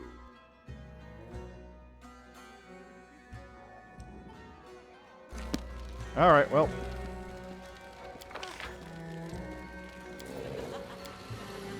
I think this might actually give her more AC than Regil. Yeah, it does. Regil's got less AC than Camellia does right now. Where's Herax? There she is. My friend Camellia is looking to avail herself of the brothel's special services. Camellia lowers her voice so that only you and Herax can hear. The ones that are offered in the deepest levels of the brothel. The ones where a purchased slave takes the form of whoever my heart desires, where everything is possible. She speaks the last words in a whisper. Oh, Camellia, I've heard about you. Have you finally decided to have a slave transform to you? We'll extract the image from your subconscious and create it in every detail. You'll not regret it. This pleasure is well worth the price of 10,000 gold. You'll see this for yourself. Camellia winces and glances at you. I was promised no one would mention my previous visits. Then again, I don't know why I expected demons to be true to your word. Camellia, have you been here before? Camellia sighs and casts a sidelong look at the smiling Herax. Yes, I have, several times. I visited while our party was resting. Killed several pleasure slaves, but the deaths gave neither Mariah nor me any real relief. So I thought it would be good for me to come here with you, perform the ritual while you're watching, and hope that Maria will accept the sacrifice. It's just the sacrifice back in Dresden where your Lidmar secret. It's... Camellia stutters, searching for the right word for a long moment. I believe Maria likes you, my friend. I believe that she'll be more willing to accept the sacrifice if you witness it. And tonight, I shall pay for an additional service so the victim will take the form Maria wants. I'm certain she'll be pleased. Are we really allowed to kill your slave? I don't know who I'd want to kick out of my party. I want to have Darren along for this. Because I feel like Darren would have some fun insights, but I don't know who I'd kick out. Would I kick out... I feel like... I don't know who I'd kick out. I want Darren here, though. Are we really allowed to kill your slave? Of course, it's including the cost of the service. Besides, such slaves are cheap, as their lifespan is so short. However, for an additional fee of 5,000 gold, I can replace an ordinary slave with a homunculus, a soulless creature made of flesh. We keep a few here for special occasions. Homunculus, I don't like that idea, my friend. I've heard they're hard to distinguish from real people, but I do not want to deceive Maria. Well, the slave you're going to provide, who are they? Where are they from? Herax raises her eyebrows in surprise. What an odd question. I don't know. I never cared to ask. Why would you ask the name of the chicken you're going to eat for dinner? It's difficult to tell for whom the remark was intended. As usual, Camelia's face gives nothing away. I'll pay. It's so heartwarming to know that true chivalry is not yet dead. Camellia smiles approvingly as you pay for a sacrifice to be killed in front of her. You have my most sincerest gratitude, Commander. Herax accepts the money and smiles seductively. Excellent choice, Camellia. Here's the key to the back room. Your slave awaits for you there in the guise your heart secretly longs to see. Enjoy!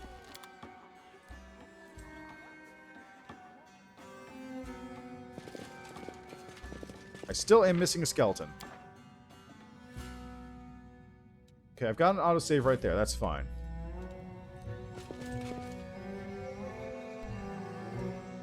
Let's see. Who, Okay, before I do anything else, actually, let me buff up.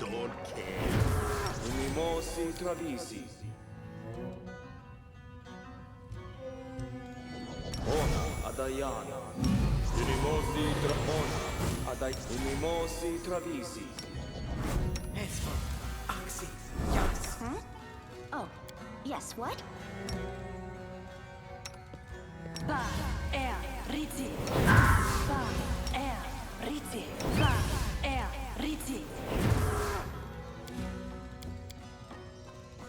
You're a good person. I like Yes. Yes. Yes.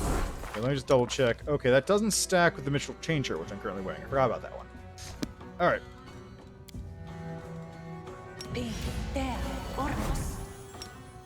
Let's do a poison. Yes. I think we should be good.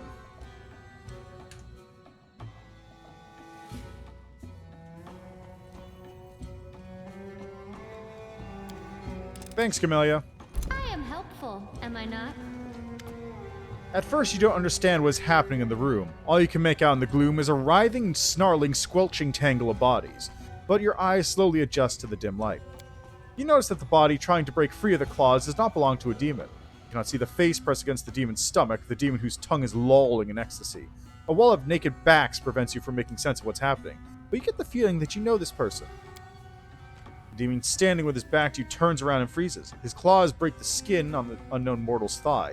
Rivulets of blood trickle to the floor, but there are no screams of pain.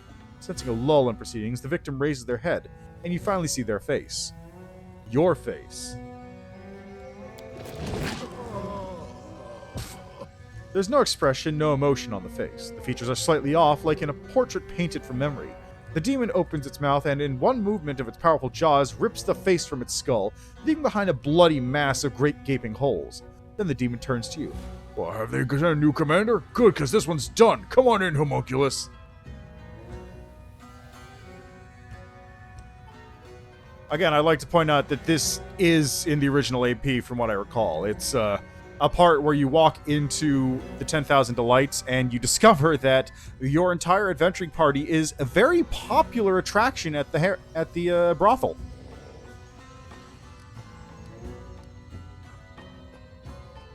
Getting off to thoughts of the commander, have you? That means you owe me. Leave your money and valuables and get out of my sight before I count to 3. 1. The commander! It's their commander! Run! Let's kick the shit out of him. You'll get it. If anyone's getting to kick shit out of them, it'll be us. He won't even break a sweat. Run! God, what a dumb section. I'll just leave that.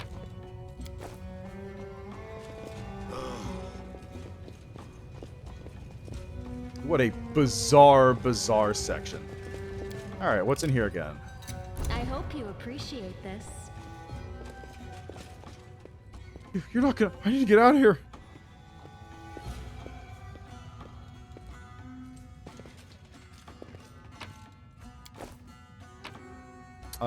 Belts of Incredible Dexterity +2.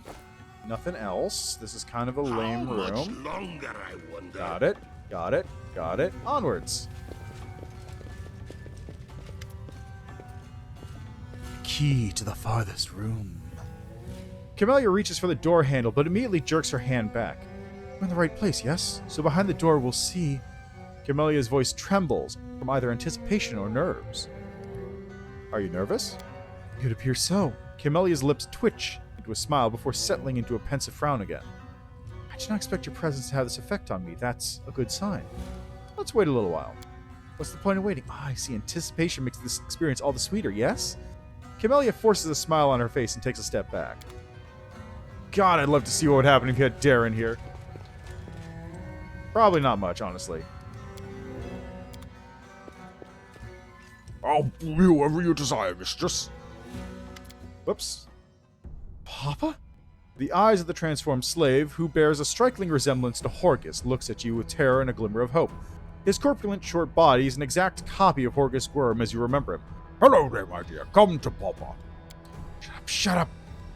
Camellia recoils as if from a blow and sways on her feet. She grips her amulet in her left hand, her knuckles turning white. It can't be you. Why? How did this happen? Could Herrix have lied to me? Why would she? Is this some kind of joke? What if it isn't? What if this is what my heart desires? It's Horgus. Yes, I can see that quite well, thank you very much. Whatever I want to do without your astute observations. Camellia exhales and gives her head a shake. Sorry. Maria wants you to sacrifice Horgus? I don't know. I don't understand. She wipes away drops of sweat from her brow. I swear to you that I never wanted to kill my father.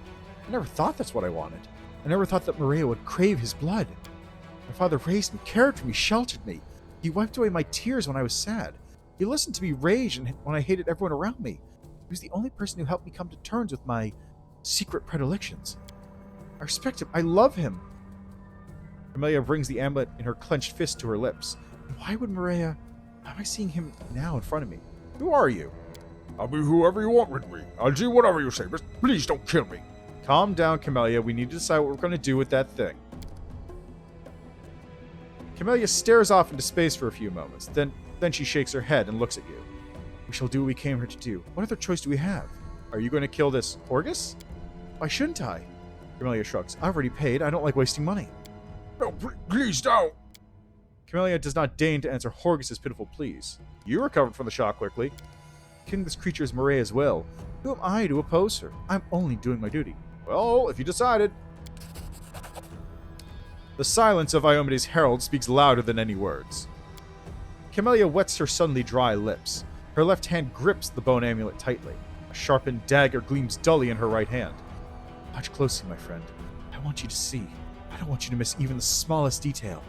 I should take my time so you may better observe. Once I'm finished, I shall eat a piece of the sacrifice's flesh. That will be it today. Kidney or heart. Or perhaps a morsel of spleen. It's always so difficult to choose.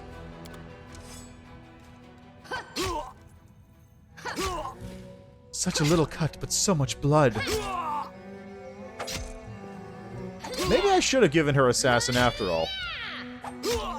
But just a moment. Once I reach the heart, we shall see a veritable fountain. I'm not opposed to getting a little wet today. How about you? I feel like you might already be. Wow, she's just going at it.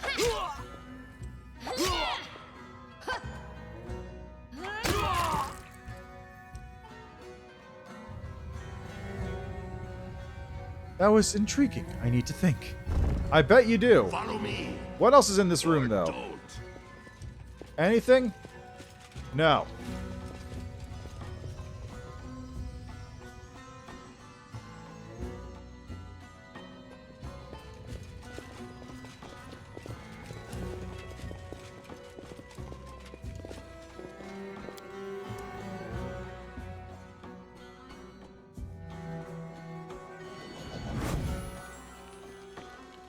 Hey, Herex.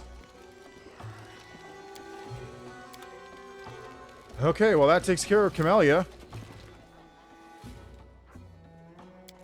Go back and talk to her.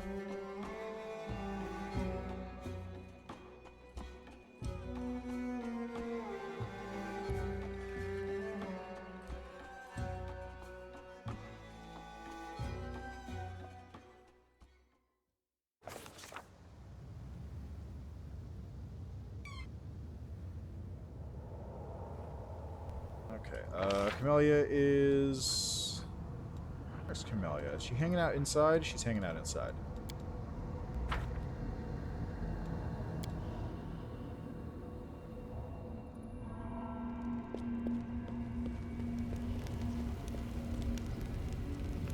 There she is. You know, I never thanked you for accompanying me to the brothel. There's a hint of a smile on Camellia's lips. So thank you, my friend. This was an intriguing and unexpected experience. I'm happy to admit I'm surprised by who the slave turned into. Oh, I was much more surprised. I was almost rendered speechless when I saw Father in Illusionary's main brothel. Camellia looks down, especially considering what I was about to do to him. I was just standing in front of him with one question. How? How is this possible?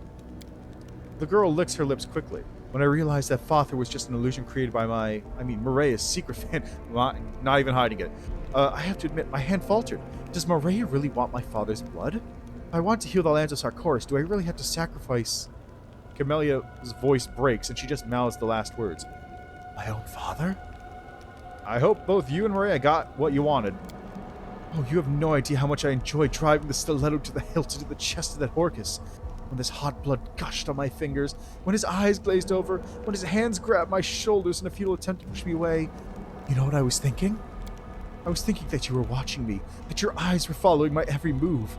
I want to do everything quickly so that I could show you the spectacle's sweet climax, and at the same time I want to make it last longer, make it never, ever, ever end. The girl's body shudders. I'm glad you shared this sweet moment with me, my friend. Thank you. Shall we repeat our outing? Thank you for the invitation, but no, I found I've quite lost the desire to visit local brothels. Besides, we've been there already, and the entertainment on offer is only fun until it's not. Well, I'm glad you enjoyed our little adventure.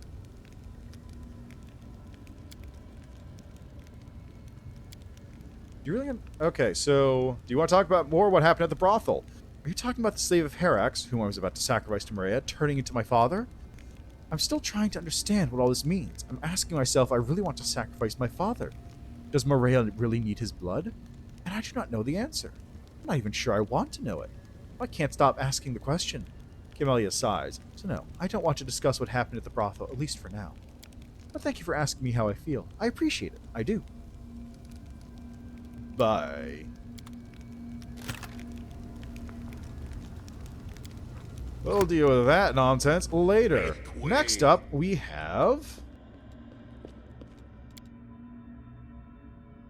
Alright, next up is... How about...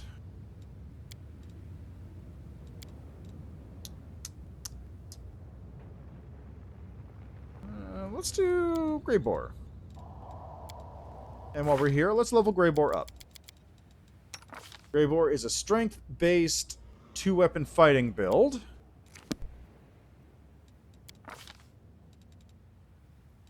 So I'm actually a little surprised he can't go into Assassin. He's not evil. He's... What is he? Lawful neutral? Anyway, Slayer it is.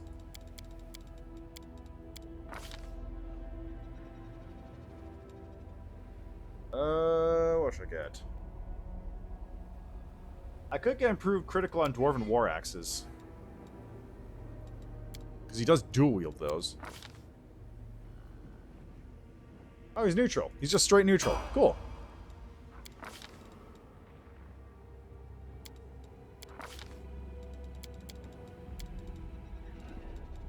Oops, want that one. Slayer talent. Let's see. Confounding Blades, Combat Trick. Also gives strength damage. Let's do that one.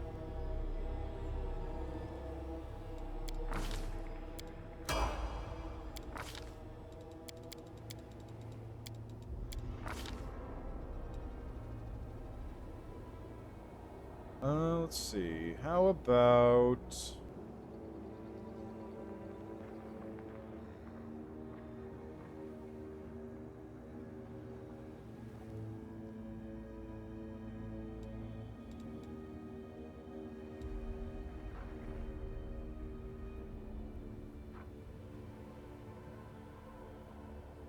Oh, outflank, of course. Why not outflank? Really should be taking that all the time.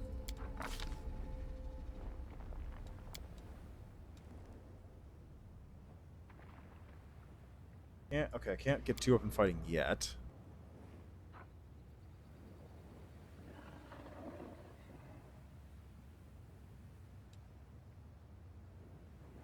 Mystery Seeker, Jump Up, Survivalist, Dodge, Trick, Trailblazer, Slippery Mind.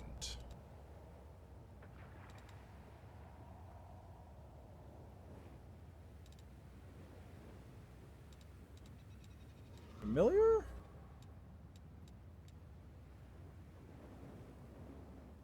I don't even qualify for improved 2-weapon fighting.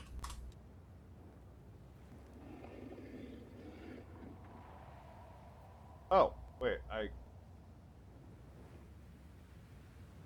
Oh, I already have them all. Yeah, okay, we're fine then. Is Double Slice in here? It is. I already have Double Slice as well. I must have leveled this up last time I was here. I don't know. I really don't know what to grab now.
Yeah, seems good.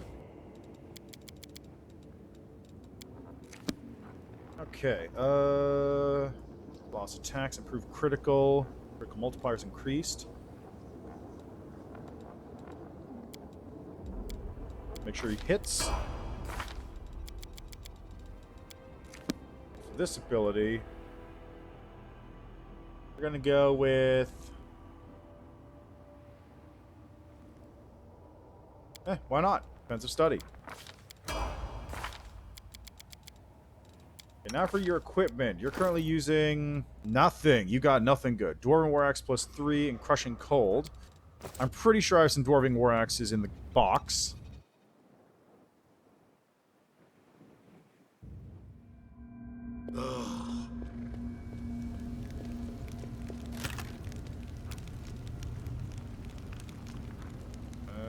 That's a hand axe.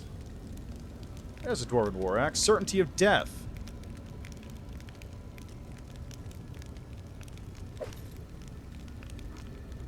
Or double axe.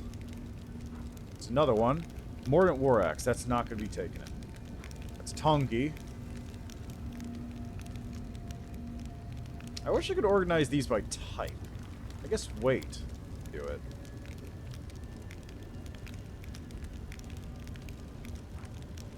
Okay, that's the only one I've got.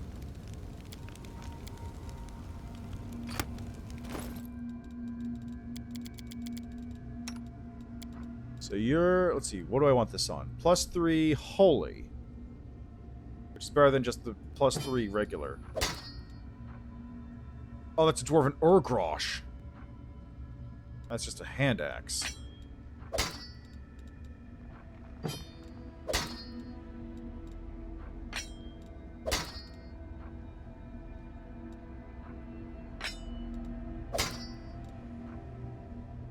Did I give him improved critical for this too?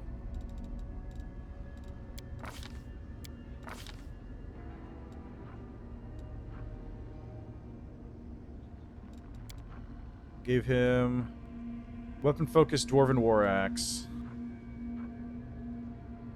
I did give him Dwarven War Axe stuff.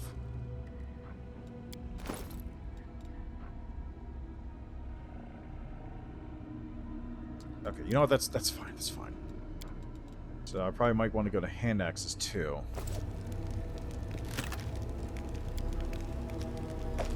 Oops, no, I didn't want to turn those ones in. Where were those weapons? There they are. Okay, next up. Next up, armor on him. What do you got? Currently wearing a +2 breastplate. That is not much.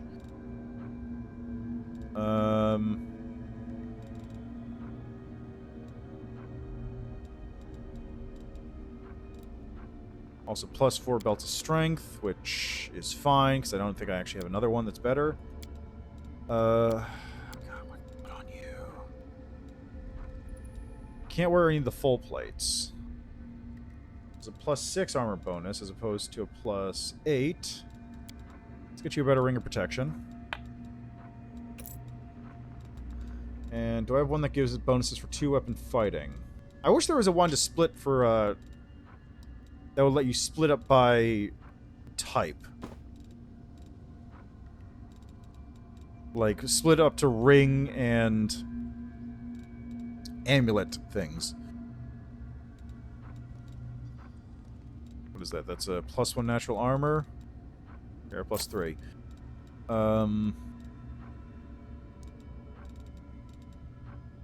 Alfredo's Vanguard. I don't think you do anything with this. So let's give you... Why not? Helm of Camaraderie.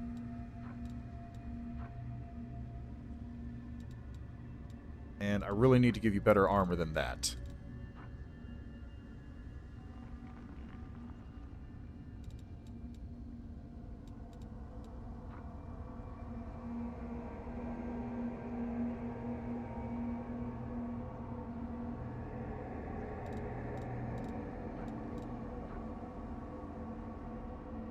You know what? Let's do that. Why not? Give him Menace of Death. How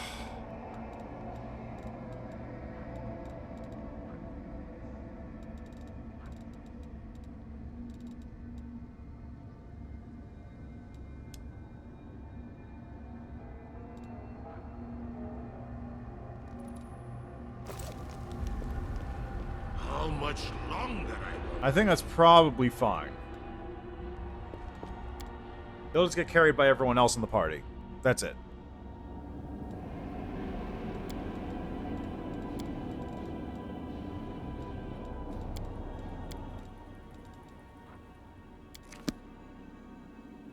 Alright, first off, let's go deal with this nonsense. Ugh.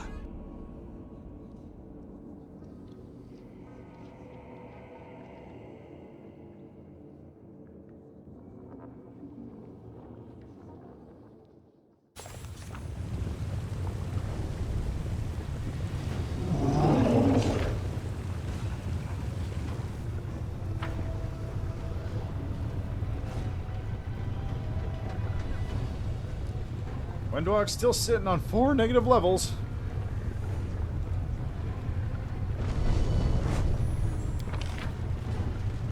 This is fine.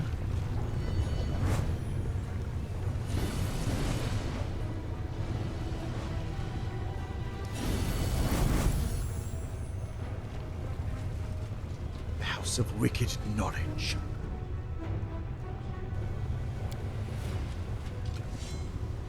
The lock is familiar. These locks are used by monster traders from Catfish. You want to ensure their most powerful beasts stay in their cages. It can't be forced, but one delicate twist of the knife and... done. The hunt is a clash between the hunter's cunning and the shrewdness of the prey. When the prey expects a trap, the hunter's acumen is put to the test in trying to subvert such expectations. Will Lotus has proven he understands this fundamental principle. Also, check out that art on the side. The commander bursts through the front door and freezes. For all the tales about the mansion supposedly becoming a citadel, no one is there to assault the unwanted guests. There are no flying arrows, no chilling battle cries, and the expensive furniture has been turned into makeshift barricades. The commander and his companions carefully examine the luxurious antechamber. There are 2 doors leading deeper into the mansion. One bears a symbol of a mirror, and the other the symbol of a knife. There's a bloody pigeon feather in front of the doors, and a note that contains 2 words. Welcome, assassin. The commander recalls the bloody feathers, the symbol of Shax, the Blood Marquis. The Demon Lord is infamous for luring his victims into labyrinths full of deadly traps. The door slams shut loudly behind him. The commander decides to leave the mansion. The commander is amazed to discover that there is a rock monolith behind the door, dashing his hopes of escape. The creator of this trap took pains to make sure any unwanted guests would not escape unscathed. Since there seems to be no other way, the commander opens the door with the knife symbol. They say that pets reflect the character and disposition of their owners. If this is true, then the lord of the mansion has a truly cruel and perverse disposition. The commander enters a spacious cellar filled with scattered bones and cages. All of them are wide open, and the creatures they once contained are freely roaming the room. They've all come from different planes. Some are monsters, yet some are mere animals, some are intelligent species, yet all of them shamble around aimlessly. They pant loudly and drool drips from their slack jaws and open mouths. Their horribly mutilated and scarred heads provide evidence as to the reason for this behavior. A merciless surgeon has opened their skulls and taken out most of their brains, leaving only the bits that govern the most base instincts, such as hunger. And these creatures are very hungry indeed.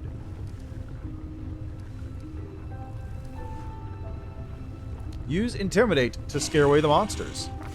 Alexander Lichtman bursts out of the shadows with a spectacular leap and lands in the center of the room, where he draws his weapon and quickly puts several of the closest monsters out of their misery. He produces such a wild and bloodthirsty howl that even these mindless wretches are shaken to their core. Squealing pathetically, they hurry back into their cages, huddling in fear. The way is now free. 3 doors lead from this dark cellar, and its oppressive stink of blood and decay. The commander decisively reaches out for the one marked with the symbol of a mirror. Stepping through the doorway, the commander suddenly feels nauseous, and an icy chill runs across his skin. His intuition screams that he has just passed through an interplanar portal, and he instantly loses all sense of direction and balance. It seems the rooms of this mansion occupy different layers of reality, and these portals unite them into an elaborate labyrinth, where a single wrong turn is enough to lose one's way entirely. Greed and arrogance are traits inherent to almost all demons, and the lord of this mansion seems eager to prove himself without equal in the indulgence of both these vices. The door leads into a magnificent sitting room, and hasn't been furnished in a manner indicative of tasteful refinement. The lamp reflections sparkle on the gilded furniture. The floor is covered in elaborate mosaics. The shelves are full of expensive trinkets. As if all this luxury wasn't enough, the whole room is reflected back again in the giant mirror that covers the entire ceiling. As soon as the commander enters, the mirror's surface ripples, starting to bubble, bulge, and ooze like molasses. It sends its sticky tendrils toward the outsiders, and a single touch from those appendages pierces the flesh with a sepulchral chill. The commander tries to defend himself using profane rituals. A memory of some dark, forbidden knowledge flashes in Alexander Lichtman's mind. He draws a blade across his palm and uses the blood to quickly paint warding symbols on the surface of the attacking mirror. The drawn symbol of Rovagog, the Great Destroyer, causes blurry lines of patina to ripple across the surface, and the panicking monster hastily withdraws its tentacles. The tentacles remain retracted, hiding within the mirror's smooth surface, and keeping a safe distance from the commander. There are 3 doors that lead out from the room occupied by the strange carnivorous mirror. The commander decides to open the one bearing the symbol of a crooked knife. Okay, different one. Same one, rather. Alexander Lichtman picks up a bone shard and deftly throws it toward the other side of the room. The hollow thunk attracts the attention of the creatures, and they shamble towards the noise. Their drooling jaws snap in anticipation. One of the mindless abominations bites one of the others, mistaking it for prey, and a noisy brawl breaks out between them. The fight is loud enough that to allow the commander to slip past unseen. Alexander Lichtman bursts out of the shadows with a spectacular leap. Okay, already did this one. How about Tooth-Filled Maw? Everyone makes mistakes. The difference between an amateur and an expert is simply that the expert knows how to hide those mistakes in some deep, dark hole. It seems the commander has found the place where the lord of the mansion hides his mistakes. The walls of this room are splattered with blood up to the ceiling, and the floor is shaped like a funnel. There's a stand for steel poles with bloody hooks at their ends. Gravediggers use such tools to drag dead plague victims onto their corpse carts. With a sudden click, the stone floor turns to ice, causing the commander to slip and slide down toward the giant gap in the center of the room, where it is now possible to discern a maw. It is a giant round mouth with hundreds of long, sharp teeth, a massive throat, and the staggeringly foul odors of hundreds and hundreds of decaying corpses. This maw is a gigantic corpse eater, which gorges itself on the results of failed and unsuccessful experiments. The commander restrains the monster with a wedging steel pole. Alexander Lichtman grabs a metal pole with a hook that must have been used to drag corpses and rushes forward to wedge it between the monster's jaws, keeping its mouth open. The monster wheezes, trying with all its might to shut its jaws, but its thrashing only makes the steel sink deeper into its slimy flesh. Eventually, the monster will snap the pole in half, but at least this daring feat allows Alexander Lichtman some precious time to escape the room. Slowly but surely, digging his heels into the slippery surface of the ice, the commander manages to escape the monster's maw and climb up a safe distance towards the wall. The pole creaks and bends in the horrible jaws, and the commander quickly retreats from the room. 3 doors with different symbols lead from the monster's lair. Upon reflection, the commander decides to open the one bearing the symbol of full moon. The commander enters a magnificent bedroom and ends up knee-deep in a seemingly bottomless pile of soft blankets, fuzzy rugs, plump feather beds, and other covers of all shapes and sizes. They allure and promise the sweetest dreams, if only Alexander Lichtman would lie down and close his eyes. It's a dangerous temptation. Anyone who allows these fluffy killers to put them to sleep won't ever wake up again. They will crawl over their victim, piling up around them, and then suffocate and smother them to death. Carving through a feather bed with his blade, the commander sees glistening flesh, and a thick ichor oozes out from the rend in the fabric. Yet no book has ever mentioned such strange, bizarre creatures. The commander can only guess that this is the result of a strange experiment on some predatory swarm organism that disguises itself as something harmless, and then preys on those it lures close. The commander decides the best decision would be start a fire. The lamp that the commander has torn from the wall explodes, and burning drops of oil rain down on the rugs, setting them alight in seconds. Soon the entire bedroom is aflame. Rugs and blankets writhe in agony like living creatures. They crack and burst open, spewing hot blood. The sickly sweet smell of charred meat fills the room. Trapped in the terrible fire, Alexander Lichtman keeps his nerve and discovers a route to safety while avoiding the scorching flames. 3 doors with different symbols lead to the master bedroom. The commander decides he would rather take his chances behind the one with a boiling cauldron. The commander walks into an enormous kitchen. There are massive cauldrons with shiny polished sides, and a tiny green flame flickers within a magical oven. The aroma of delicious spices beckons from the countless cupboards and shelves that line the walls. However, as soon as the commander enters the room, the cauldron's lids fly up into the air, blown off in powerful explosions. A nasty grayish-pink slime oozes out of the open cauldrons, swelling up like dough. The slime flows down onto the floor, gathering up into massive clotted clusters, which then begin to crawl toward the commander. Commander Alexander Lichtman has never seen or read about such creatures before. It is reasonable to suggest that this was the outcome of a complicated and perverted magical experiment. This carnivorous slime was captured in a cave, subjected to magical transformation, and fed entirely with brain tissue. Burn it in the oven. Poisonous concoction. Burn it in the oven. It's not easy to operate the oven. Alexander Lichtman mistakenly activates a magical sigil that transforms the oven into a fiery altar ready to consume the entire plane. The oven's walls manage to contain the roaring heat inside for a moment, but they burst open, releasing a fiery tornado that leaves nothing but ash and ruin in its wake. The slime boils and vaporizes in a matter of seconds. When the inferno dies down at last, the entire kitchen is filled with the twisted remnants of corrugated metal scattered across the molten stone of the still smoking floor. Alexander Lichtman quickly uses the magical sigils controlling the oven to turn the small fire inside into a roaring green flame. Alexander Lichtman hides behind it and lures the slime right into the open oven. The monster fails to perceive the threat of fire and crawls inside, instantly beginning to bubble and boil. In a matter of moments, all that remains of the creature is a suffocating stench that still hangs in the air. After meticulously examining the food on the undisturbed shelves, the commander decides to rest. He takes the opportunity to recuperate and bandage his wounds. It is thinking ahead, rather than rushing forward recklessly, that separates able tacticians from those who rashly press on and perish. 2 doors lead from this kitchen, where it is apparently easier to be eaten than to eat. The commander chooses the one that is marked with the symbol of a blazing fire. The commander finds himself in a long stone passage. No traps are triggered by his careful steps, yet at the end of the passage, his vision grows blurry. The illusion of safety falls apart like a house of cards, revealing an endless fiery field. Ashen mountains, rivers of lava, and magmatic volcanoes. Hot wind scorches his face. It is not difficult to conclude that this deadly place is the elemental plane of fire. Ash and volcanic rock seem to tremble beneath the commander's feet, but walking on it seems safe enough for now. The only escape route is the distant 3-way arch of rough-hewn stone containing the 3 familiar doors. However, in order to reach it, the commander must find a way past the river of fire, in which tiny islets of porous stone are just barely visible. The river spews out tongues of roaring flame that land on the banks and crystallize into dark glass. As a result, both banks of the river have become steep, jagged cliffs of obsidian. The commander has nothing left to do but...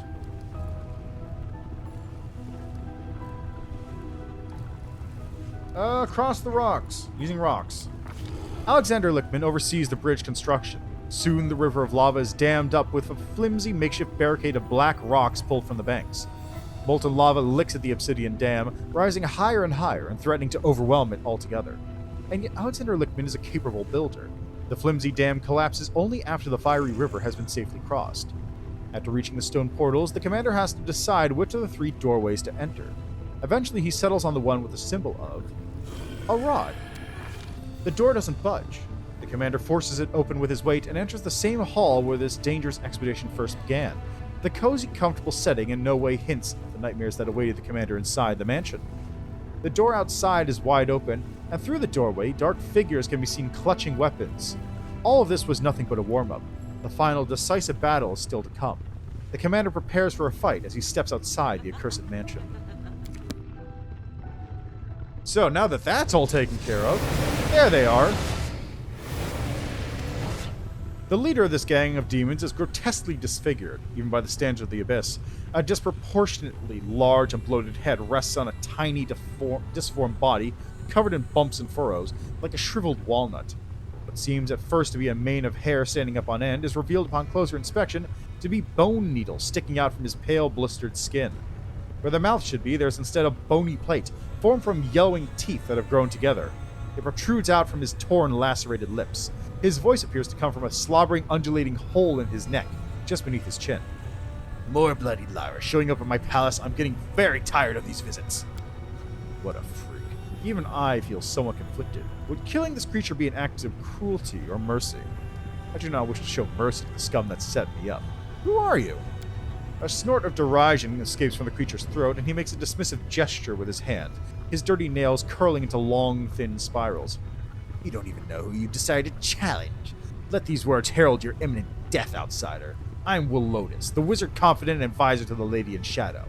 I'm also known as the Vivisector. Greybor smirks, not bothering to hide his contempt. So many words. I'll simply call you a corpse. Less impressive sounding, perhaps, but easy to remember. Why did you turn your house into a trap? I was expecting assassins, and therefore I prepared a warm welcome for such guests. I trust that you appreciate my vivarium. When I'm finished with you, you'll become a new decoration for my palace, and another test for those who follow you. You'll be mine. Some of you will be mindless pets, and the more attractive ones, I may use you to meet other needs. The monstrosity giggles lecherously, and the sound is shrill and repulsive like metal against glass. Did you create the monsters in the mansion? The demon cackles with glee and replies scornfully. Call them monsters, silly boy. What can you possibly know about it? Those are masterpieces of vivisection, impossible creations created not by nature, but born in my scalpel, needle, and magic. They're cruelly and clumsily constructed. You lack creative vision and artistic talent. You may have labored over them, but they look like the work of an amateur, not a true master. Dare you, I'll chop you to pieces. I'll cut off your insolent tongue and sew it to your... I would be interested to see how a truly talented vivisectionist could alter my form, but my body is quite valuable. I'm not going to let such high-quality material go to waste in your hands. So how do you think once you dead? My enemies are many and dangerous, and I could spend an eternity guessing. But there's no need for that. Once I've killed you, I'll soak your warm little brains in my concoctions, and read the names of my enemies like tea leaves in their wrinkled patterns, and then I'll have a lovely dinner. There's a greedy, predatory gleam in those tiny eyes, buried deep within the folds of wrinkled flesh. Why'd you put a hit on Darazan and give Greybor a faulty magical weapon? The demon hisses in frustration, spittle flying from the hole in his neck. Nonsense! Why would I want that idiot dead? What possessed him to think I'm the one that put a hit out on him? And how dare you pathetic amateurs even think of a scheme of mine might possibly fail? If I truly wanted to kill Darazan, he'd be long gone. But no, I don't give a damn about anyone for that swarm of locusts.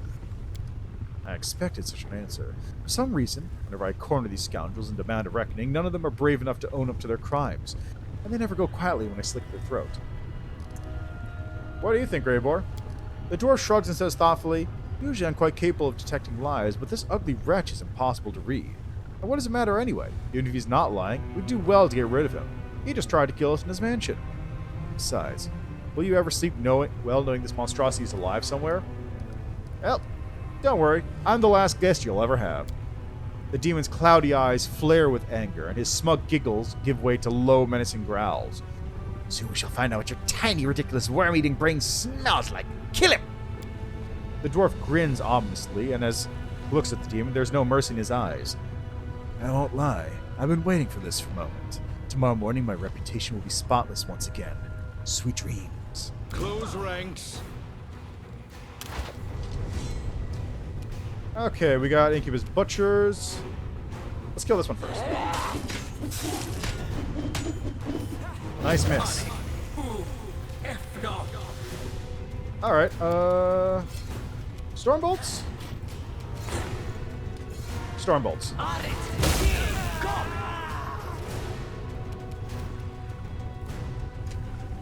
Simply business. Are you serious, bro? Retreat is not an option. Oh man, they all failed that fucking save. Beautiful. Alright.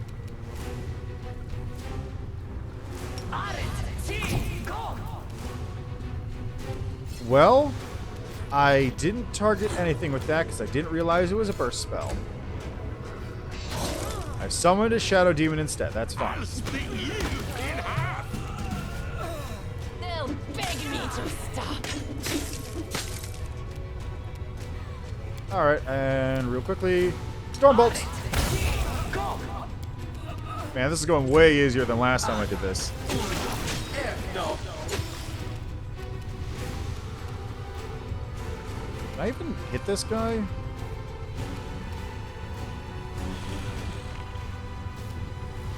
Why can't I attack?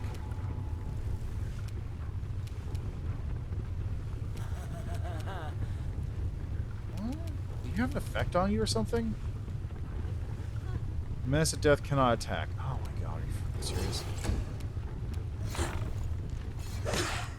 That thing wasn't supposed to trigger that soon.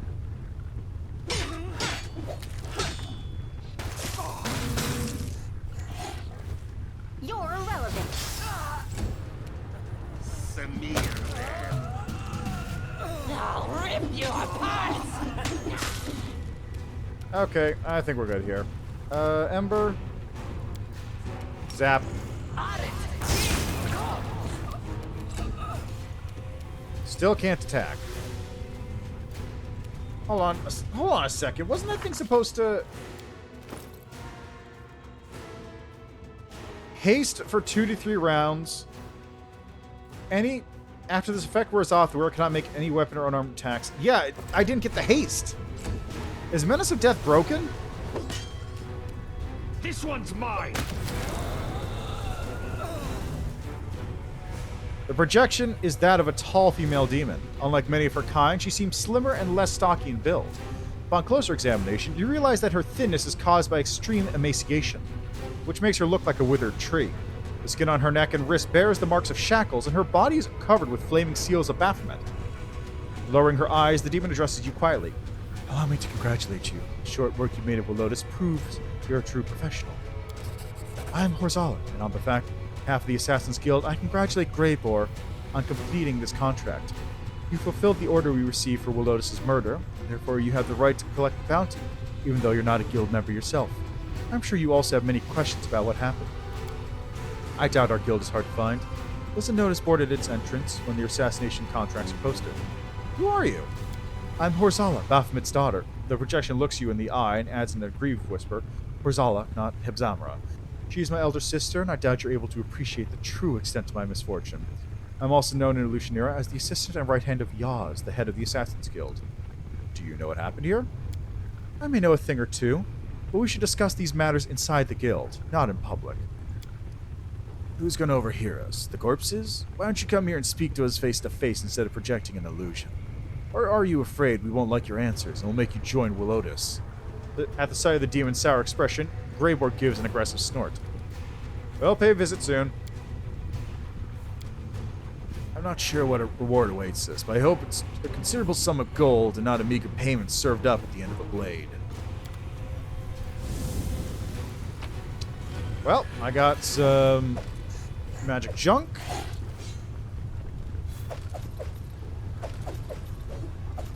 I did not get Willotus's book, though. Huh.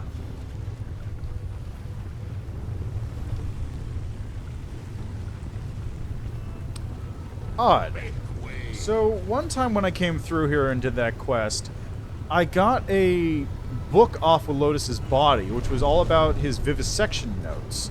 And I could give that to the healer at the Battle Bliss. But I guess they removed that?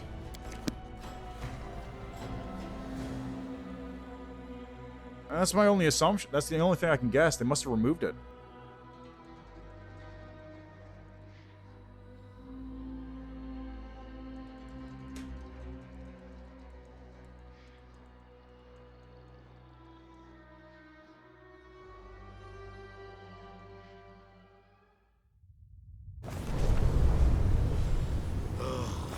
Oops.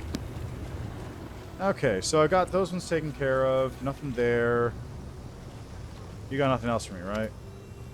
Nope. Okay, we have some demon slaves here.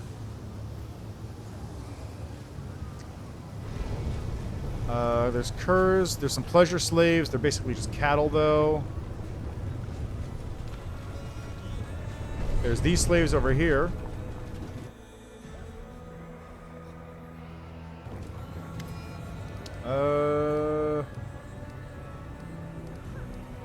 What are you selling? Show me the spoils you looted. Let's see here. Scimitar. Scimitars. Scimitars.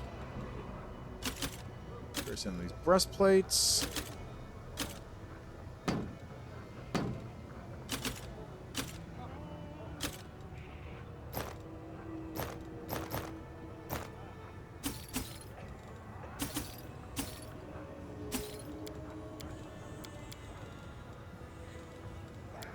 Anything here I needed? No, not really. Gold coin from the flesh markets. A gold coin from Illusionair's flesh markets. The marks engraved on the coin depict another coin.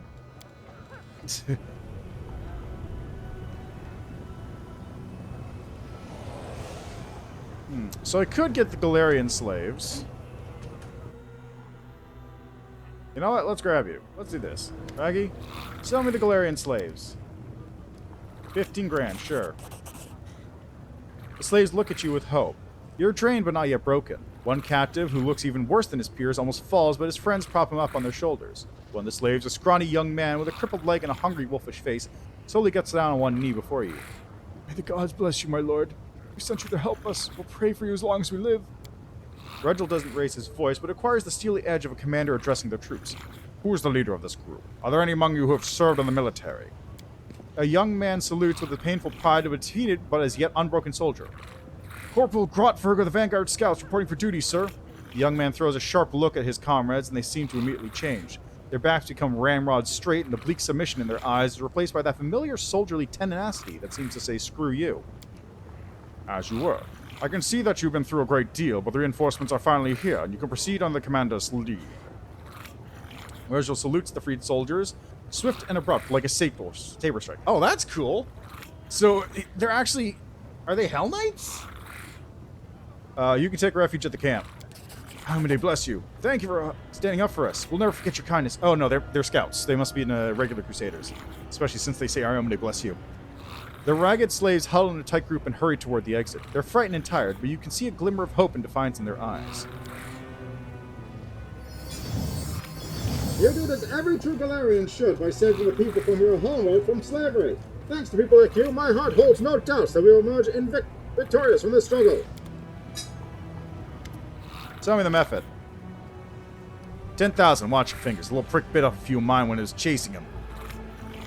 The Cambion shows you his hand. It is hard to miss the fact that the number of fingers is still far higher than the usual, despite missing ones bitten off by the method.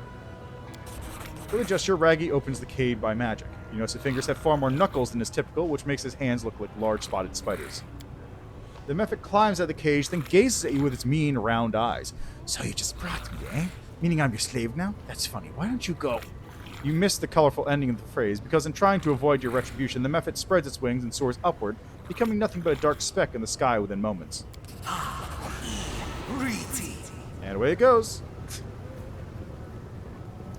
How awkward! You should have grabbed him as soon as he was out. Here, take this as a consolation prize. This is a ray of Nahindran courage, an extremely valuable item.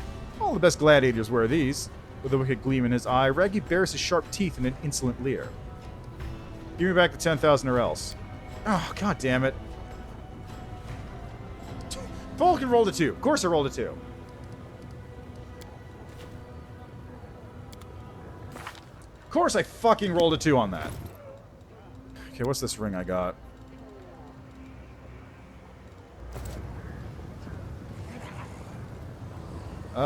Ring is attacked with a ranged weapon. They gain plus 2 morale bonus to AC, 1 extra attack of opportunity, and their speed increased by 10 feet for 1 round. That's actually not bad.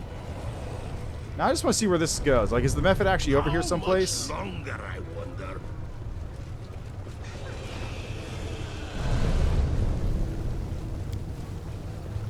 Is the method actually hanging out here somewhere?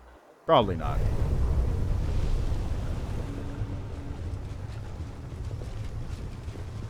Yeah, it's not here. That's 10,000 gold down, and I got a fancy ring that's probably not very good. But, hey, now I know.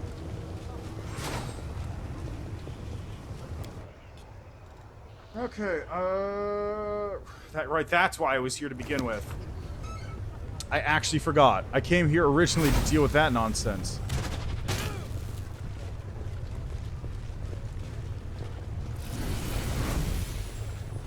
Follow me, or don't.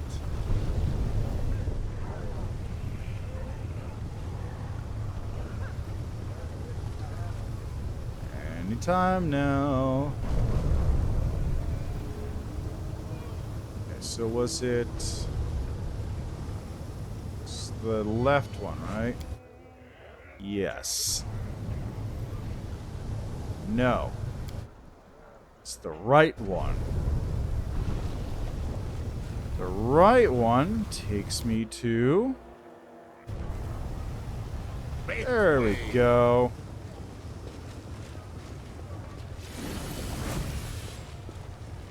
And I take the portal down.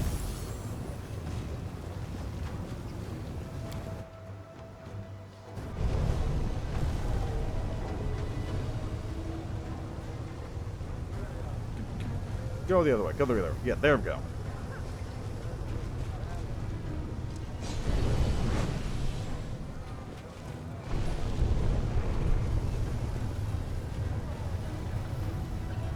There it is.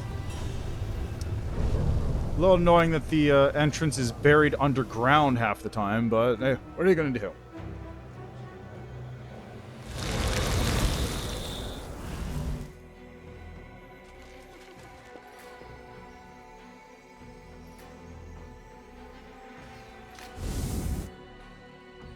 There's Yaws. The demon standing before you clearly has a penchant for jewelry. His fingers are covered in rings, 3 gold chains encircle his neck, and 4 bejeweled earrings sparkle in each of his ears. However, such exquisite adornments are not enough to hide the fact that he is a hardened warrior and a ruthless killer. His face and hands are covered in long, badly healed scars, and he moves as gracefully as the most skilled swordsman. The demon's lips curl in a satisfied sneer, and as he greets you loudly. Look who's here. Who's the arrogant Galarian who disposed of our poor Willotus? He catches your eye and frowns slightly, giving a pointed glance toward his bodyguards. You aren't about to do something really stupid and start a massacre here, right? Can't we just talk? Who are you, leader of this gang of assassins? The demon gives a dignified nod. Yes, and I'm proud of it. The abyss is full of butchers and monsters, so anyone who chooses to be an assassin among monsters and butchers commands a high level of respect. If they live long enough to make a name for themselves, of course. My guild attracts assassins from many planes. No one hires us for simple things like murdering noisy neighbors or cutting the throat of a cheating merchant. As I'm sure you know, it's easier and cheaper to do that yourself. And there's no need to get assassins involved. No, if someone turns into an assassin, it means that the victim is dangerous, cunning, and well protected. I heard a lot about you, Yaz. You're the head of a highly reputable guild that operates on many planes besides the Abyss. Many of my colleagues would consider it an honor to work alongside you, unlike myself. That horn thing is one of yours, isn't it? Rosala? Yes, this little old demon girl is one of my most useful servants. Besides, it's so very prestigious to have a daughter of Baphomet working under you. Yaz glances at the horned demon with a mix of condescension and possessiveness. She stares fixedly at the floor. The projection bows deeply, staring at the floor. Nice. Yes, Master, I'm your servant. It's hard to believe that a Nephilim daughter of a demon lord could sound so meek and submissive. Tell me the truth. Yaz raises his hands apologetically. Several rings glitter on his fingers. Fine. I was the one who actually gave Greybor assignments. I need to light a little fire underneath this cauldron where so many minions of demon lords are being mixed together. I ordered him to murder those demons in Canabras, and I put a hit out on Darazan. Although that ugly idiot didn't bother me at all. But he was an ugly idiot indeed, and a vengeful one to boot. That's why I gave Greybor a dagger that was only supposed to wound the Valor, and that is why using Willotus' name was important. It was the perfect hand of cards. Darazan survived after suffering a painful, humiliating wound by a mortal's hand. No offense, of course. The Ballard couldn't simply let it go, and so he started a vendetta against Willotus, dragging other Duskrites into it. And that was my goal all along, because Willotus was my real target. A target that was very difficult to reach. Yaz seems to revel in his own cleverness. He smirks and smiles with smug satisfaction.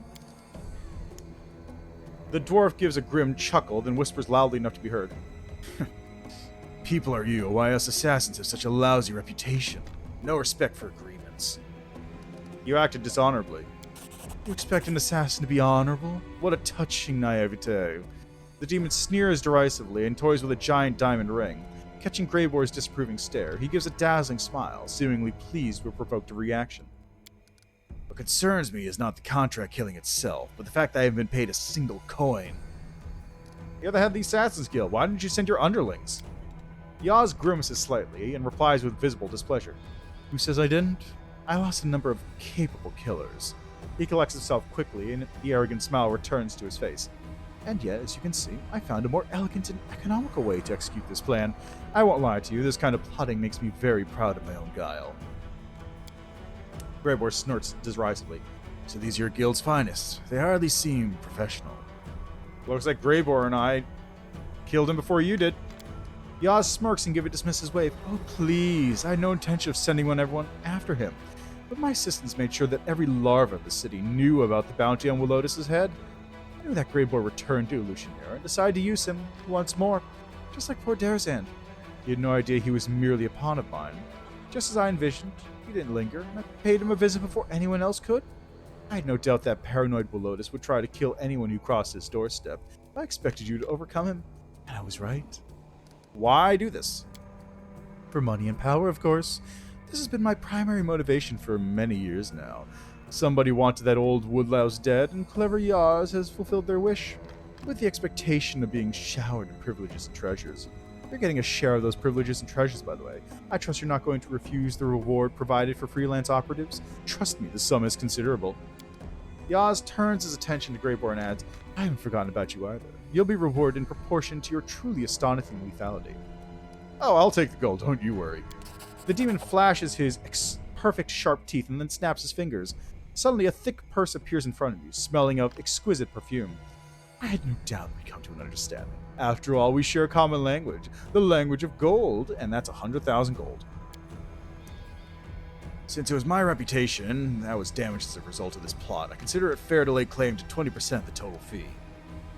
Sure. Greyboar nods and gives a grunt of satisfaction. I appreciate your integrity when it comes to business, Alexander Lichtman. As for you, Greyboar, you've proven your confidence. As in a token of apology, allow me to offer you membership to my Assassin's Guild. Consider it recognition of your talents that you've long desired. I promise you prestige, respect, and truly staggering fees. Of course, I won't demand that you sever your current contract. You may claim your well-deserved place in our guild when it expires. So then what do you say? Will I be welcoming you to the big league? Greyboar turns to you with a very serious expression. His voice is reserved and formal. Alexander Lichtman, we're bound by an active agreement, and therefore I must consult your opinion on this invitation. Are you truly prepared to throw in your lot with demons? With a heavy sigh, the dwarf looks you straight in the eyes. Is there really much of a difference between me and them? They're the product of the worst parts of our mortal souls. They're sin incarnate. Many say the same thing about me. I was never a coward, so I'm able to admit that my soul is black and evil. I murdered others for money. I shall never become a respectable member of society, a friend, or a father. But I'm tired of asking forgiveness for what I am. Here, I will not be judged for my profession. Greyboar clenches his fists and mutters through gritted teeth. I'm not the freak or monster they think me back in Galarian. How dare they hire me to murder their enemies and then despise me for my profession? They'll treat me differently in the Abyss. The demon respect my skills. They'll treat me as a professional, not a criminal or a blackguard. It's strange to say this, but I don't feel out of place here. Have you thought about quitting? Become what, a farmer, a butler, or maybe an innkeeper? One of those who tell tall tales about their adventurous youth-drunk patrons. My soul is that of a wanderer and a killer. My art is my only source of pride, and abandoning it will make me useless in my own eyes. Believe me, I already tried to settle down and find an honest job, and nothing good came of it. I should quit my profession only when I'm judged by Pharasma herself. It's your decision to make. Greyboar studies you for a moment, then nods respectfully. Such words make me respect you even more. Believe me, I appreciate your willingness to let this decision be entirely my own. The dwarf does not waste words as he looks at Yaz. Where do I sign? What are you talking about? We're not devils, after all. Yaz laughs and claps his hands loudly. Splendid. You've got a bright future here, my diminutive yet deadly friend. Yaz gives a bored yawn, and there's a note of finality to his tone. Oh, this was a very enlightening conversation, but I see no reason why we should continue. You've received your answers. Should probably be on your way. Meanwhile, I should get back to plotting another bloody and violent murder. Have a good day. After a suspicious glance in Yaz's direction, Greybor turns to you. Indeed, this was an unexpected meeting. If you want to discuss what happened privately, I'm at your service, Commander.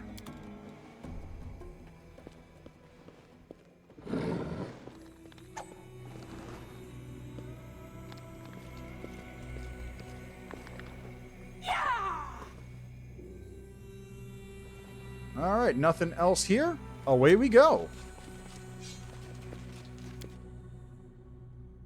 Alright, that takes care of Greyboar's side quest. Where do I... fastest way is probably flesh markets again.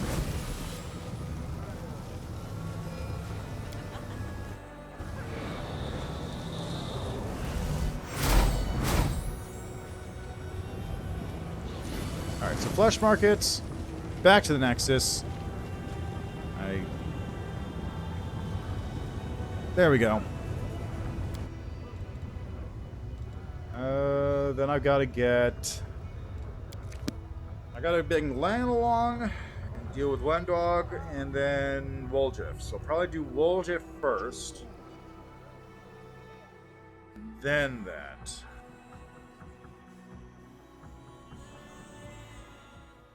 And I'll hope that at some point in the next couple days, Toy Box updates. So first off, let's go talk to the hand real quick.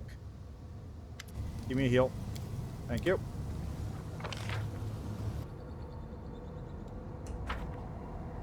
Alright, so let's upgrade Woljif a bit here. Let's take a nap. Alright, Woljif, I haven't touched you in a while. You're still level 10.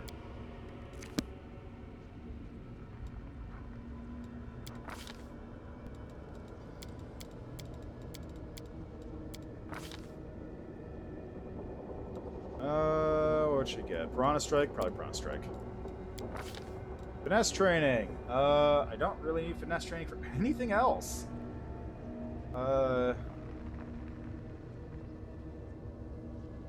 Guard sword? Good spells here. We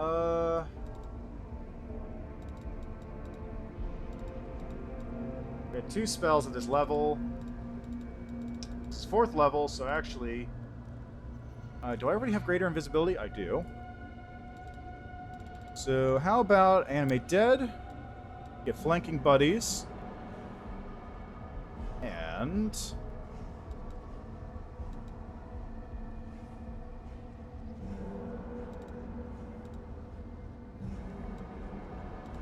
Enervation. That's not going to actually do damage, though, but...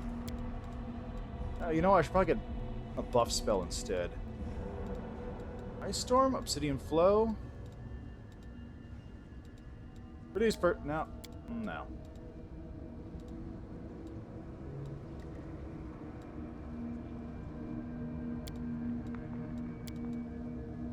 I don't really know what to get.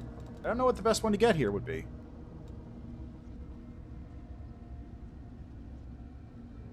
At the same time, though, would it be better if I just... Like, what am I going to get if I keep going in Eldritch Scoundrel? I'll get Rogue Talents, Danger Sense, and then at level 20, Death Attacks on Sneak Attack. Or...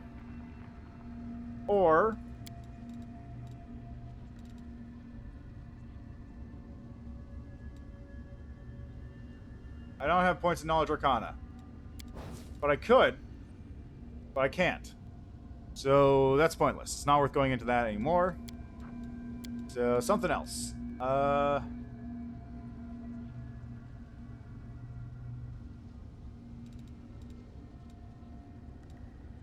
Stokers.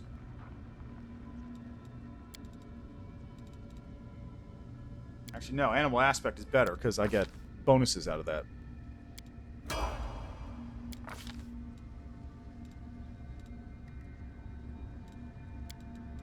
It's probably good.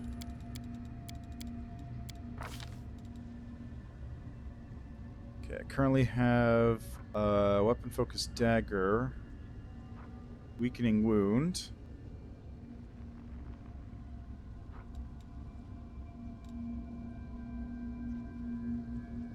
Ah!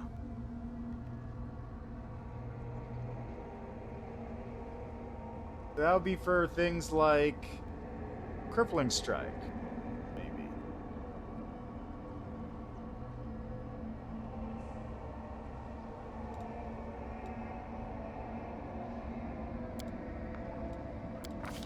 Let's go with constitution damage on that one. And how about enervation, acid pit?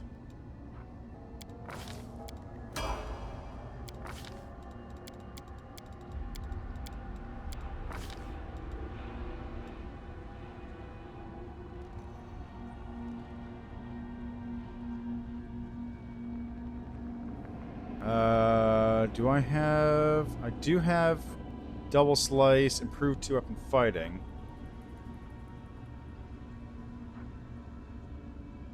Greater 2-weapon fighting isn't be available, I don't even think. Yeah, I can't even get greater 2-weapon fighting. Let's see. Hammer the gap, improve critical, point blank shot.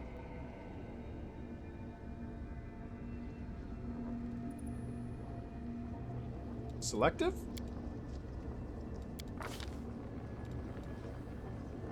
Aspects.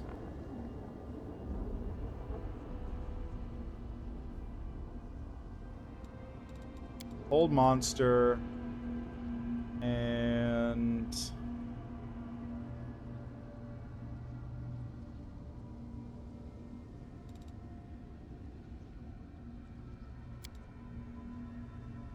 Actually, given that I don't really have any AoEs, let's forget that one. Instead, do... Bolster.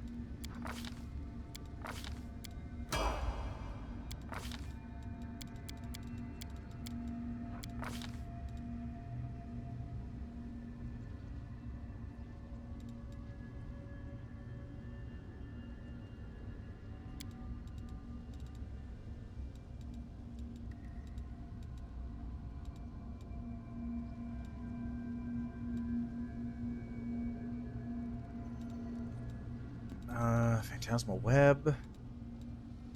Hit Genie Kind. Fire Snake Feeble Mind. Echolocation. Let's go with Echolocation on that one.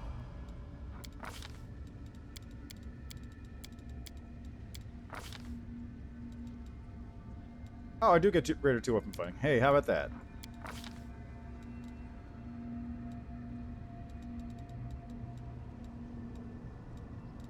Angelic Aspect, and...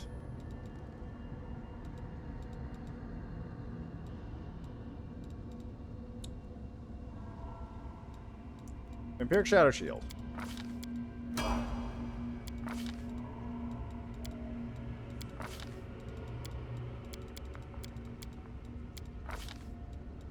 what do we do here? How about double debilitation?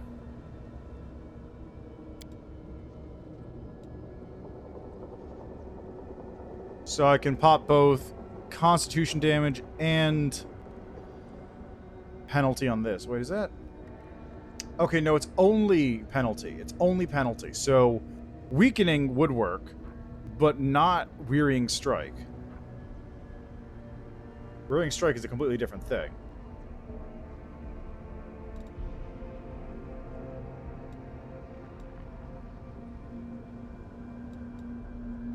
Let's get Dispelling Attack. And what do I get for my spells here? How about Disintegrate? And...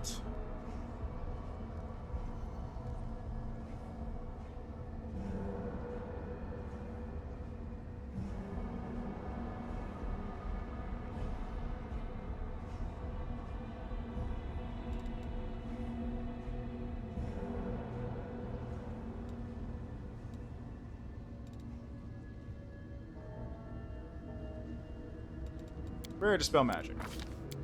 Those two look good. Alright, Woljif, let's go prepare your spells real quick.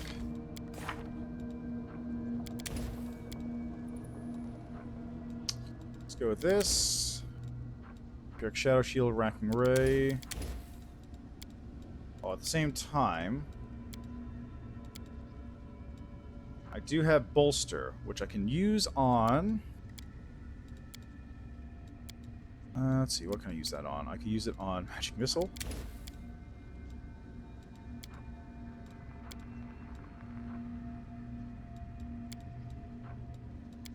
I could use Shock and Grasp bolstered. Can I not bolster Shock and Grasp? Ah, you can't. Interesting. Why?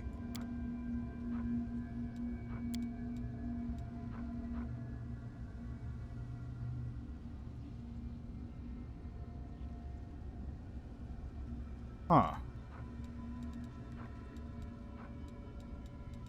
Snowball? Snowball works.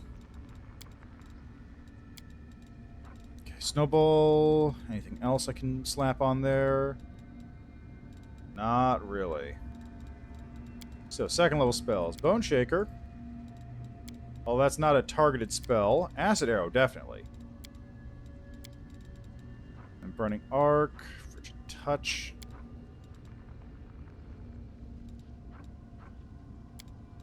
Melee Touch, that doesn't work. Molten Orb? No, it's an AoE. Okay, no, it is targeted. But I don't think I can sneak attack with that. Got Snowball, since Vital Stone Call, okay. Acid Arrow is there. Battering Blast definitely works. Blink Dispel Magic, Bone Shaker, Displacement, Fireball. You know what, let's just do this too, why not? Meme it up. Fireball, Molten Orb Haste, person, okay. Control Fireball. Blast, Enervation. This does not get better. Enervation can be.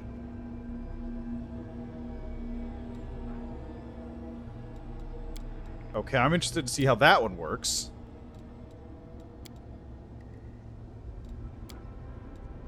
As well as Racking Ray.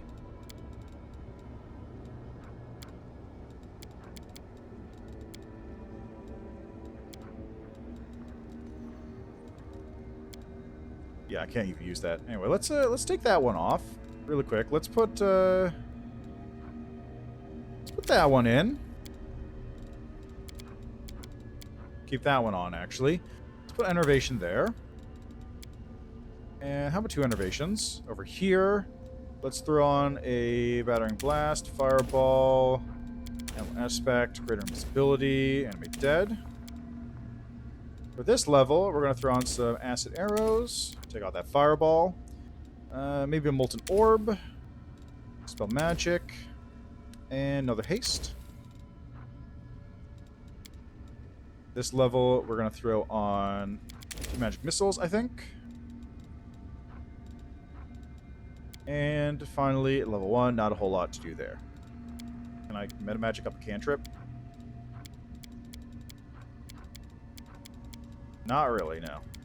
Okay. Anyway, spells are now all set up. Alright, inventory. You're literally unequipped. I'm gonna go grab some daggers out. We have Lethal Conductor. And Edge of Force.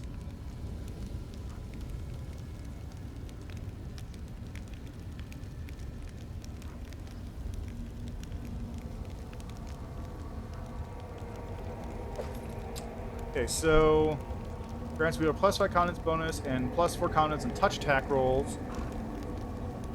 And additionally 2 force stand for dice rolled. Okay, good.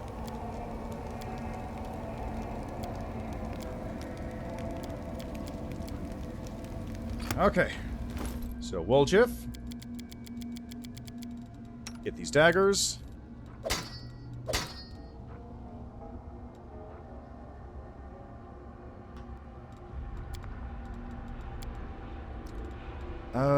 Dexterity +2. Is that really the only one I have?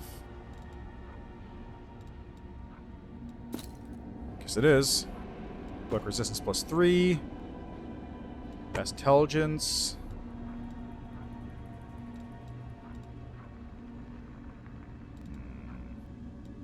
First armor. Armor. Ring protection +3.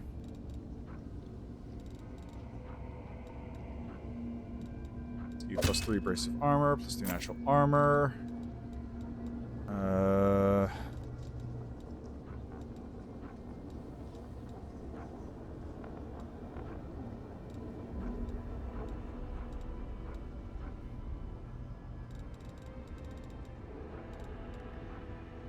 I feel like I have... Do I not have any items that give sneak attack on the hands? No.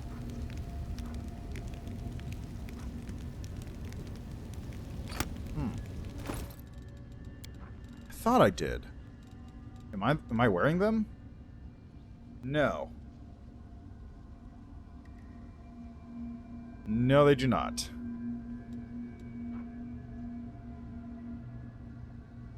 Ah, that's where they are. You know what? This is probably fine. This is probably fine. Let's take Woljif out now.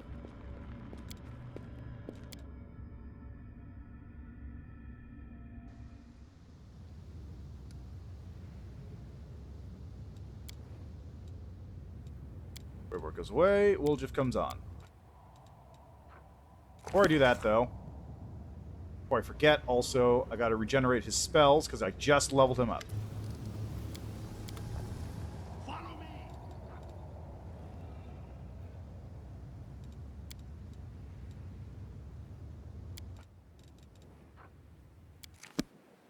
Okay, Dark Moon Rising time.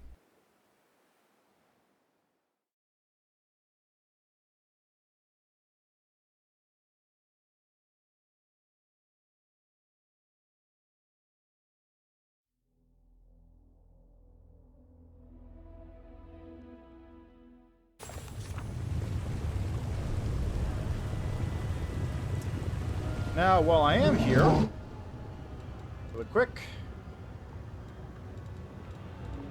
you already have 2 weapon fighting mythic. You have enduring and greater enduring spells.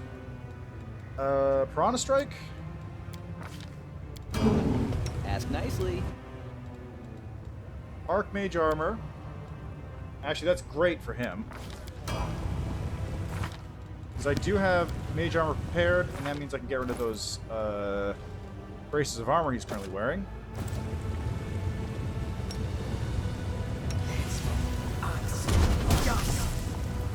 There we are. Now his AC has gone up to 33 just from that.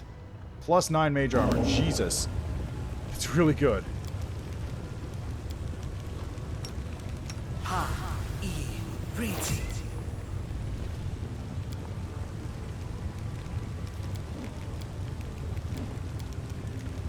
Okay. Now this is over here, right?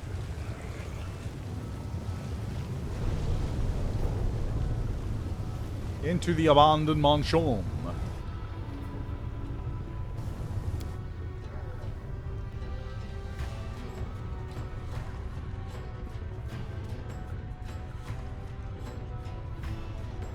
Actually, before I go too far, I should probably double check that my marching order is correct. Yeah, that's pretty much right. Might be trap, might be treasure. Something wrong. Go take care of it. Oh, my tail is twitching. Really? Must be a sign. Double traps. Pretty good, aren't I? And a thing. Which has a secret wall. Even more treasure.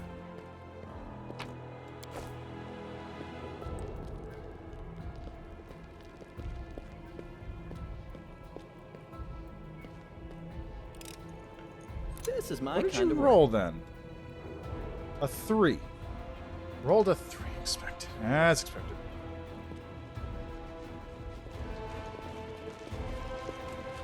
Nobody sees anything.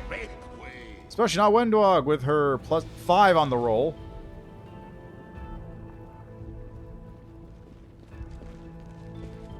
Seeing things is for chumps.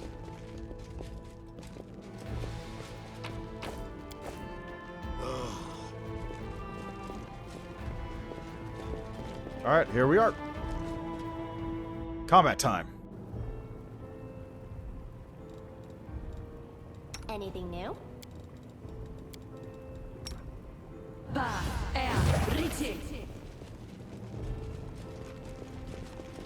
How much longer? There he is. Voltiel is waiting for you in the main hall of the mansion. The spikes on his powerful shoulders and back bulge out and note violently. I knew the spawn of Euclid would come at it to gaze at his inheritance. Pathetic, stupid nobody. Do you think you'll be lucky a second time? Run, little tiefling, run away and don't stop, and maybe you'll survive a little longer. But I'll still find you, no matter where you run. And I'll suck your eyes and other sockets like grapes from their skins. Do people eat grapes like that? You think I was just lucky, you lizard? I had the chief with me then, and I don't even need the chief to kick your ass. I came for my inheritance, for my power. And when I get it, we'll see who's laughing then. Woljif looks back and whispers, I think I went a bit too far there. Do you reckon he'll kill me quickly after that? The thing that I said about not needing you, I was just saying it. I didn't mean it. So don't get any ideas. Why are you so eager to destroy Woljif? He and Yugelfis are guilty before my mistress by virtue of their very birth. Lady Zamra, the strongest child of Baphomet, hunts down her unworthy brothers and sisters because she alone should stand before the throne of her father, the Lord of the Labyrinths. I'll tell you how Yugelfis was killed, you pile of refuse, and this story will be the last thing you hear. No one can escape from Lady Zamra. Yugelfis tried. At first he settled down here in Illusionera. He thought that in the lands of Naticula no one would get him. Ah! I found him for my mistress. When he sensed me, he locked himself in his treasure room like a cowardly rat, not wanting to accept his inevitable death.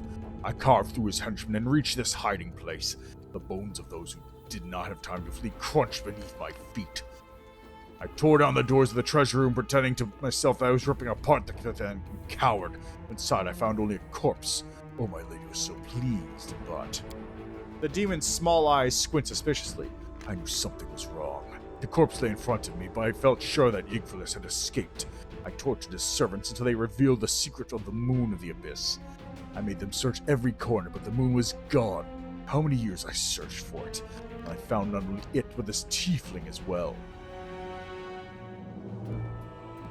Lady Zamra will warn me when I bring her the horned skull of a defective spawn that dishonors the blood of Baphomet, and she'll reward me twice over when I reveal the escape of that scum Yggdrasil.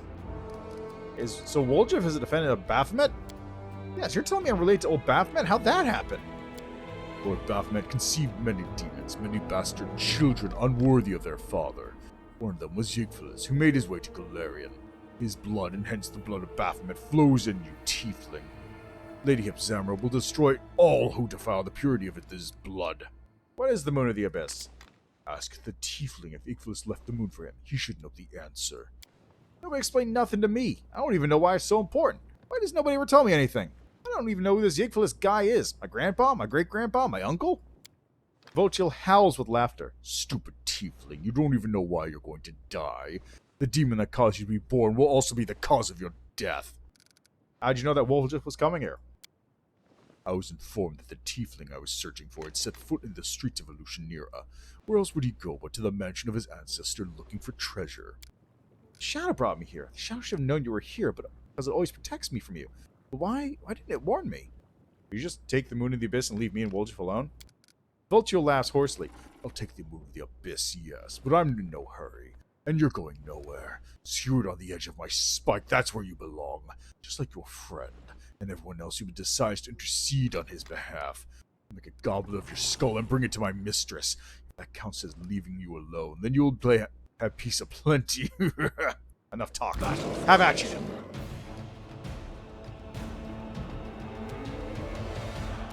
Okay,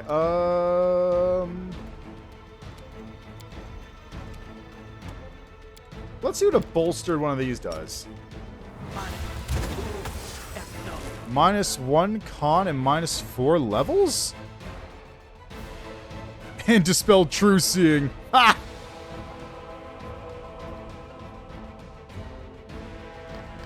Oh! I did the constitution damage because of my sneak attack!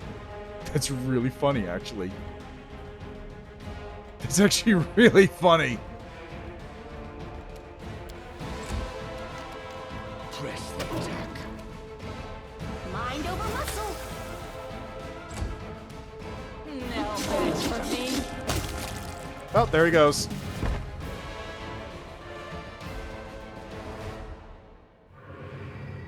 It's the shadow. It was the Hip Zamra model again. Just for a second there. Grrrg! Revenge on Hepzamra and her henchmen. A gigantic demonic shadow separates from Woljif and menacingly hangs in the air. It's just hanging there, menacingly. At times, it seems to grow as if the atmosphere of the abyss is feeding it and giving it additional strength. Woljif. The voice of the shadow is deep and low, and it seems to penetrate the mind, placing any other thoughts. My hair. My air, not hair. Woljif freezes as if under some spell. Grandpa, I mean, Your Honor, I mean, what to call you? I've never had a grandpa like this before. No, I always knew I was your shadow. You're my guardian demon, huh? Well, why not?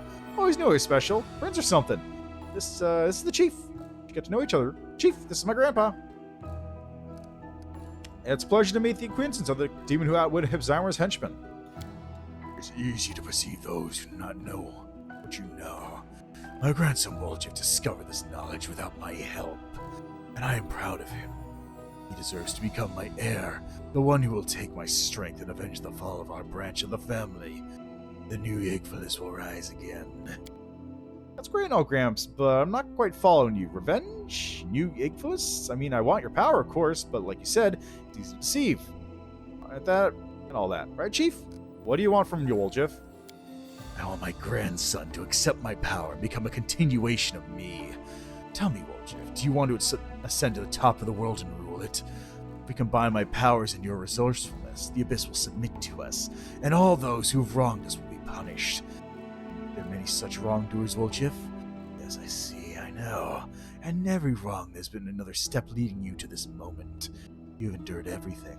You're worthy of great power, my grandson. I'm worthy? Yeah, I didn't even do anything. Listen, Grandpa, I understand how you've been holed up in that crystal for a long time, so you probably don't know me well. I just steal it here and there, trade a little, and I've never done anything special, you know? Maybe I'm not worthy at all. Maybe you're just wrong? What if later you turn around and say, Why'd I go and give you that power, useless idiot? No, I'm not mistaken. I foresaw you at birth, and I foresaw that you would come here. You're exactly what I need, Woljif, and no one can replace you. how'd you survive? Thanks to Eridan. Igilfus gives a low chuckle that rumbles like distant thunder. I do not know if you remember the times when prophecies were not just heaps of useless words, but I do remember. You see, I am the son of Baphomet. I don't think you need an explanation of who he is. Baphomet conceived many children, but my sister Hepzamra wanted to be the only one. So, just to talk about what this point is here, remember the time when prophecies were not just heaps of useless words. In the setting of Galarian, the current timeline, like the current age, is called the Age of Lost Prophecies. And it began with the not returning of Eridan, god of humanity. So, up until that point, like, prophecies were a thing. Like, you could make a prophecy and it would come true, guaranteed 100%. You know, factor in a little bit of things for monkey paw kind of situations. But generally speaking, prophecies were legit, they would happen. Eridan's return was the last prophesized event. It never happened. Eridan is dead, Eridan is gone. And every prophecy that has ever been made since then, or was supposed to happen after that point, was, every prophecy made after that point, garbage. Nothing came true. The world's fate has been thrown into flux by Eridan's lack of return. So that's why the current setting is called the Age of Lost Omens, because it's all about the world is in a constant state of flux, nothing is certain, prophecies are bunk, everything is gone. In this case, I guess the loophole technically is that Igvalis made the prophecy prior to Eridan's disappearance. So this prophecy still holds true, but any prophecies like made after this point that he would make are false. Or in this case, he got it right up until the very end, which kind of fell apart. Basically, that's the idea, though. That's just a little bit of backstory lore that's never really touched on or particularly important in the game. It's also why,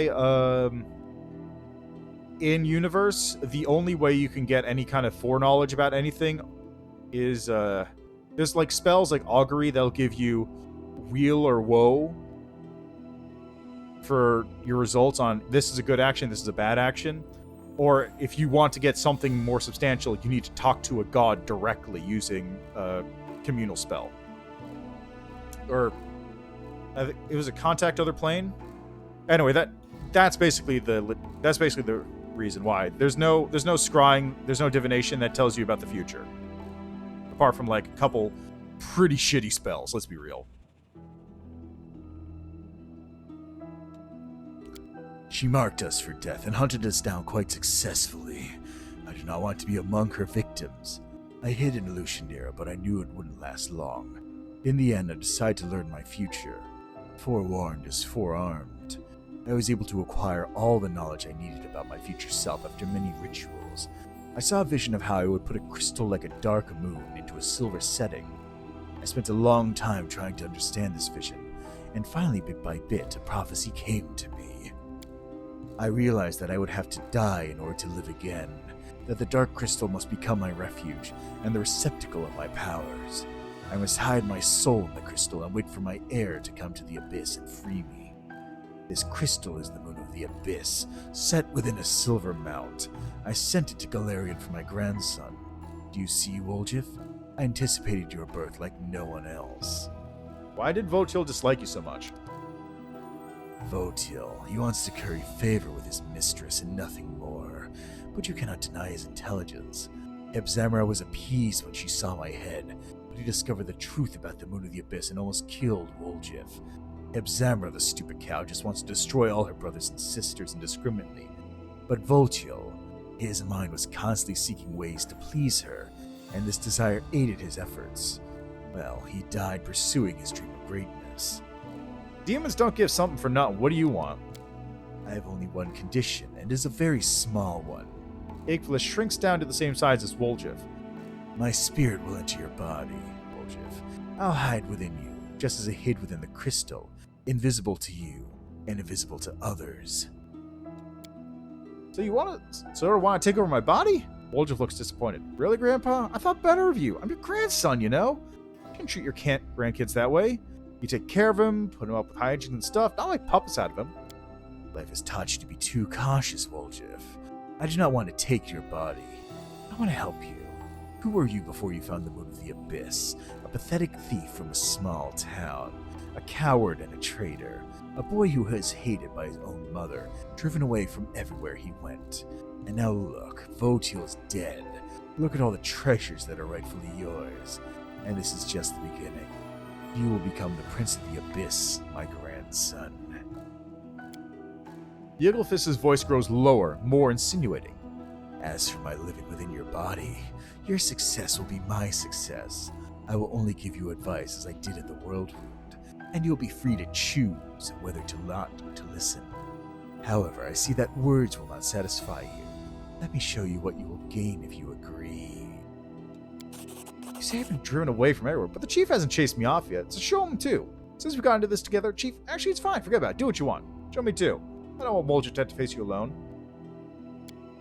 Yigglefist shows no sign of impatience, but his darkness seems to become deeper, more compelling.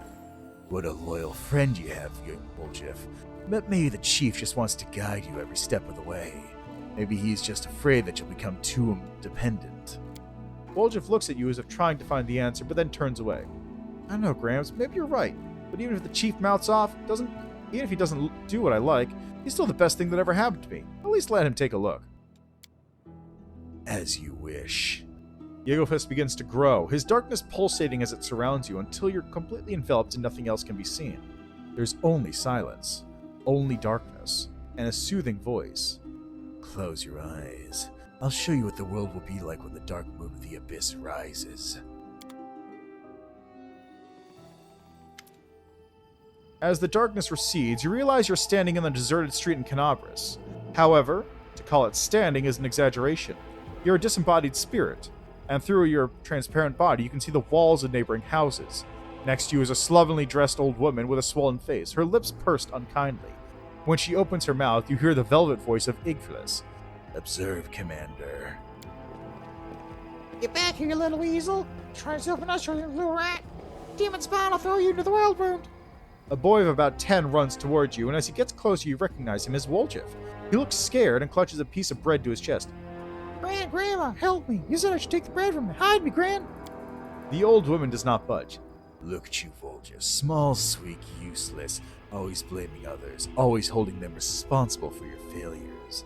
You're exactly the same as you always have been. A boy who's so afraid of the world that he hides behind someone else's back. First your grandmother, then the thieflings, then the commander. The boy can't hold back his tears. Gran, why don't you ever help me? You're all I have. They'll beat me, so hide me, please. You will remain this way forever because you're too cowardly and weak to cope on your own. Only I can free you from this fear. Accept me, accept my power, and destroy your enemies. Come on, do not hesitate. Igflis turns to you. Watch, Commander. Once he gets a taste of this power, you will never be able to sway him again. You want to be worthy of the power of Igflis, then fight back properly. Woljif turns to you when he hears your voice, wiping away his tears and sniffing loudly.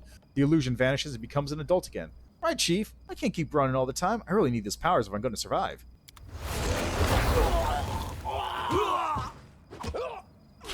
Just punch that dude's arm off.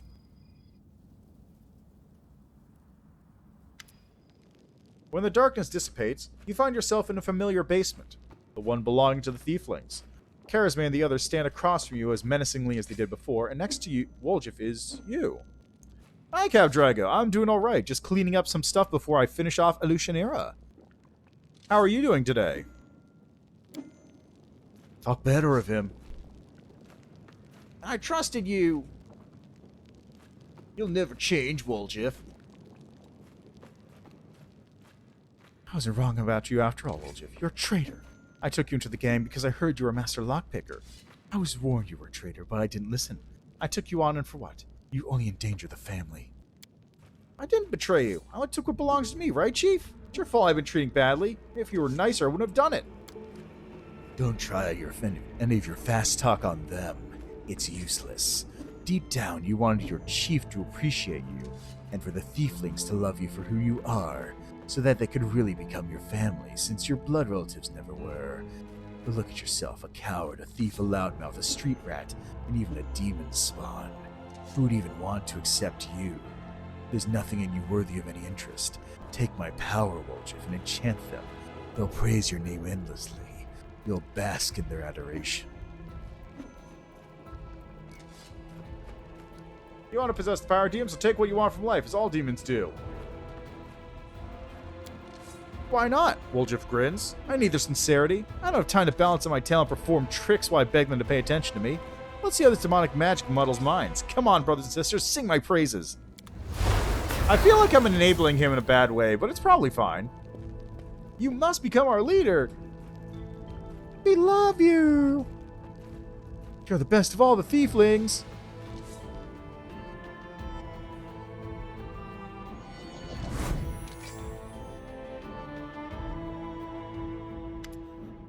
The darkness dissipates again, like in the last illusion.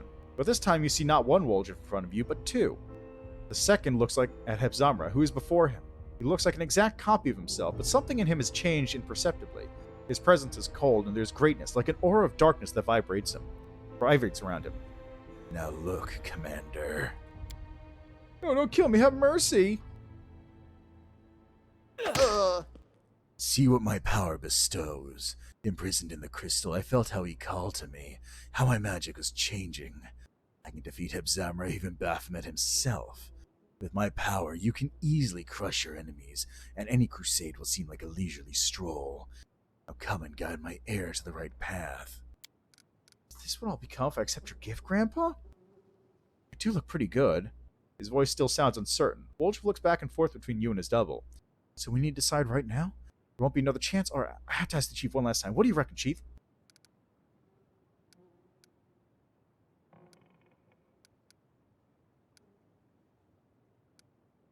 Do what you think is best. Yeah, exactly. Wolger shakes himself, gathering his courage. You don't have to advise me, I can handle it myself as always. Wolger takes out the Moon of the Abyss and watches it mysteriously shimmer in the light one last time. Then, obeying some inner call, he removes the crystal from its setting and presses it into his chest. Not offhand, but I can tell you in a minute. Yes, throw away everything human, everything that holds you. Accept the power of the Moon of the Abyss. Give in to me. Without me, you're nothing, just a weakling, just a street rat. But together we will win. Wolger stands motionless for a moment, then gives a brief grin. You're out of luck, Gramps. I'll take your power, but I think I'll pass on your valuable advice. How do you like that? Oh man, he's got the red horns now.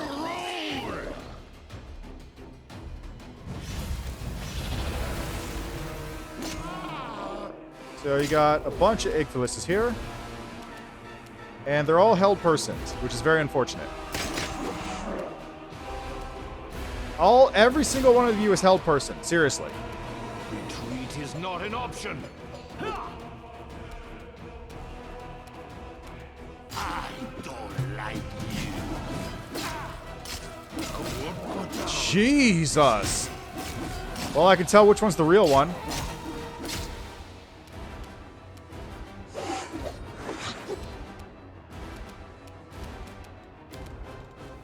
Okay, let's see here.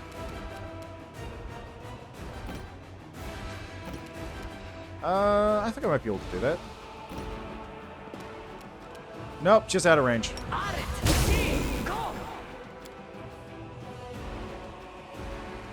Yeah, just a little bit. Now I am angry. Okay, let's smite you. Kneel before me.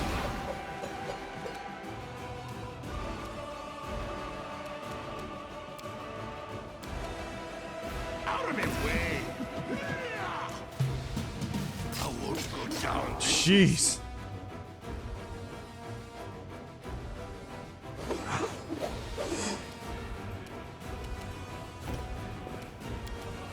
Alright, Storm Bolts 2. Electric Boogaloo. Now I'm angry. This one's mine. Jesus Christ, guys. Please roll. I'll split you in half. Damn it all.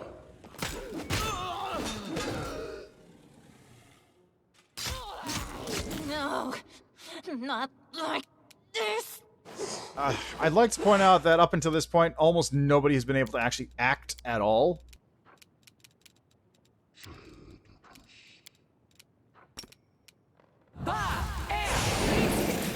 Are you fucking serious?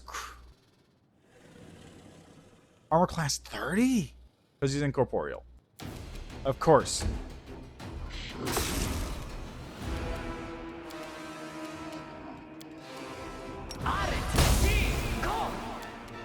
Can't believe they're not dead yet.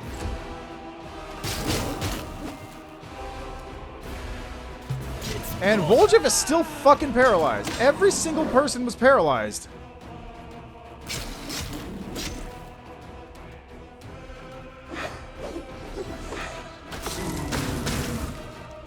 Okay, we're gonna do this. Yeah, it did damage, alright. Alright, I'm out of Storm Bolts, which is very unfortunate. How about Chain Lightning? That did nothing. Barely did anything.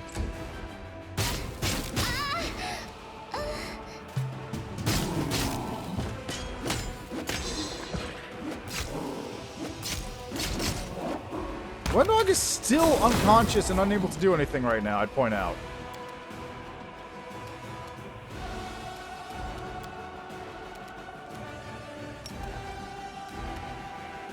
Nice try. Didn't work though.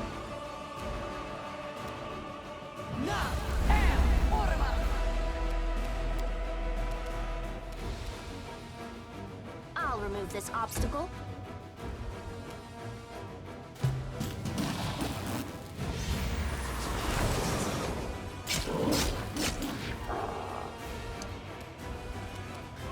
Okay, Nanya, what else can you do?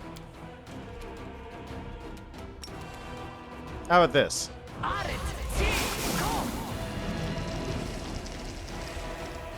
Okay, well, 2 of them are gone. I don't know which one I hit with what just now. Oh, I'm alive, but I'm a dog.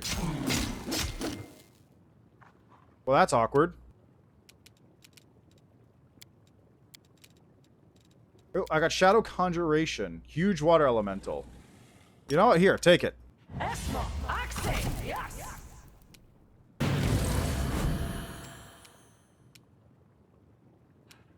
Okay, I'm currently...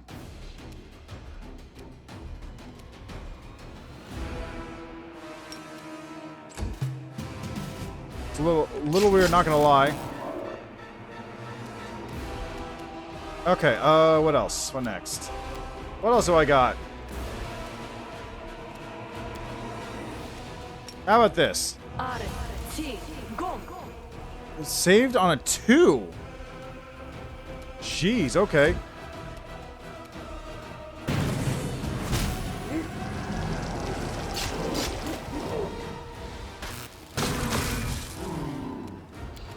Okay, what else we got? How about this? Nope.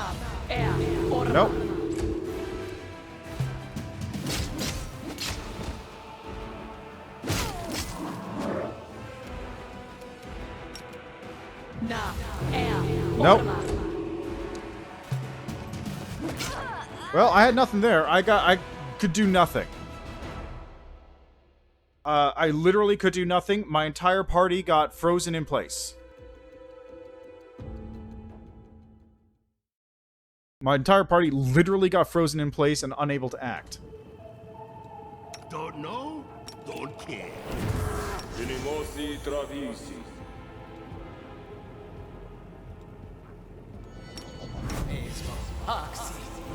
Unimosi travisi.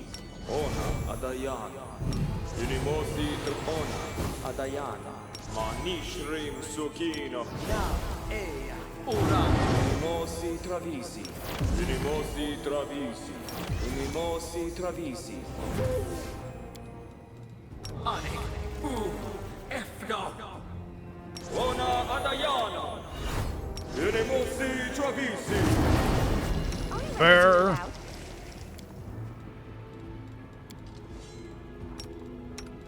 Ba riti. Ba riti. Riti. Philip is restless. I wonder why. Axe. Yes. Esme. Axe. Yes. Esme. Axe. Yes. Okay, invisibility. There. Ormos. Esmo. Axe. Yes. Al. Down. Al. Swa. Down. Al. Swa. Down. Al. Swa. Down. Al. Swa. Down. Al. Swa. Down. Al. Swa. Down. Al. Swa. Down. Ba. Riti. Okay, that'll do, and then... Me? No. Hey. That'll do. You require my unbiased opinion? Yes. Ba. Riti.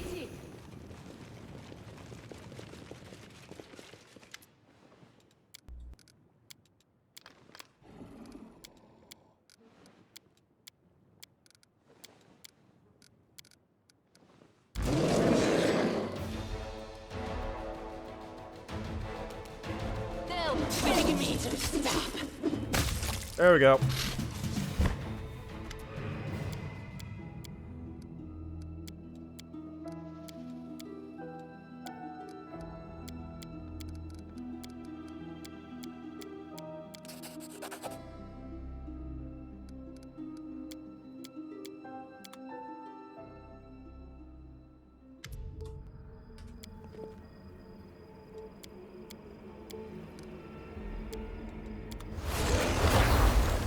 Oh, that's awkward. I was able to move for a second there.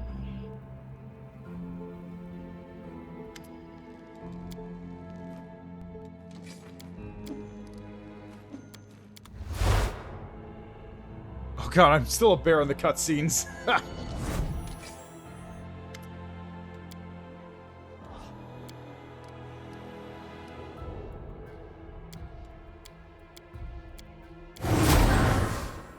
No time for debates. Okay, now here's the main question. Can I act before I die? No! No, apparently I can't, because literally everybody got fucking whole personed again. Windog's already dead. Windog's already dead. Regel's dead. The only person who can act is my stupid fucking skeleton. It's all your fault. God damn it.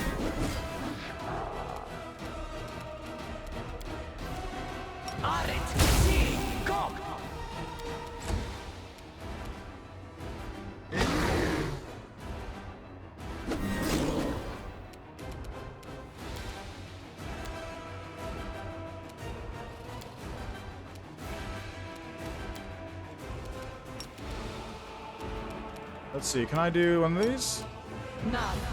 No. Still, it succeeds on... It just keeps rolling high. Not a whole lot else I can do there.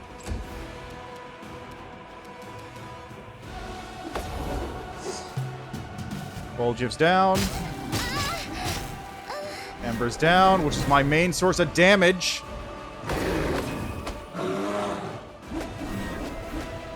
Anyway, that's working out better than expected, honestly. What does it need to actually roll? It needs to roll an 8.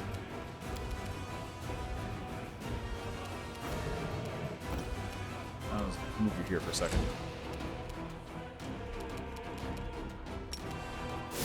Retreat is not an option.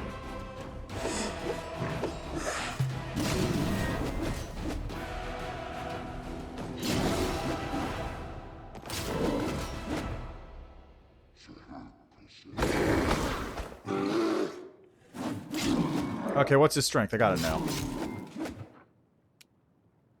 His current strength score is 13. Yeah!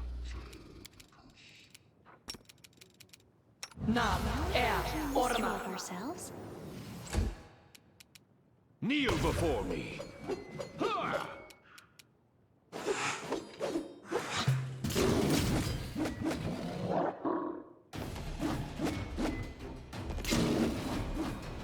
You got nothing.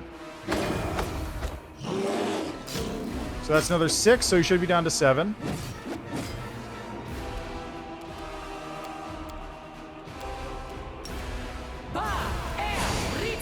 Woohoo! Nice! Well, that's that, I guess. And I was just getting used to having a grandpa. He's not the type who will teach you how to fish and fill a pipe, you know, but he's alright. Probably even decent for a demon.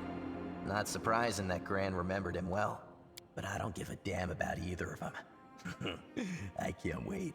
I want to test out my new power, Chief.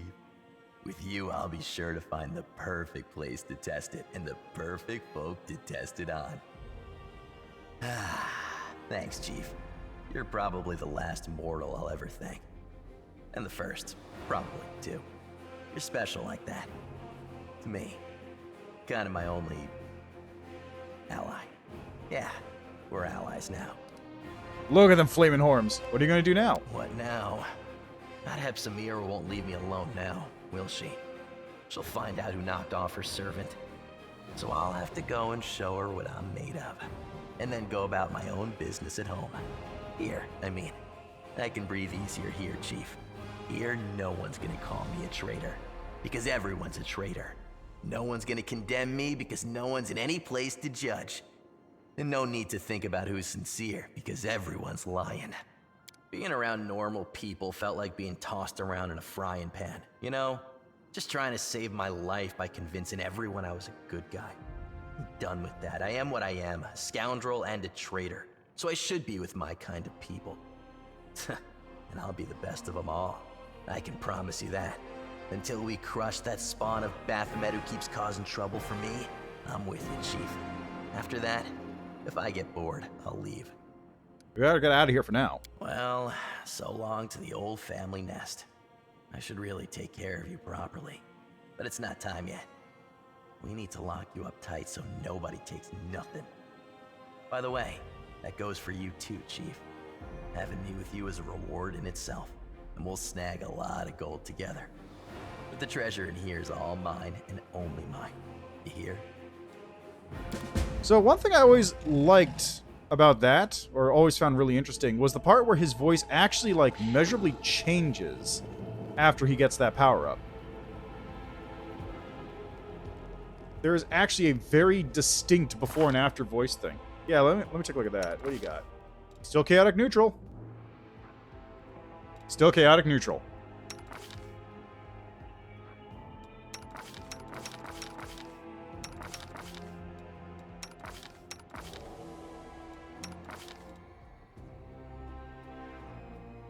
I guess because he hasn't really done anything to the point that would, like, make him evil yet.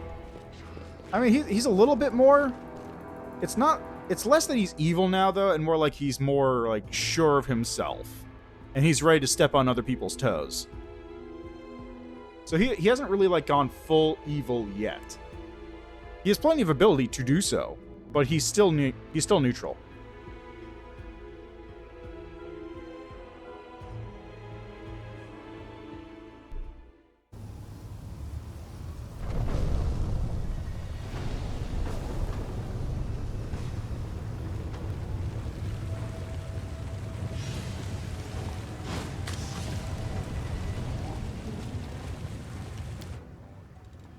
Back to the Nexus.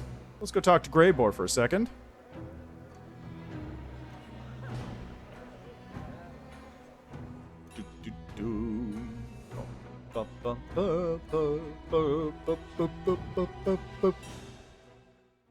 Okay, so talk to Greybor, and then also take a nap, because that was kind of rough at the very end there.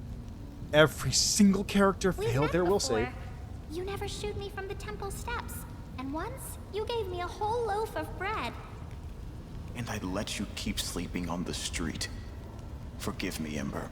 I did nothing for you when you needed my help.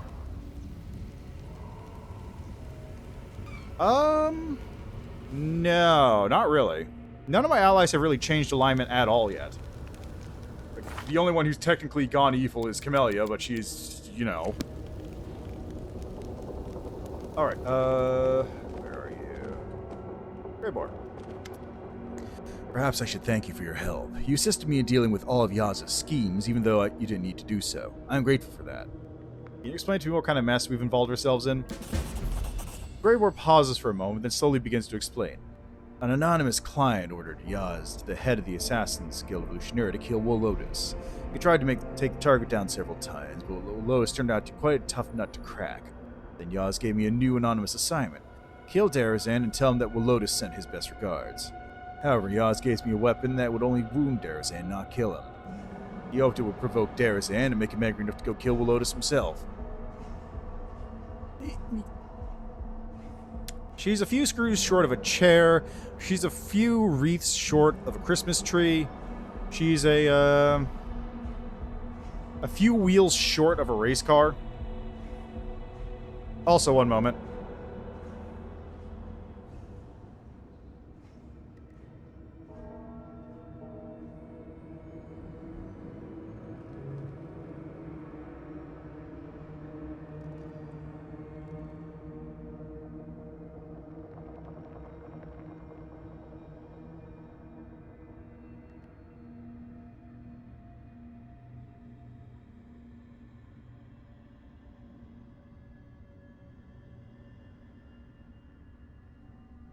Yeah, just a little nuts, little teeny nuts. You know, teeny in the sense that, you know, Mount Everest is teeny compared to the entire planet.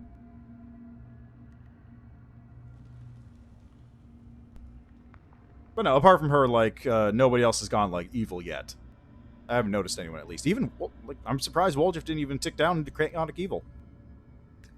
Let's see. Of course, you killed Darazan before you even had a chance to do anything else. When Yaz found out we were both in the Abyss and that it'd be easier to talk to Lotus, he started to give me hints as to where to find this fellow.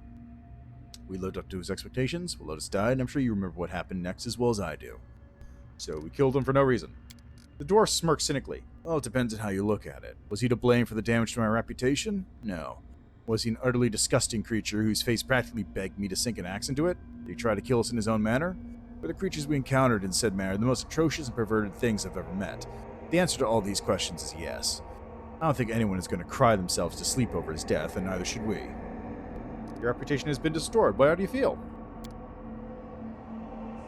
There's a spark of amusement in the dwarf's eyes. Don't panic. This will make people think twice before attempting to ruin my good name. But I'm grateful my companions didn't leave me to deal with this by myself, even though they had every right to do so. So while I'm used to working alone, I appreciate a team I can trust. It's good to have someone who's got my back. More of a female Dexter? Was Dexter ever that cuckoo crazy, though? Like, I know his deal... I never watched Dexter. I know his deal is that he's a serial killer who kills serial killers, but he's also a police investigator. But, like, Camellia is just kind of... Camelia's at the part where she's the serial killer who kills, but who's also the police investigator. But she doesn't quite have the part where she's doing it for good. I mean, ostensibly she's doing it for good, but she's also just kind of crazy and doing it, like, completely made up off the shit. Maria is actually probably real to her, but it's not real to anybody else. Oh yeah, also enabled. Yeah, that's true. Horgus did kind of do a lot of that, didn't he? Protecting one's honor is important. Greyboard nods in agreement. Who would we be without our reputation? A bunch of opportunistic scoundrels would be driven away from every door. Dishonorable life isn't worth a copper. So, I was thinking here, right? Greyboar's true neutral. And I was thinking, why isn't he lawful neutral? Because he does follow a code of honor, he follows all these rules as an assassin and all that. And a hitmate, he's neutral because while he does follow all these codes and laws and all this stuff, he also is doing it expressly for himself. He's doing it selfishly, which is kind of how chaotic tends to run. Chaotic is all about the self, whereas lawful is all about the group. So he follows the group, but he follows it for his own benefit. So that makes him neutral. And then the on the good on evil axis because he kills whoever. He doesn't discern his clients based on their morality. He just does it for the paycheck. What do you think of your membership to the Assassin's Guild? Greyboar hides a smug smile beneath his beard. I think this position rightfully belongs to me. This guild is not as infamous as the Red Mantis, the legendary fanatic assassins who perceive the victims as offerings to their god Achikek, or the silent monks of the Anaphexia who guard some kind of secret knowledge and murder anyone who dares touch it. But its name still means something to the discerning client. Illusionary is a crossroads between several different planes, and Yaz's assassins work not only in the Abyss and on Galarian, but also in many other interesting places. The fact that I was accepted into this society is undeniable proof of my professionalism. I'm grateful that you did not insist on the exclusivity of our contract, but allowed me to reap the benefits of my hard work. Everything is clear to me. You've been a good employer, Commander. I'm glad I made this contract with you. You managed to restore your reputation and join the guild. What about our contract? Do you want to terminate it? The dwarf begins to count off his fingers one at a time. First, it would have been highly unprofessional to abandon you after you helped me. Second, the war is still in full swing. My departure would have been a source of gossip, which in turn would have damaged my reputation beyond repair. I don't want people to perceive me as a coward who fled from a good fight. Third, I've long since discovered that working for you is profitable in more ways than one. You're always trying to take down the most dangerous targets, and they make great additions to my trophy list. I like the way you think. You can stop there. Okay. So last one on the list is Lan and Wendwog. This is going to be a pain in the ass. So first off, we got to level up Lan a bit. It's been a minute since I leveled him up. Key power. I can do poison. Spit venom. Or I can just do diamond body, which is better. Okay,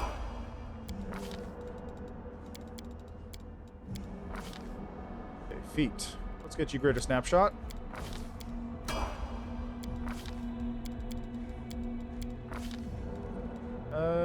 Cold Ice Strike. Wow. Let's get Diamond Soul, though. And... Dodge, Combat Mobility. Improved Critical. I already have Improved Critical for the bow, so let's get Dodge. Get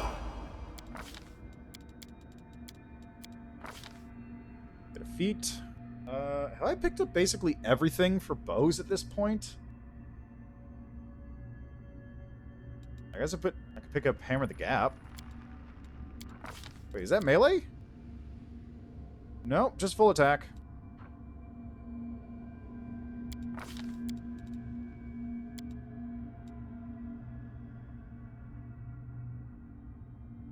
Okay, this only works with flanking, so Hammer the Gap.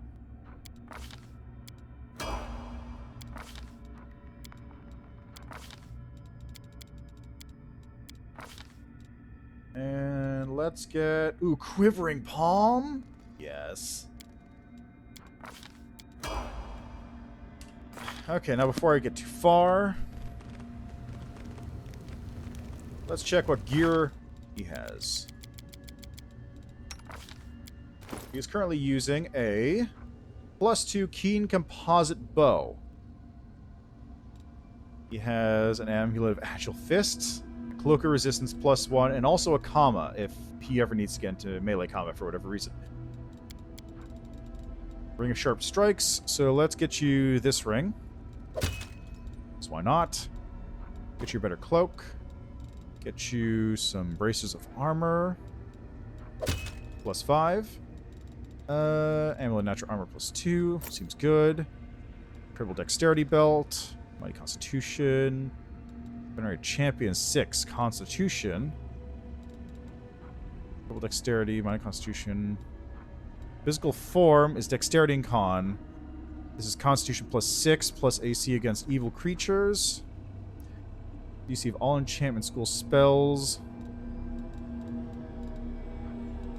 What else we got? Mask of the Champion. Jaws of the Jackal. Braces of Archery.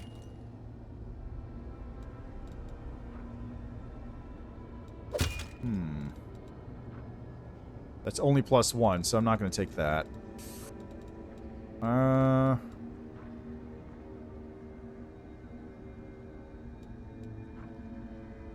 can get a better Headband of Wisdom. Bada bing, bada boom. 35 AC right now.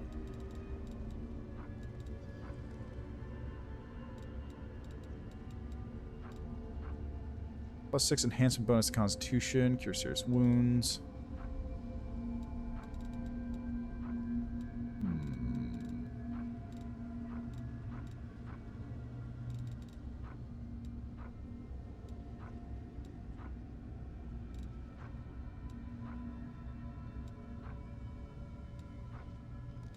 I don't really have much belts on for me, huh? I'll get Dex and Con, I think.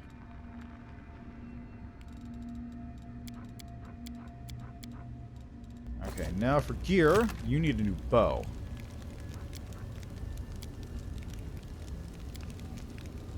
I need weight in descending order. And I need to get him a new longbow. Composite longbow Deadeye, axiomatic, enhancement +4.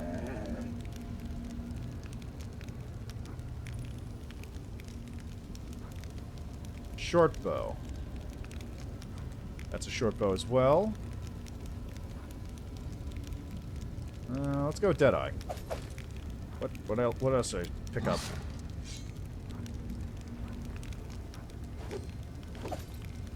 There we go.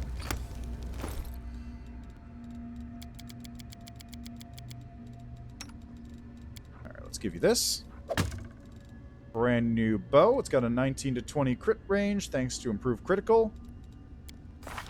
I did get him improved critical, right? I'm not confusing myself. I did get him improved critical.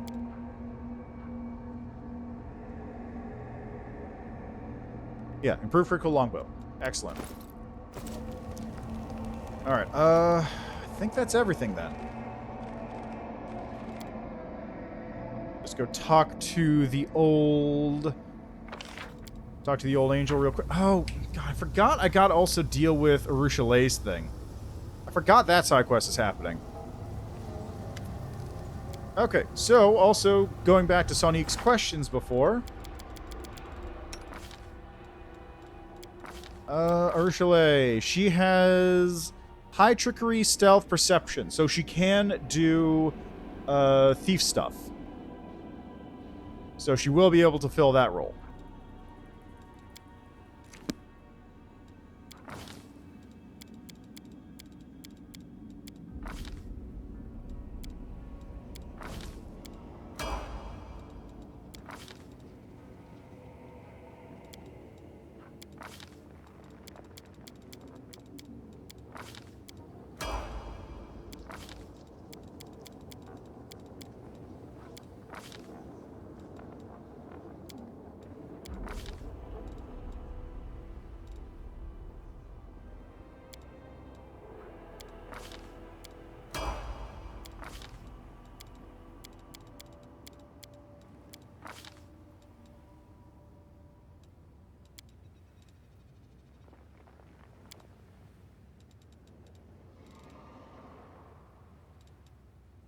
Yeah, I already have longbow, so that's not useful.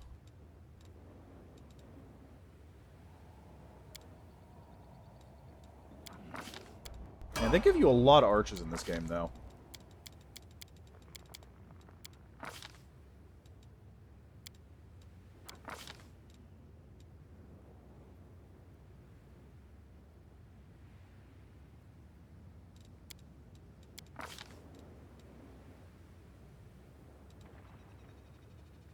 Valor, Nefashni, and Vivakia, Val, Cambion, Incubus, Dretch, Uludru, and Succubus. Demon Strength.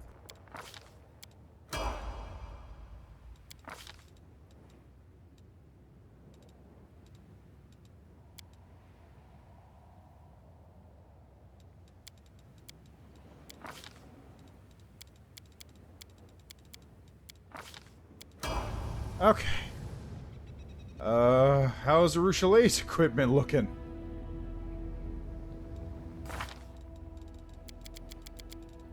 I want to say she's actually pretty well equipped. She's got a +2 composite longbow, plus braces of archery, cloak of blood sweat, inspired wisdom, leather armor, physical perfection. Oh, that's where that one went.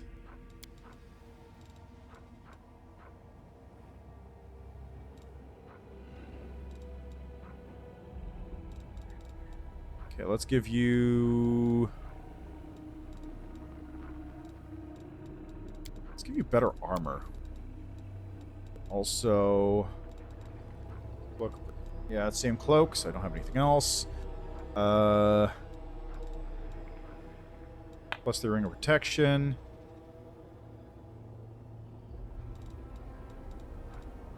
Natural armor. And...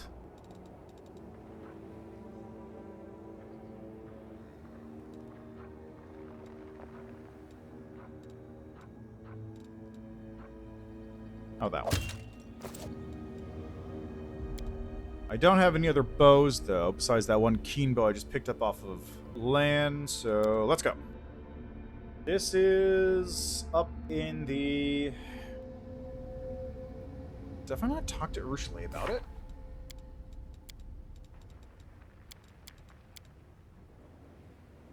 Yeah, I have.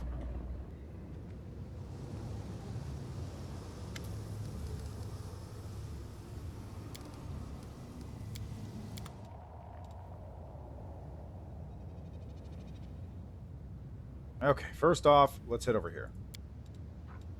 We'll just trade it out for Urushalay.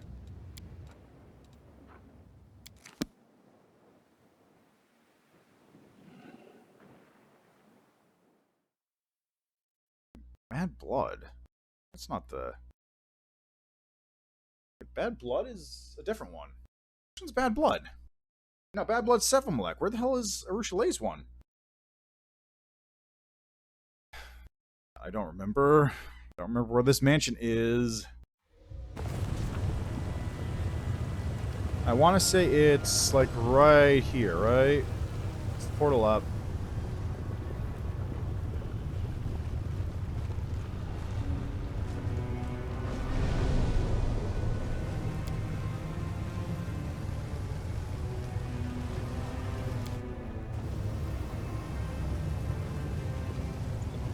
Is that it? That's the Enchanted Mansion. Okay, before I go any further... Let's see, we're getting...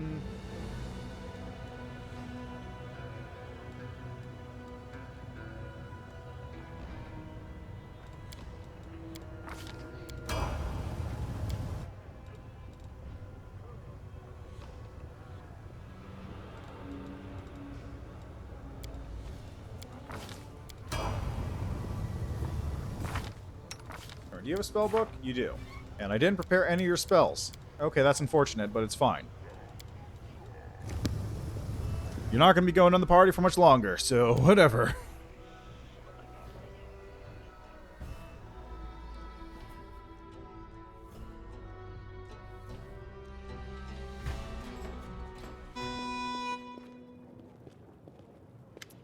A handsome young man in a snow-white toga reclines in a plush armchair next to a table heaving with sumptuous food. Flowers are nestled in his blonde curls, while gems sparkle on his half-bared chest. A boy sits on the floor before him, rubbing the soles of the man's feet with scented oil. The master of the house greets Urushley with a wave of his hand. Even the glittering rings cannot hide his black-scabbed fingers, oozing with pus. There you are, my venomous butterfly, more beautiful than ever. I see that taking a stroll around the world of mortals did you some good. You're slimmer, there's a healthy flush to your cheeks, just like a doll. His eyes examine you with languorous curiosity. And what is this, a souvenir from Galeria? A handsome one, isn't he? He's so fresh, so hale. You barely used him, I see. I'm Alexander Lickman. Order your slave to keep quiet, my butterfly, or order mine to serve up his tongue as my next meal. Demalcho sneers contemptuously without even looking at you, and then smiles cordially. Speaking of meals... Please sit, eat, and as I'm feeling magnanimous today, your mortal pet may also partake. Just look at this perfect table I laid in honor of your coming. See these grapes? Every single one is gilded.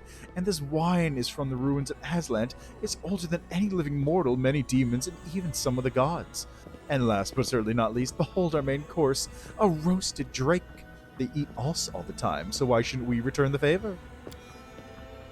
Thank you. Urushley hesitantly plucks one of the gilded grapes, puts it in her mouth, and chews slowly. It's been a while since I last saw you, Demalcho. What happened to your hands? The Izada raises his disfigured hands and smiles innocently. Don't you remember what these hands did at your behest? It seems the nature of the Izada cannot contain all the freedom granted by the Abyss without sustaining a little damage. It's nothing, it barely hurts. Go on, eat. This is all for you. Or perhaps you prefer some human meat? Demalcho grabs the slave boy by the hair and presses a sharpened manicured nail to the boy's throat. Do you want me to serve him instead? Don't. I never had a taste for mortal flesh. Urushley throws you a remorseful look and forces herself to finish. Only mortal souls. With a crooked smile, Wendog casts a sidelong glance at Urushley. Is this true? I could swear I've always felt some kind of kinship with you, sister. On a diet, afraid of getting fat, clever girl. You succubi must take very good care of your looks. It's not like you'd have anything else. Now if you... God, that's so... Now if you don't mind, I think I'll sample this fine repast. He picks up a piece of meat and chews on it with great relish, then wipes the grease and pus oozing from his hands on the boy's hair. Urushley, did you eat human meat before? The succubus shakes her head. No, but not out of any kind of virtue. It just so happened that this particular atrocity was never to my liking. Demalcho, I come to ask for forgiveness. I did this to you. I turned you into this. It's my fault. Fault? The fallen Izada laughs melodiously. What are you on about, darling? I'm happy now thanks to you. Who was I back in Elysium? A destitute good-for-nothing. All I did was flutter around singing ditties. And now? He gestures around the rich interior with his disfigured hand. I've got everything I could dream of. Treasures, slaves, the very best grub. I sleep in comfort, and with whomever I want. They respect me in the city. I open my purse and they prostrate themselves before me. All my enemies are gone now. What else is there to want? I'm happy. This isn't happiness. It's not. That's news to me. If having all your dreams come true isn't happiness, then what is? I let your mortal pet be the arbiter. You there, Dampier, what say you? Am I happy or am I not? I forgot I was a Dampier. It's been a while. There's no justice in the abyss, and there can be no happiness without it. What drivel? Do you even hear the nonsense you're spouting? What does justice have to do with it? Ursula, why did you bring me this dreadful bore? I remember what you were when I first met you. You're so brave, so kind, so inspired, and I ruined you. Forgive me. Bah, all you did was teach me what life was all about. I didn't find it amusing back then, but now I understand your valuable lesson. The old me would never have achieved what I have now. I didn't even have desires as such. What did I want? Justice, freedom, sugary froth, and idealistic drivel. I should thank you for opening that milksop's eyes. Instead of replying, Ursula begins to hum some strange melody. Ugh, enough. Stop that. It's making my head hurt. You want some music? Here's a real music for you. Hey! Demalcio claps imperiously. 3 scantily clad succubi enter the room and start playing musical instruments.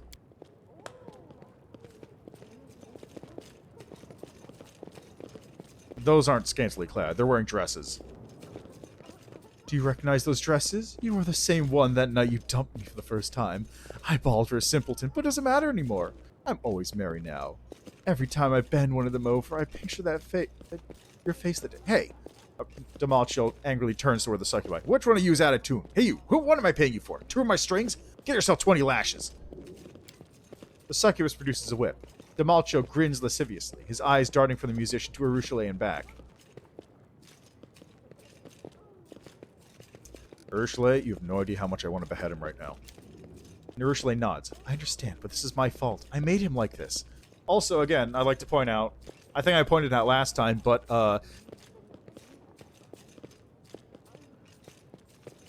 where is it? Do you recognize the dress? You were the same one the night you dumped me for the first time. That is a very telling line right there. Ursula stands up. I've tried to apologize, but you clearly don't need my apologies.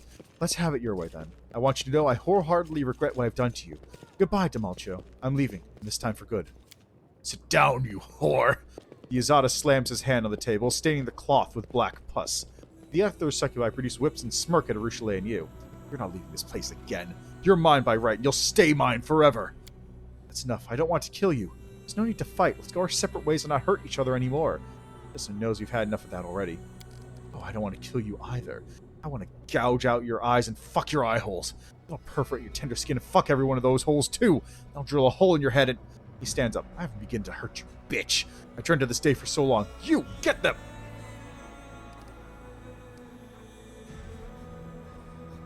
Appeal to the succubi or appeal to the slave boy? It was I who tempted Ursula and forced her onto the path of good. Run away or meet the same fate! What? The path of good? Ew, disgusting. What if I catch it? No, I'm not getting involved in this. There they go. You bastard, just wait till I get my... What are you waiting for? Get them! Take the wench alive. You may eat the mortal right here. Get to it, you layabouts. Malchio's servants lunge at you. Tear your throat out! Okay, where are they at? Oh, come on. Again with the energy drain. Always with the energy drain on. Nice ones, bro.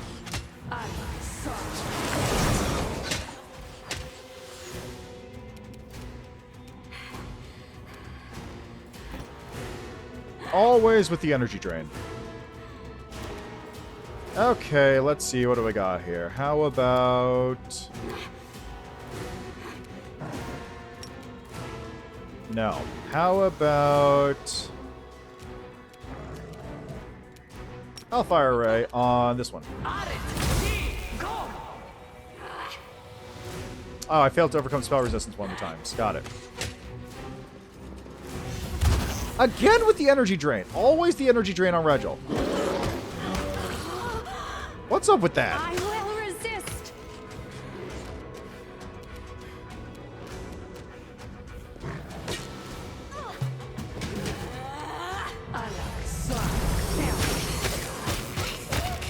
God damn it.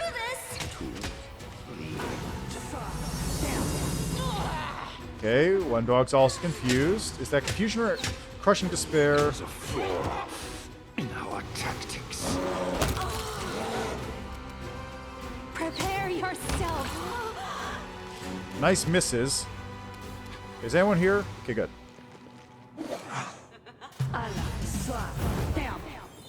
to you sleep. Why am I so weak? Thank you.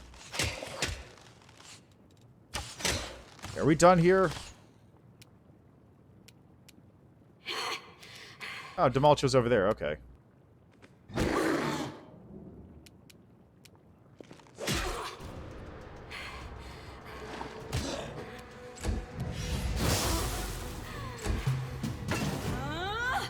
Why are you unarmed?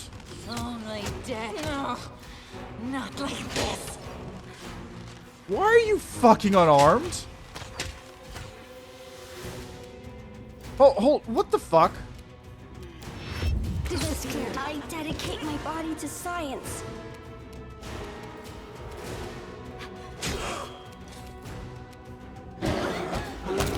There, that one's dead. No, really, why are you fucking unarmed right now? What the fuck?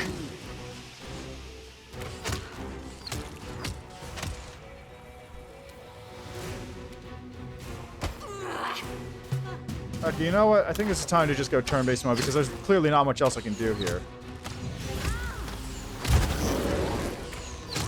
Please help me.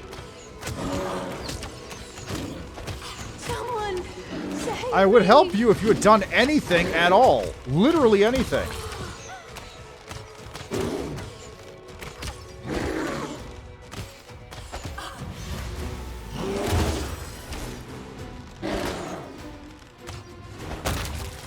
There we go. Just let the bear take care of things.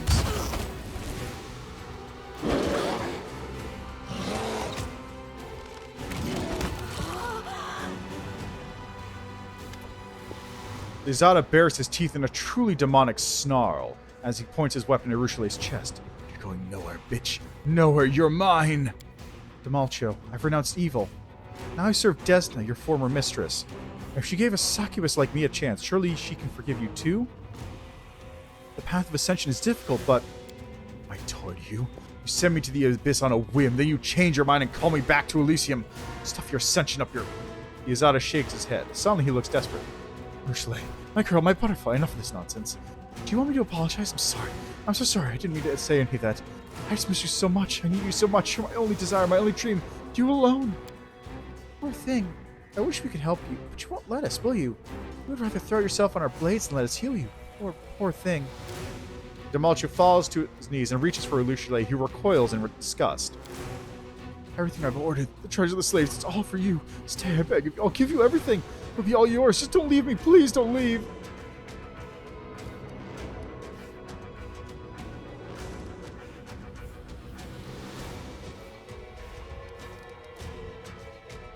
Are you going to give him a chance?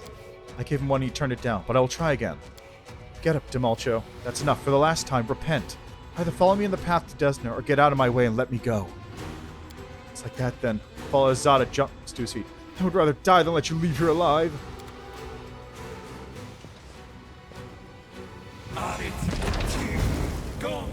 Well, there he goes. There he goes.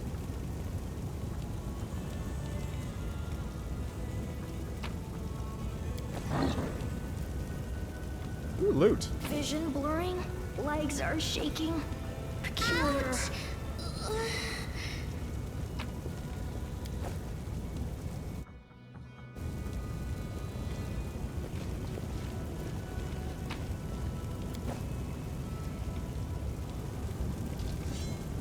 Ah, there's some stuff over here. Nothing else?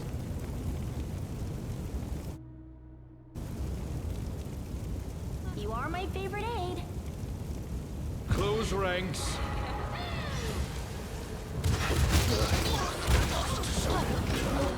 Okay, Ember, you're just gonna cast. Where are you?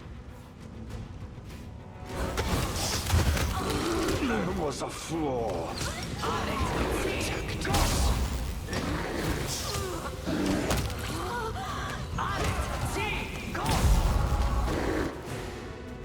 Polar Ray, do it.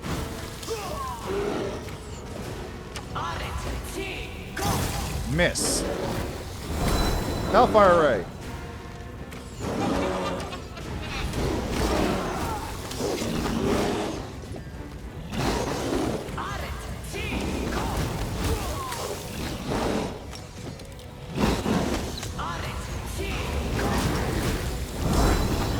Jesus Christ, dude. Chill it. Chill. There we go. Fuck. Ursula kneels before the dead Azada's body. She closes her eyes and plants a kiss on his bloody forehead. Forgive me, Damacho. Forgive me and farewell. Let's go, Alexander Lichtman. The succubus wipes away her tears. There's nothing left for us here. He chose evil and he chose evil. Choice and free will are just words that liars and manipulators use to justify their actions. I know this too well. It's easy to break a person's will, and the freedom to choose means little when you don't know your options. No, Alexander Lichtman, don't console me. It's my fault, and my last chance for atonement now lies dead. Ursula shakes her head ruefully. What just happened here? Everything he said.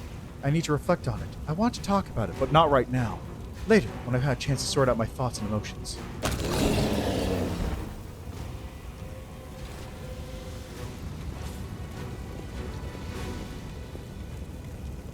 Okay, you open the boxes. Find me treasure. Glove of Monsters Protection. Oh, when the wearer of these gloves summons a creature, that creature gets spell resistance 21. That's actually really good. Oh, I didn't loot the Damacho. Stormcaller. +5 Thundering Burst Spear. All creatures summoned by the wielder deal additional 1d6 sonic damage. Wow. Belt's Mighty Constitution, Headband of Ring Charisma, Natural Armor +4, Ring Protection +4, Brace Armor +5, and Cloak Resistance. Nothing too nuts. Some nice things in there, but nothing too crazy.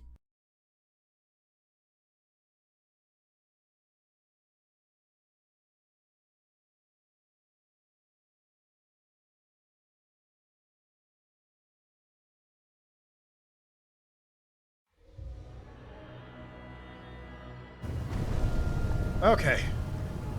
Back down.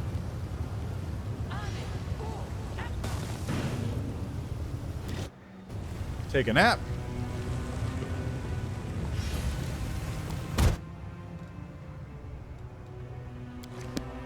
And finally, very finally, let's kill Savmalek. Or attempt to, I should say.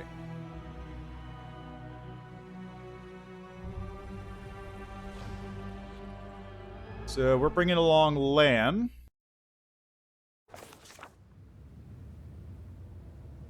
Most importantly, first we're taking a nap here.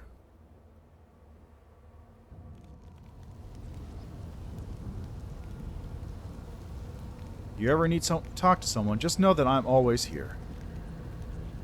I don't know what do you ever talk about? The price of wine and grapes? Oh, I mean, you could.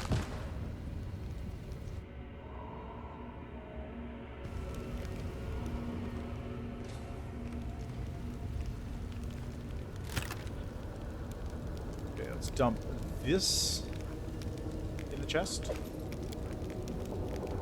And that should be good. Move aside.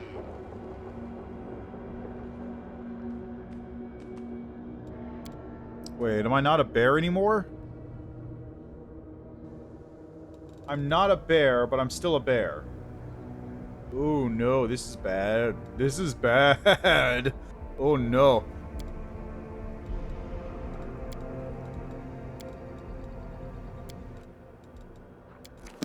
That's not good. That is very not good. Maybe if I transform myself, it'll fix it.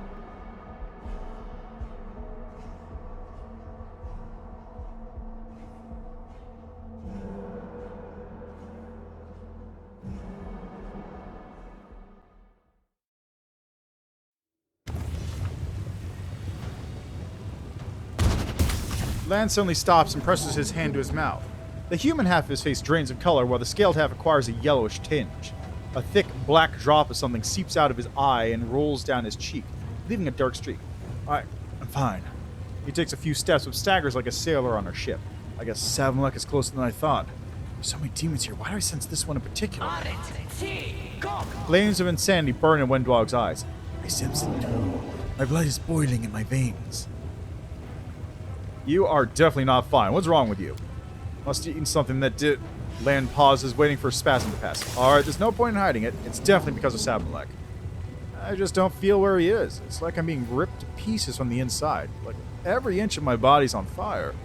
What happened the first time, I thought I was a goner, but I'm still alive for now. I'm ready to break that demon's neck. You know, I had to eat a rat once. Right now I feel like I've just eaten a dozen of them. Windwalk bares her sharp teeth, her eyes blazing. You are so weak, Lan. Right now all I want to do is rip someone to pieces with my bare hands. Should we stop? Oh no, anything but that. Every minute I spend in this core is like torture. I feel like Harold being forced to set foot inside a brothel. So Samalek is in the upper city. Hold on, we'll find him. Lan clenches his teeth. Samalek is here, close. The sooner we find him, the better. I understand. I've been affected by his ritual. That and why... He clutches his head down. I'll run straight into his open arms. I'll make the stop. I'm tired already, Lan. Windwalk forces out a chuckle. Weakling. Go ahead and jump into the abyss. Oh wait, we already did. Okay, so this is up the stairs.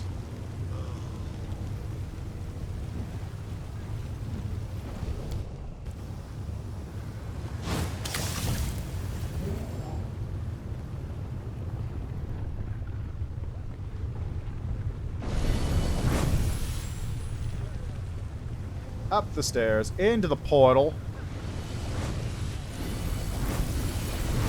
Also, am I still a bear? I'm still a bear. I'm still a bear over here.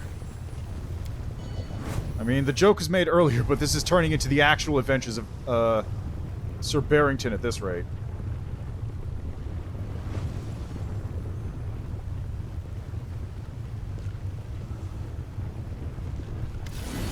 Lan drops to his knees. His breath comes in rattling gasps. He looks at you, trying to say something. Black liquid bubbling on his lips.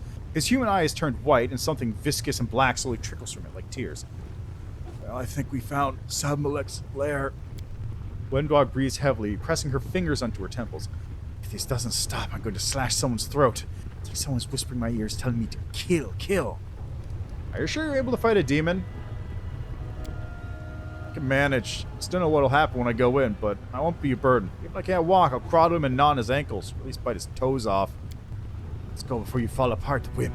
You've always been a good-looking guy, Lan, and this war paint just adds to your appeal. What's this gunk oozing out of you? Lan coughs and spits on the ground. It's just my black humor finally taking physical form. Pay no attention. Let's go finish him. Lan struggles to his feet. I'll fight. I'm ready. I'm not for this. Then what, right? He's trying to smile, but all he manages is a painful grimace. If I kill him now, the mongrels won't have to suffer ever again. If this was a rehearsal of my death, I'd rather die fighting that fiend than die like this. You probably will die fighting that fiend, Lan. Samalek is strong, but of course not stronger than my master.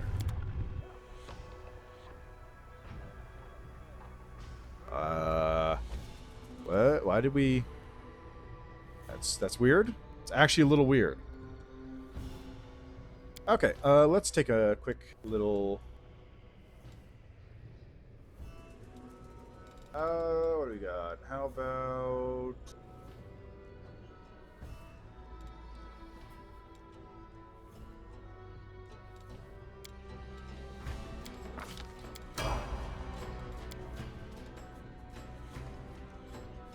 We got ranging shots already. So, what's the other one again? Funding key, Archmage armor, mercy help, strike. Distracting shots and ranging shots have been picked up. So, I don't know what else to get. Unrelenting assault? Alright. Time for the fun. I appreciate privacy.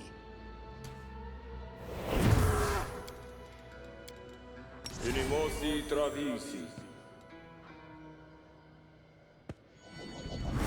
Don't ask how this works, because I don't know. Ona Adayan. Ona Adayan. Inimosi travisi. Esfo. Axi. Yas. Manishrim sukino. Inimosi travisi. Inimosi travisi. Inimosi travisi. Na. Ea. Orama. Efno. Okay, Where do you Windwalk. want me?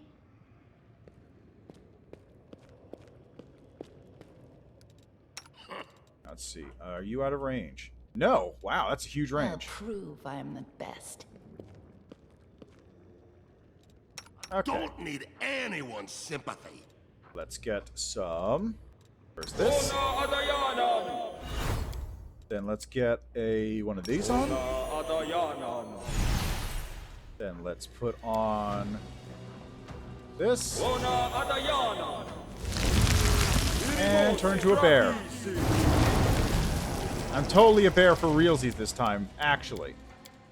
We'll make things right. Okay, now you are going to cast this on yourself. Yes. Yes.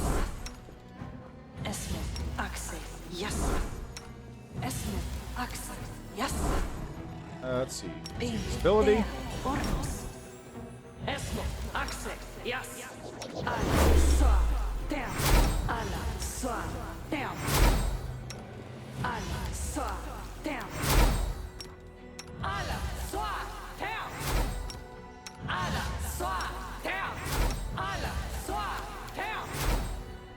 Alright, and then also this. There we go. And you cast on land here.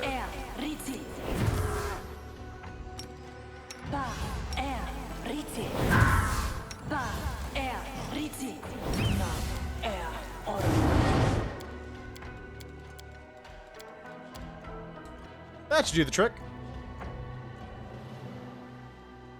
Hmm? Oh, yes, what?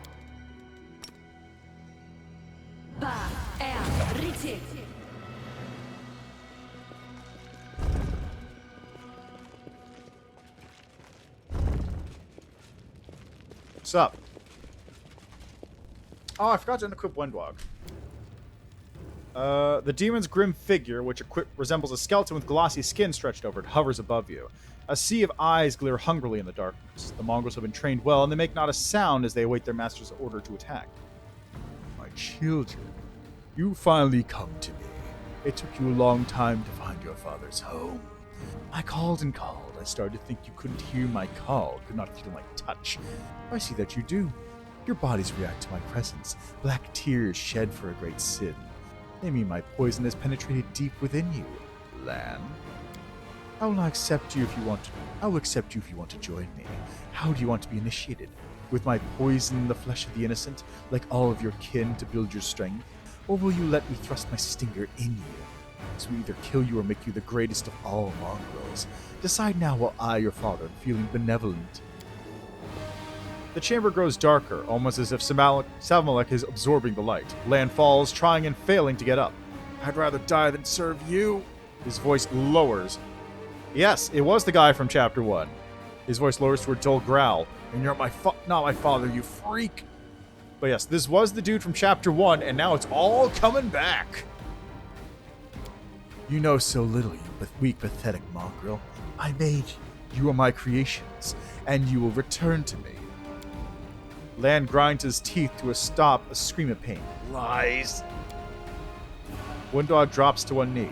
I can still fight, master. What do you mean you made them? Savmalek's bulging white eyes drinking the sight of Lan writhing on the ground. Yes, and I was that filth. I was the sweet poison that corrupted them. I'll tell you a story, my naive commander. A long, long time ago, when the stupid mortals thought that one crusade would be enough, angels came down from heaven to fight among you. Quarrel, a child of light, led a troop of crusaders deep into the wound. The darkness deepens and Lan screams in pain. Shut up, you scum! They walked for many days and lost their way. The wasteland seemed a labyrinth to them, as if someone had confused them on purpose. They ran out of food and water. Despair and incredible rabid hunger overtook them. Only Quarrel kept going and demanded the same of them. And then when the Crusader said, "He's a stranger, this angel. He's not one of us. If we kill and eat him, he won't be missed, and his holy flesh will give us the strength to get out of here. See how he walks so briskly without tiring? We'll get his strength." The other Crusaders were terrified, but the more their hunger tormented them, the more eagerly they looked upon Quarrel. And one night in the darkness, they did what they had talked about, and the one who planted this idea in their heads dealt the first blow. And when the feast was over, I shed my Crusader's guise and assumed my true form. I told them I was letting them go home, but that my brand, a brand of sin, would stay with them and their children forevermore. My poison would flow in their veins, and when I gave the order, they would come to me. You're lying! You're lying!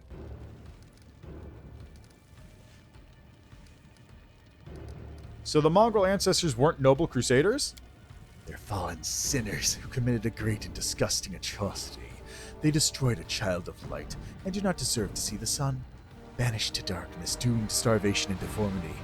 The Mongols belong here with me. Flesh imbued with my poison is the only food they need.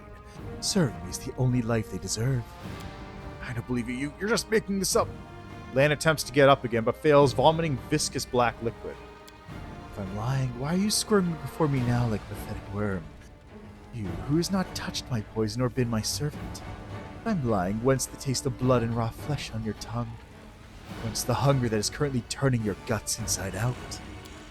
Shut up. I'll kill you. I'll destroy you. Your magic didn't affect Lan in the caves, but now it's turning him inside out. What gives? Do you really think my powers are as crude as that?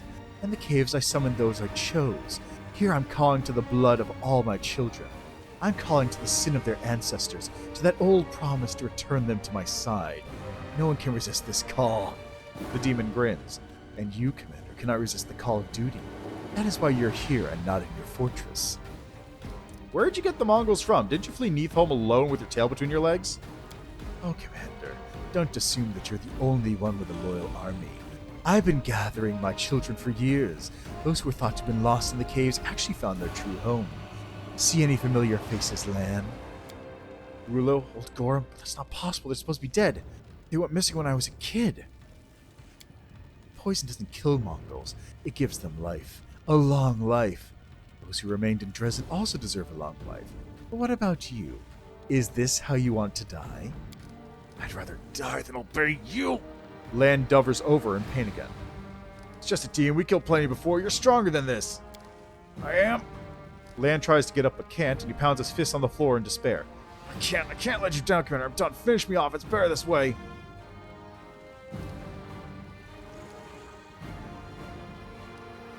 Did you promise you would be able to fight? I didn't take you for a man who breaks his promises. Lan forces a smirk. Yes, I promise to fight as much as I can. He closes his eyes and takes a deep breath. Give me a minute. I'll get up. I can do it. I'll keep my word. Enough talking. It's time you paid. Oh no, Commander. While I did receive mythic power from my master, I'm not in the mood to fight now. It's time for me to visit my children in Dresden, the city you abandoned. Without me, they're wandering in darkness, but I'll give them power. Too bad you won't be able to follow me. We'll literally be worlds apart. Oh, you won't touch them. Kill me, but don't touch them. What are you talking about, my child? Of course I'll kill you. Not personally, though. I'll leave you in the capable hands of your kin. And the best of all my daughters. It's time to end this once and for all, Wendwag. Wendwag appears silently from the shadows behind Savmalek. Yes, Master. I'm no longer a slave of the pathetic mortals.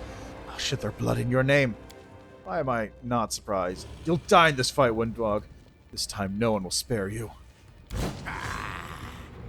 Mind over muscle.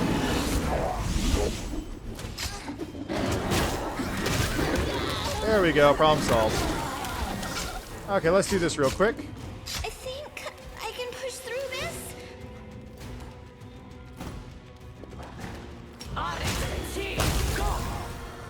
There we go. That'll simplify things greatly.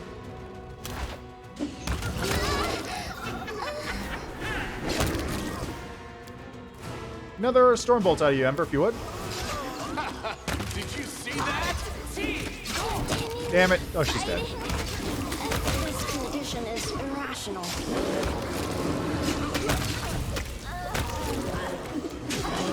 Where am I? Where's Regil? Oh, he's over there just having a good time, I suppose.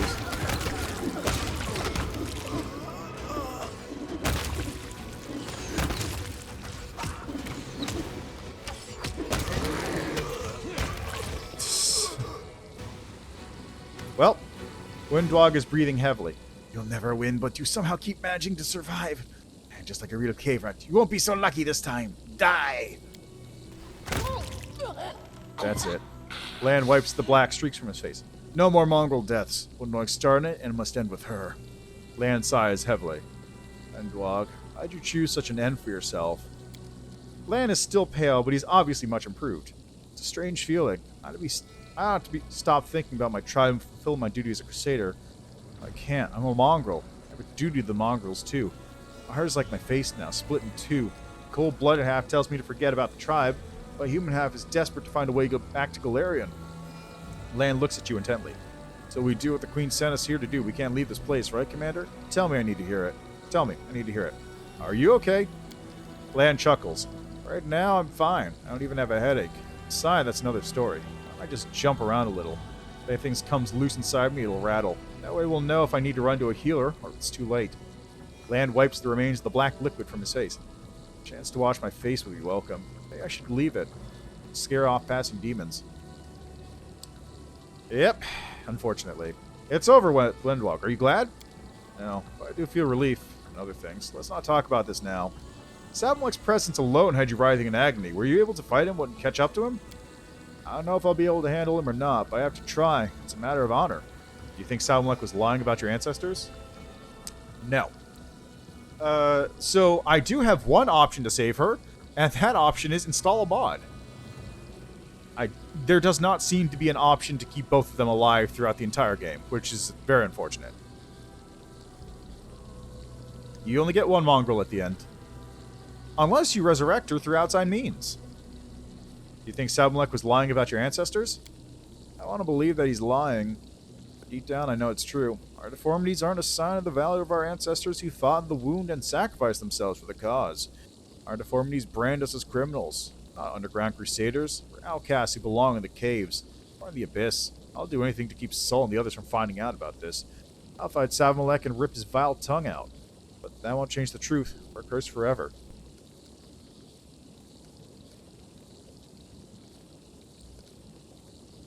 Your generation must pay their debt. I only wish I knew how. I was told to lay my head on Iomede's altar so that mongrel children could be born healthy. I chop it off and bring it there myself. Although that's probably not physically possible. What do I do now? Killing Sabmolek seems to be the only way. Will that atone for the mongrel's sin? Is atonement even possible? The mongrels are safe in Dresden. It's fine. We can go.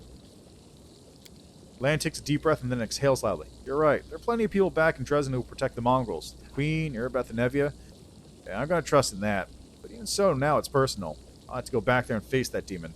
We have to keep going. Yes, Commander. The sooner we finish here, the sooner we'll return to Dresden. Thank you for not abandoning me and for your words. I'm going to make that demon regret the day he was spawned. That is my duty, and I'll see it done, whatever it takes.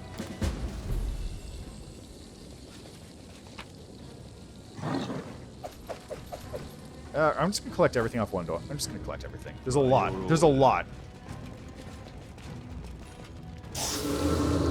Ah, Crest. Okay, first off, we're going to come over here, and then I'm going to put... I can't because I'm currently a bear. Okay, you know what? I'm going to take off the bear form. How do I quit bear form?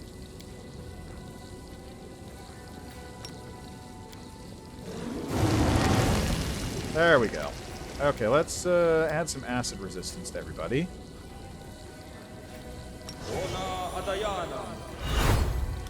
And I'll just take myself over here.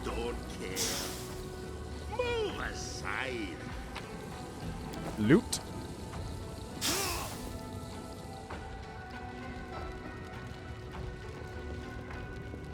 Got a couple bodies up here to pick up.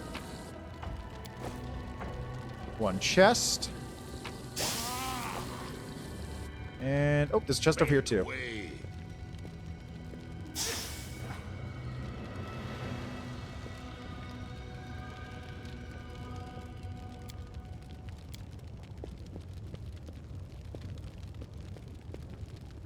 Weird. I don't know why I can't pick that chest up. Anything over here? Yes. How much there's an item. longer, I wonder? Well, It's done. Fatal Mark. Owner of this quiver can use it to shoot 30 units of ammunition every day. On hit, this ammunition marks its target and creates an invisible bomb between them. Whenever the wielder hits a marked enemy, all other marked enemies suffer 2d6 damage. Follow me. That's really good. Or don't.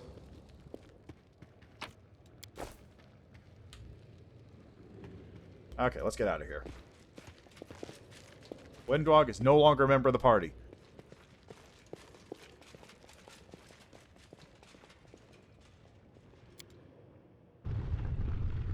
And with that, we've completed almost every piece of side content in Illusionera. There exists one final thing, which I need to take care of before I hit up Coalfear Mines. And it's a doozy. And I'm not going to do it today because I'm already 7 hours into this stream. And that is going to be finishing up the Demodan conspiracy shit. Make way. So, one of the locations is... I can't even get to it because the map moves all over the place. One of the locations is here in the Upper City. It's over on top of Willotus's mansion. So I need to head over there to fix that. And then there's one final location down in the middle city, I think. And that is probably the last one. So I guess next time I'll do that, and then we'll head into Coalfear. How much longer, I wonder? And by that, I mean go do the meeting with Naticula. But first, it's time to take a nap. A long, well-deserved nap.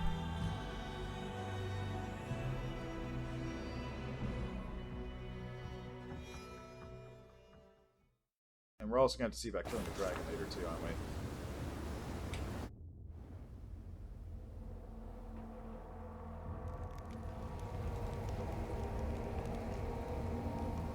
The sky in Galarian was so beautiful. I can't even look at the sky in the abyss. We gaze over this any day. At least they're familiar.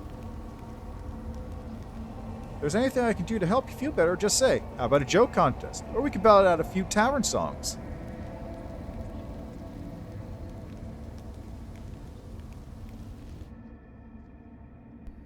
Excellent. Alright. That is that then. It's still giant. Don't mind it. Follow me. Or don't.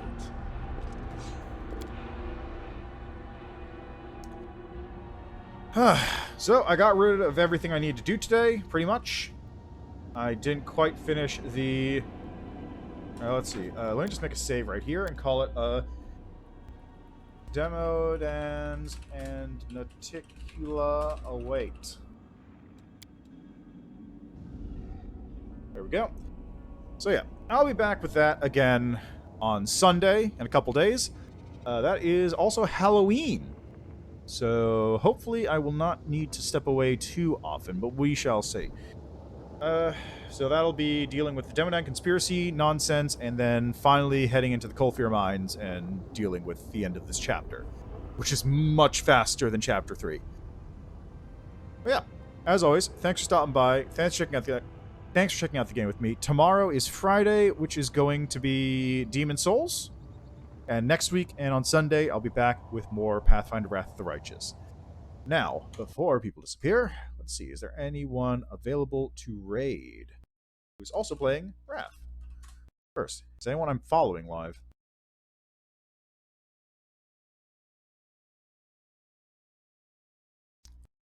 Let's see, one person is, but they're not playing Wrath.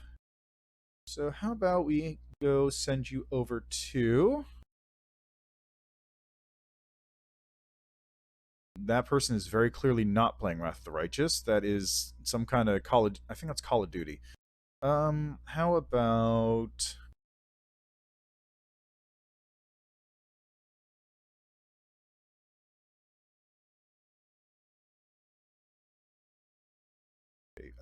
Wow, there's very few people streaming today, actually. Let's send you over here. Just started up. Doing an evil stream. So go say hi to Draco Invictus. As always, thanks for stopping by. Enjoy the rest of your days, evening, night, morning, what have you. Afternoon, I guess, too. That's also an option. And see you next time.